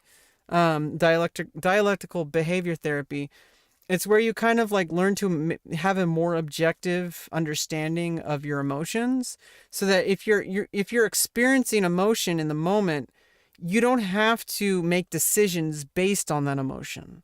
So like, you might feel like running, like hiding, or like jumping off a cliff, or in some cases, unfortunately, some people are violent, for example, or they just have actions like like I have like, I have autistic meltdowns, and those are really hard to get out of with medication and with because I take lamotrigine, which is prescribed off label as a mood stabilizer, and it's actually, there is some research now saying that it treats autism. So it's like, it kind of makes sense that it's been helping. But also, in addition to that, I've been going to therapy every week, and we do DBT, even when we're not specifically reading from our DBT book. I have like a workbook. Even when we're not doing that, we're still doing DBT, and you can't fail. As long as you're trying to do it, you are doing it. But basically, in the moment, you have all these emotions. And a lot of the times, if you know, especially if you're autistic and it's really hard to get out of that emotion, then it's gonna be like a lot of stress that you go through. You're gonna have a lot of real life repercussions, and like in my case, where you just get denied a lot of things in life because of the way society reacts to you know, the way that you respond to things. And so in order to get out of that, you basically have to start recognizing what things are. You can't run away from it. You have to lean into it. And what basically, you have to see what caused that emotion. You have to look at those memories that you have, because when I experience things that are happening in the present, but I'm reacting to past experiences instead of the exact experience that's happening today, you know, I need to be able to pinpoint what those things are, what those memories are, and separate them from the moment. And, you know, you can also do this live. Like if you're literally having something that's brand new happening to you now, but you know, you can have that DBT tool of separating yourself from the current emotion and remembering that there's an overarching life and self that you have. That you're not just who you are now. There's an overarching version of yourself that you remember, because that's where the past really comes from. Our self in the present is really all we have, and the future doesn't exist, but we can make predictions based on like the knowledge that's already in our head in the present. Yeah, trauma. Trauma is really where this comes into play, because I have a lot of trauma from environmental factors. Just a lot of shitty things that I've been handed. Okay. And it could be worse. I don't think it's I don't think it's productive to say if I had it better or worse. Hey, what's up, Javon? Welcome. Good to see you again. I think it's really good to have like an understanding of patterns, and this can work both ways. Like it can cause you anxiety. If you're thinking about the future too much and you're like basically becoming a fortune teller or whatever, you're becoming a self-fulfilling prophecy. If you're like, oh, well, this is how it's always been, so that's how it always will be because of, you know, these are the patterns that I've noticed. But it can also be a good thing if you remember how things have worked in the past and you use those memories to alter your present to create a better future. That, you know, so it's a double-edged sword. But I think it's important to recognize that those emotions that you're feeling are going to exist, and you can't get rid of the emotions. But what you can do is you can separate your actions from the emotion. You can be emotional, but you can still, you know, like flip that burger or whatever the fuck you're going to do. Like, you don't have to like flip the burger into the wall, right? Like, you know, if I'm cooking something, I probably want to eat it. I probably don't want to throw it on the ground. So with DBT, I can actually finish cooking the burger. But without DBT, I might end up throwing the burger on the ground and ruining my dinner. Because if you think about it, when you get distracted... And that's kind of where I am. That's kind of how I got to where I am today. Is like a lot of burgers have been thrown on the ground. I'm going to tell you that right now. A lot of fucking burgers were thrown on the ground and I didn't get to eat them. Oh, look, I'm an influencer. I made you want a burger. It's really easy to get distracted if you have access to your keyboard. And even now, what I'll do is I'll take my keyboard. I have this fancy split keyboard now, but nice. What I'll do is I'll like literally like move the keyboard away from me if I'm trying to work and have access only to my mouse. Because it's really hard to like get distracted on Reddit if I can't type Reddit. Yeah, I also have burger. I'm gonna have a burger after this. And we're gonna end the stream after this. We got like a couple minutes. So you want to create and a couple of minutes might last an hour, so prepare yourself. Physical barriers around distractions as well. So you can go to the library, you can like move your keyboard away, you can push your laptop physically away, you want to lay out all of your resources, and you want to do 3 Pomodoros at a time. The last 2 things that we're going to talk about, I'd strongly recommend putting your phone on Do Not Disturb, or even... Yeah, he changed his He changed. I think he moved, or he created a studio version of his room, because he did have a different room before, and I think he created a room that's more like consistent with the message and the vibe that he wants to get. I think green is generally really relaxing. Not these colors of green, but like this is a darker green. But like generally, like maybe even the walls are the kind of like maybe that's green, but I don't think that's the green that they put in like in mental hospitals, because there is a specific shade of green that is very calming to patients and just people in general. And like Bobby Fischer, who did have like schizophrenia and you know other stuff like that.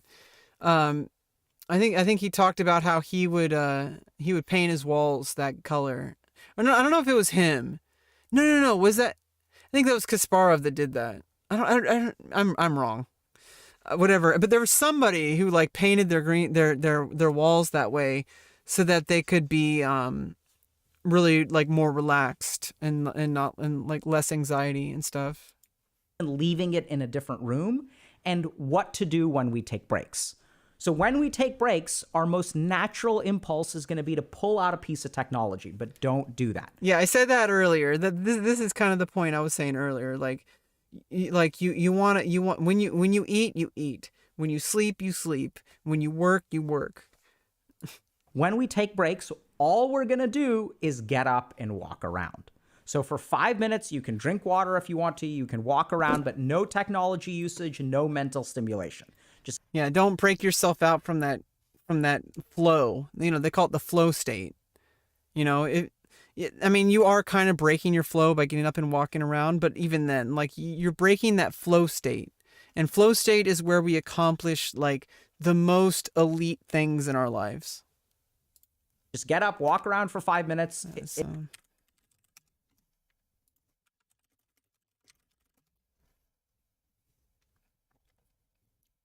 Flow state is a mental state in which a person is completely focused on a single task or activity. It can be described as an effortless attention where the person is deeply absorbed in their activities without feeling like they are exerting effort.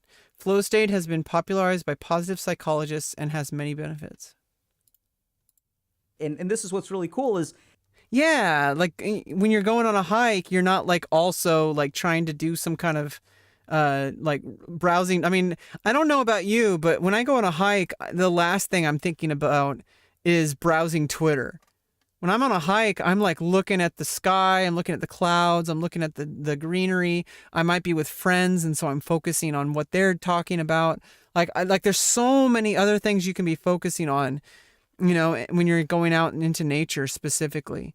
And so like I think it's like people really do understand this focus and this flow state. I think they just don't really. I mean, if they don't, then I think that they have the first thing they should work on is not looking at Twitter when they go on a hike. Like if that's your problem, then that's the first thing you could start on is stop doing that.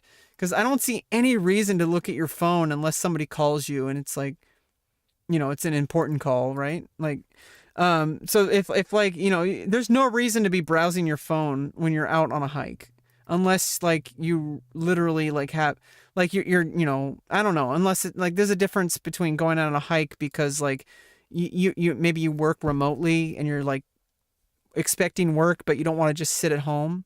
That's one thing. I'm talking about like if you're literally like, I'm going to go on a hike to go on a hike, like not because like, oh, I'm also working and going on a hike clears my head while I'm working and it's better than staying inside and I can exercise. That makes sense. Like if you have a Bluetooth, you know, headset or whatever, and you're like, your job is like consulting and all that kind of stuff, then maybe going on a hike while you're working is different. But that's still a phone call. Like you're not browsing your phone the whole time. Like you shouldn't be. Like you should be focusing on the hike. And I think it's just like some people, they just try to be effective, but they're actually dividing their attention so much. They're actually doing the opposite of what their intention is.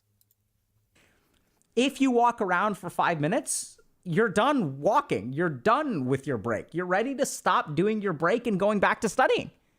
But if you take a break by playing a video game, what's going to happen at the end of the video game? You're going to want to play another one.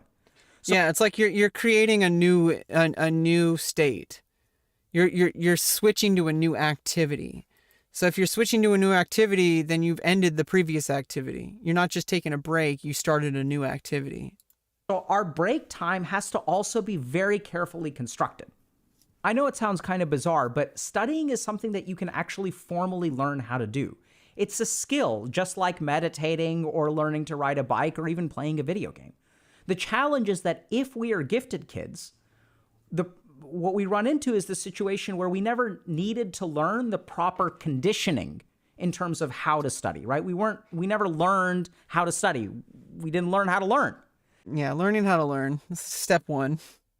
If you don't know how to do something and you keep trying to do something when you haven't even learned that first step, you're not wasting your time, I don't think, but you're trying to rediscover something that if you just put the energy into learning how to learn, you would save yourself so much struggle and so much time. And so now what we have to do is kind of bypass that. And this is something that I honestly discovered as a psychiatrist, because I'd have gifted kids coming into my office getting diagnosed with depression. And what I started to realize is, like, I can do psychotherapy on them for depression as much as we want, but at the end of the day, this kid is never going to feel good about themselves unless they're actually able to, like, accomplish stuff.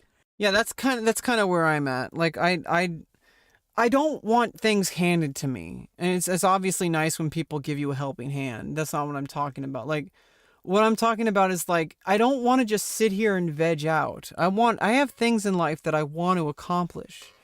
I have skills that I want to learn, even though a lot of the time, people would much rather just be wasting time. I don't want to waste time. I have things in this world that I want to accomplish. I want to solve things. I want to be a part of the world. Like, I want to interact with people. I want to work with people in this collaborative kind of social world that we live in, because humans are social creatures. And it's like, as much as, like, it might seem that, like, I'm like a loser, or like, because I just, like, I'm inside all day, or because if somebody's playing video games all day, a lot of that is just reacting to things out of my control. Like, a lot of it, I mean, I do have control over some things, but a lot of it I just don't, because of either medical issues or because of environmental issues, lack of finances. There's a lot of things against me, but that's not going to stop me. I'm going to do whatever I can within what's in my control to get myself out into the situation that I want to be in, which, I want to work so that I can work more. I don't want to work less. I want to work more, because there's so much in this life I want to do. I don't want to just sit around and go on autopilot. I want to solve problems. I want to learn. I want to meet people. Like, truly meet people, actually, like, through working together for a common goal. That's what humans really want. And obviously there's going to be people who are very introverted. I'm very extroverted, but because of various environmental and literal mental health issues like autism spectrum disorder, and, of course, a bunch of other stuff that's surrounding that, it makes it, like, so much harder. I mean, I don't think it makes it impossible. If it was impossible, I don't think I would be trying as hard as I am. I've made a lot of progress, and every time I kind of slip and fall a little bit, because I start going into those thought loops, like I start going into those really dark thoughts and those really hopeless thoughts of the void. Like, ever since, I'm doing way better now. Like, I bounce back faster and I bounce back better. And also the lows aren't as low. It can get really fucking low sometimes, but because of DBT, I can feel those emotions, but not let them control my actions. Sometimes they do. Sometimes it gets, this is literally autism. Like, sometimes it gets so bad, there's literal, like, physical knee-jerk things that happen. Like, if I get so bad, I actually start screaming and I start hitting my hand against itself. It's better than hitting other stuff. I used to hit other stuff. I never really hit people, but I would hit, like, I would break stuff. I would hit stuff. I would hit my like, I would bang my head against, I would bang my hand against things. So sometimes I even banged my head against things. Like, I would hit my head, like I would do this thing where I hit my head, And that's when my therapist noticed, I was very early into diagnosis stage. I would hit my head because I feel like I'm broken, and it's like a knee-jerk thing, and it happens way less. So I have made progress, even though it feels like I'm at a crawl. I'm still crawling. I'm still moving. And what I sort of noticed was that treating these people for depression, I actually started to teach them some of these techniques. And the really bizarre thing is that these were things that were not taught to me as a psychiatrist. There's not, we learn about like bipolar disorder and electroconvulsive therapy. No one ever teaches us, hey, here is how you teach a kid to be successful in life. And by the way, that deficiency is also why we started like HG coaching, right? Because I sort of noticed that even if you're struggling in life, there are kind of two solutions to struggling in life. One is you can see a mental health professional, which is absolutely fantastic, and they can help you with depression and anxiety and all that kind of stuff. But at the end of the day, like, who is going to teach you how to actually fix these skills? Yeah, and that's kind of the issue I'm at right now. I'm kind of at an impasse because I've been working with my therapist and my care manager / mental health worker, case manager person, who's been very helpful with teaching me some skills of managing things. But my therapist specifically, like, there's only so much she can do, because I can learn how to manage my emotions. I can learn how to do some basic life skill things, and also like, managing like appointments and stuff, but they can't help me fix my life.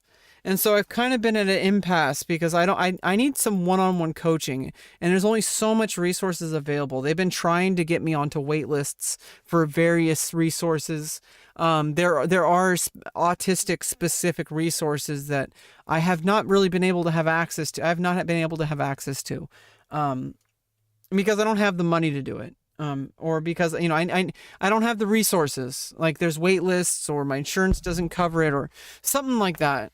Like, I need somebody to actually work with me on a day-to-day basis for at least, I don't know how long, but I need to learn how to manage my life so I can get myself out of poverty. And I need like a life coach. And I don't know really how to find that, because a lot of it has a lot of strict criteria, or it costs money, or I'm not really ready to go all in. Like, I've had a hard time getting into, like, I could sign up for Dr. K's Discord, but like, there's a lot of stuff involved with that. It's really overwhelming.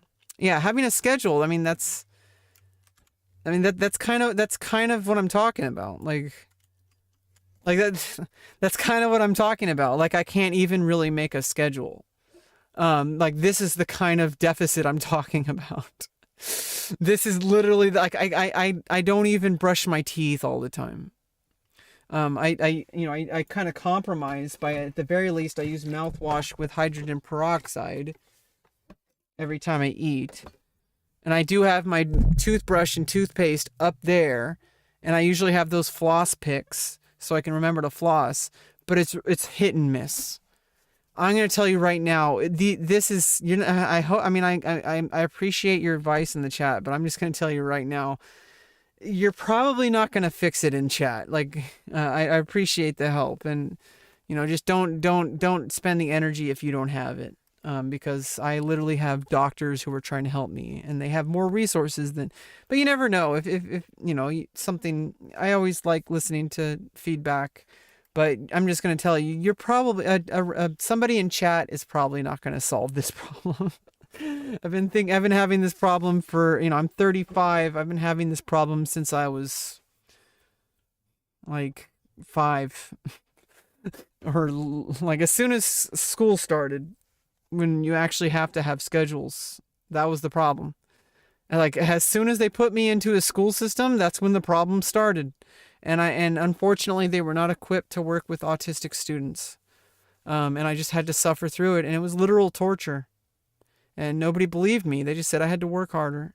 And we're finding out nowadays, I'm not the only one. And it's not just autistic people. It's a shared thing. It's like ADHD people, and just literally some people just learn different. And the school system has this one-size-fits-all kind of mentality. And a lot of people, it might be the best thing for them. For some people, it's the worst possible thing you could do, is put someone into a chair and force them to sit there for 8 hours with no ability to take breaks except for like lunch and like the recess. And you have to follow strict rules and guidelines while you're there. For some people like me, yeah, I can force myself to do that, but at what cost? And also a lot of the times, especially as time has gone, and as I'm gotten older, it's gotten harder. Last job I had, oh my God, it was really bad. Like throwing stuff and screaming kind of bad. And that's a huge part of our mission here at HG, right? That's why we made this video. And if y'all are interested in something a little bit more, you can check out coaching. But honestly, like, this is where, if you're a gifted kid, it honestly isn't your fault that you're kind of behind and you don't know how to study, because chances are you had a parent who was like mine, who looked at you when you were 7 years old and like, my kid is not having a problem, therefore I don't need to do something. Oh. But if you had a parent like that, Yeah. See, I had the thing, like, I wasn't really academically challenged. I was emotionally and behaviorally challenged. Oh, that's you? Yeah. I mean, people have different but also shared experiences, so it's, I get that. Like, where, like, people just kind of, like, say, oh, well, nothing's a problem, so everything's fine. And it's not fine. You may not have a problem academically, but there's some other things going unaddressed. And for me, that was behavioral problems. And I've talked to, I don't want to get too much into this, but, recently I've been kind of repairing relationship with my mom. And, basically, like, I knew that things weren't right, and it took her a long time, but now she knows that she didn't do things right. And I don't want to get too much into this, kind of more personal, but it's basically like it wasn't just her, it was the teachers were fucked up. They wanted to just put me on Adderall or Ritalin or whatever, because they wanted me to behave. And it probably would have fucked me up so bad, because apparently I saw a counselor and the counselor was like, no, we don't want to put her on meds. Like, that will make it worse. You're back, but can I ask you something? You can always ask me something, B-Money. and if school was so effortless and you didn't think there was a problem, right? It was working for you then. Eventually you hit this wall. And the really devastating thing is that once you hit the wall where you don't know how to study, you don't know how to be disciplined, then everything that you try sort of fails, because you... Yeah, and the thing with me is I never had problems academically after I got that initial, like, kind of struggle in elementary school with math, particularly. I never had a problem academically in school at all. So with me, I started having trouble in hitting that wall with the behavioral stuff and the emotional regulation, and they just didn't want to deal with me, and so they just kept punishing me. So a lot of that is out of my control. I tried my best to do what I could to control it. I tried to listen to all the counselors. I tried to do everything I could, but there was just some things that were out of my control, which were the teachers who were just wanting me to behave and not trying to help me. There were the kids who were bullying me, and then the teachers who were doing nothing about it. The kids who were literally, there was two kids, I don't know how long, but in 5th grade, there were these 2 kids who would literally kick me in the groin. And at the time I had testicles. Okay. And there were these kids who were kicking me in the testicles because I wanted to play basketball with them. And instead of going to and I did go to the teacher eventually, but instead of like avoiding them and like going to the teacher about it, I just thought that was part of being a kid. I thought that was part of social life. I thought that was normal. I thought that was an initiation, because I was so desperate to play basketball with the other kids that I was willing to put myself through abuse. And that was really fucked up, but that's what happened. And to this day, it kind of carries over, and I'm trying to break through that. That's kind of where I am today. I'm trying to break through that. And I guess the ball kicking, is kind of the very visceral image of the struggle that I have to go through. Like, that's literally like, I kept going back to get kicked in the testicles because I wanted to be friends. I wanted to have friends. I wanted to play basketball with people. But they just made fun of me. They kicked me in the balls literally once, like for a week at least or longer. I don't know how long. It seemed like it was forever. Maybe it was only a few days. But I remember specifically, yeah, so you can be a mod? Sure. Until proven otherwise. You were here earlier and you're acting pretty nice. I don't know. Maybe next stream. If you show up next stream and just, kind of give it kind of chill for a bit. It's like you just came here today, so, usually don't mod people the first day, but you seem pretty nice. If you come back next stream, I should be, I'm busy tomorrow. I might stream. No, I'm not going to stream tomorrow. I'll stream on Tuesday. Probably around the same time that I started today. If you show up on Tuesday and just kind of chill for a bit, and if you show up and I'll give you mod, under like temporary, because I've been fooled before. Okay, this is not my first rodeo. But yeah, like literally, I kept coming back to get my balls kicked because I wanted to be accepted. Okay, that's really fucked up. And then like, I told the teacher, and because of my cried wolf, quote unquote, behavior, the teacher laughed at me. The teacher literally said, "You're just making that up. You're just trying to get attention." And the whole class collectively was silent, even though they knew what was happening. They said, "No, the teacher's not going to believe you." And I think the kid was probably bullying the other kids too, saying, "If you defend her, you know what you're going to get." And if it wasn't ball kicking, it probably would have been like just other social. I don't think anyone wanted to be. Nobody wanted to defend me because they saw how they treated me, and if they defended me, they would be in the same boat as me. And it's fucked up, and I know it's not their fault. One of the kids actually came to me as an adult in my early 20s, and I kind of hung out with him a bit as an adult, which is separate. But he came back to me and he apologized to me for staying silent. And I'm like, "What do you mean? Like, you were one of my friends." And he was like, "Yeah, but like I could have said something." And I'm like, "You didn't know what to do. Nobody knew what to do.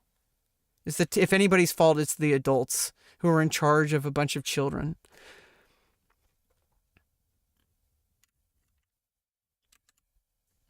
Yeah, B money.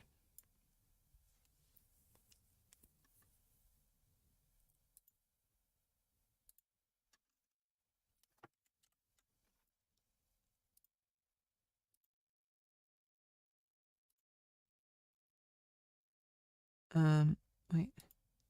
Oops.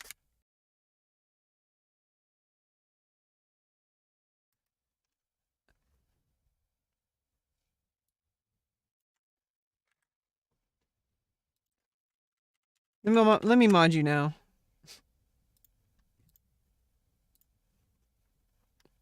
I don't know if I can trust you, but you got to give people a chance, How are you supposed to know if you don't give people a chance?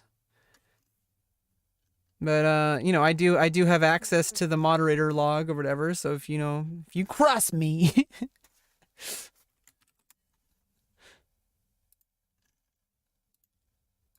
You look at what other people are doing. You recognize, oh my God, there's a problem.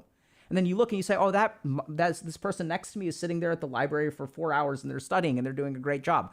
I need to do what they do, but they are not you, and it doesn't work. Yeah. They are not you, and it doesn't work. Everybody has their own individual plan, and that's what I kind of need to remind. And I had to call my mom, and she reminded me, like, because I'm like, I don't know what I'm gonna do. I don't know if I'm ever gonna succeed, and I'm trying to stay focused right now. I'm getting a little emotional about this.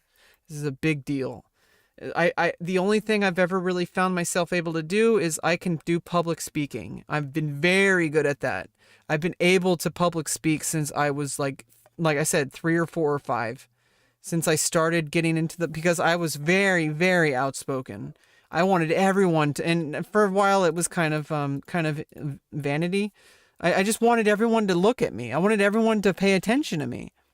I wanted everyone to listen to me, and like I wanted people to like me.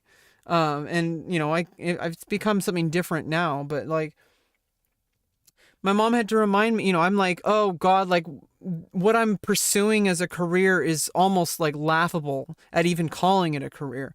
Like social media, like content creator, you know, like social media management, you know, getting famous, you know, even you don't have to be mega famous to be successful, but you do have to be like somewhat popular, especially as a content creator, especially for ad revenue and sponsors. And so it's like, what I'm trying to do is virtually impossible, but it's the only thing that I'm actually good at doing, even though I'm not, when I say good, I mean like I can do it for years at a time. Like it's been almost 4 years and I'm still at it. Compared to anything else I've ever done in my life, this has been the most consistent thing I've ever done, which is streaming to and talking to my thingy. So like my mom had to remind me, like, you're not on everyone else's timeline. Like you're not, I mean, like not literally like on Twitter. Like, literally I'm not on their timeline. No, I mean I'm not the same as everyone else. And what works for other people doesn't necessarily work for me. And I've already tried. I've tried the traditional route. I've tried going to college. I've tried getting a job at like all that kind of stuff. Yeah, I mean, if you have to go, you got to take care of yourself, B-Money. Like, you never sacrifice yourself for a content creator. Always look in your own, always act in your own best interest. Okay?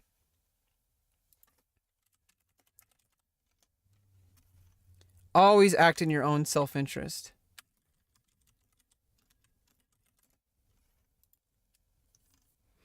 And so, like, if you need to take care of yourself, take care of yourself. Okay, I moderate my own chat. If I got big enough to where I needed more mods, then I'll just add more mods. Okay, right now I'm actually faster than most of the people I mod.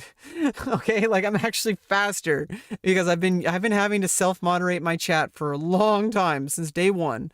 And like I said, I basically, like, I've been at this like for almost 4 years and I still show up.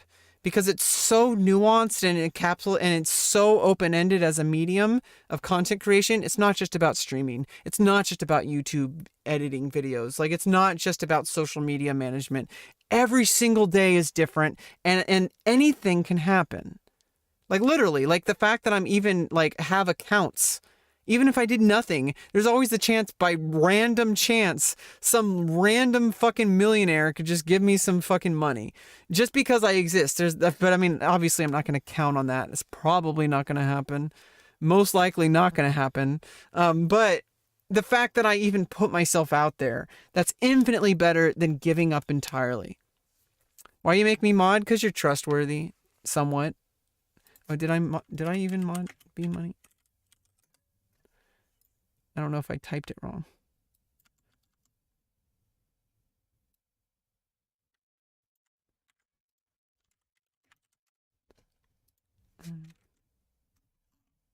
What?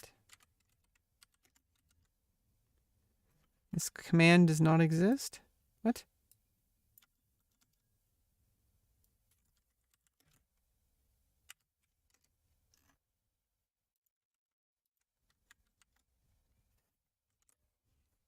I'm really confused. We'll figure it out next time. Which is then how you conclude that I am lazy. And once you conclude I'm lazy, that starts to have all kinds of implications for you. And so in order... Yeah, and that's kind of like the big deal. Like this, what he's saying is exactly what I've been struggling with. Even though he's talking about studying for like college or whatever. It can be applied in so many different areas. But the thing is that like I get so focused on the fact that I'm not the same as everyone else, and I feel like I am somehow worse than other people just because I work differently. And so that's, in fact, it would be irresponsible of me to try to force myself into a box when it's not going to work. Because I've tried it. Like, for like my whole adult life, I've been trying to do what you're supposed to do. And the reason I came to the internet, the reason I went on social media, the reason I started streaming and YouTubing and all that, the reason I did it in the first place was because I'm out of options. And I know that there's so many nuanced things, but let's be real. Like, I can't even begin to think about like what other options there are out there. Like, if something was I would seize an opportunity if I had it.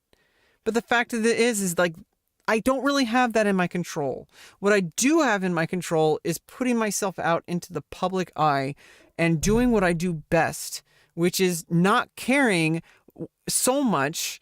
I mean, obviously everyone cares a little bit about what people think, and being able to have that kind of just gall to say what you think and say and do your thing. With even when people are criticizing you, even when people are telling you that you should just stop, even when people are telling you that you will never succeed, but fucking doing it anyway. Because what choice do I have? I could either do something, or I could do nothing, or I can make something from nothing. And then maybe I'll be XQC level. Maybe I'll just be irrelevant for the rest of my life, and I'll end up living in poverty for the rest of my life, being homeless. But what choice do I have but to try, you know? Lazy, that starts to have all kinds of implications for you. And so in order to undo all this, which you absolutely can, start by understanding how to study in a particular way that is suited for gifted kids. And I've seen this work for a ton of people, and I sincerely hope it works for you. Yeah, I mean, that was a good video. I appreciate you, Young Serpent. You know, you're one of the people that gives me a lot of hope, because I've seemed to have like inspired and motivated a lot of people, even though it's like, not obviously everybody kind of has their own life and everybody kind of does their own thing. But I have noticed that like there's something about me that is obviously worth continuing to try to pursue public speaking in some form, and entertainment and education. Like, in the content creation encompasses all those things. It's literally a completely blank canvas. Like, it's literally like a giant blank canvas that I could do pretty much anything in this medium of content creation, in video format, in audio format, in text format. It doesn't matter. It's all the same, and it also is all different. So I feel like I found my calling, and the only difference is going down the path that makes it viable to continue to, you know, my goal isn't to just cash out. My goal is to have enough financial resources to push myself to new heights, because I have really fucking big goals and I can't achieve them where I am right now. And so I've been trying to lift myself up. Looks like I'm gonna grab my tits. And, you know, on that note, I'm gonna grab my tits.